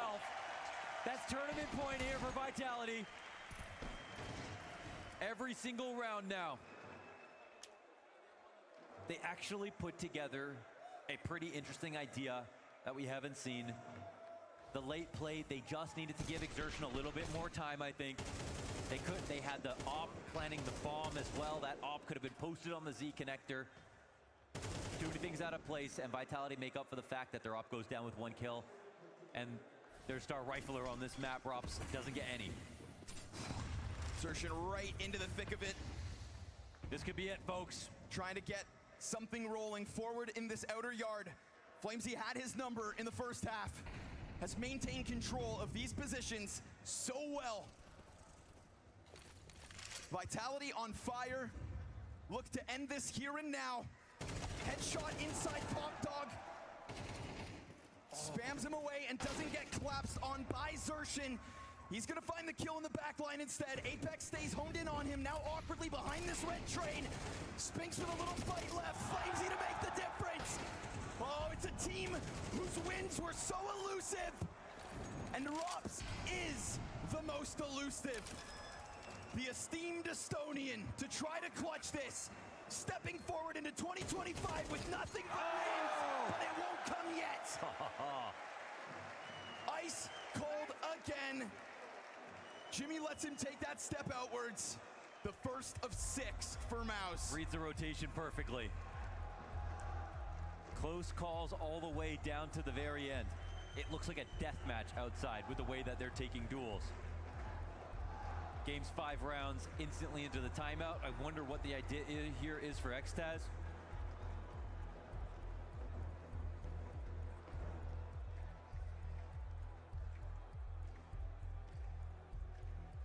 Cologne was the only glory that Vitality should grasp onto last year. Roland not saying a word in this moment. I wonder what the idea is. If it's just known quantity at this point.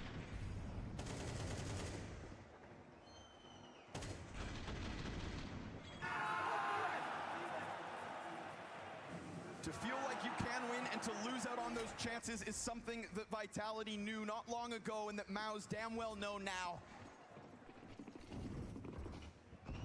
They've got something set in stone. Turning a page at the start of 2025 is Vitality. Looking to tap into a new peak is MOUZ. Money comfortably in their back pockets in round 20.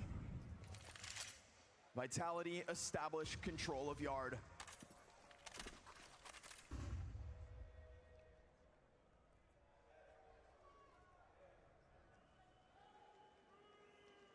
Can MOUZ take back the reins? Early punishment, damage on the utility to kick this off. No map control to speak of, just readying a split outside, and honestly, you can do it. We saw what Vitality did with very low util.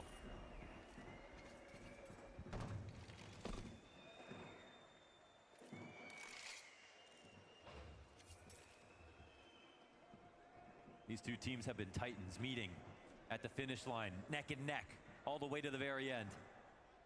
Vitality looked to gap them as they crossed the line.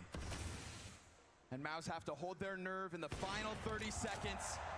And when ZywOo strikes down Jimpat on this Ivy crawl, it is a shiver down their spines in a sense of desperation. Caught out is Brolin. Over towards T-Con comes a hope. Shut down by Flamesy and Apex. Push the absolute limit here in Lisbon. But they will pull it out of the hat in their final hour. They get to celebrate off this win, even though MOUZ took 2 maps in this grand final. It was a brawl, it was brutal, and they have a lot to be proud of. But Vitality win. That's what matters. When you ask Apex about this, he'll say, I hate that we had to take it to train. But they still come out victorious. They proved they were the better team, and they survived being embittered and taking those losses. A new test for Vitality. Waking up every single day with an ever-growing target on your back. That is the reality of Vitality in 2025. 3 consecutive grand finals, 3 consecutive wins. You have to adapt or you die. Sky is the limit for this team. Black is the night for MOUZ. Bright is the dawn of Vitality. You never know when you stand in the first light of a new era. This team is on their march to the major. We are witnessing a reign of terror. Your blast open, Lisbon champions, Team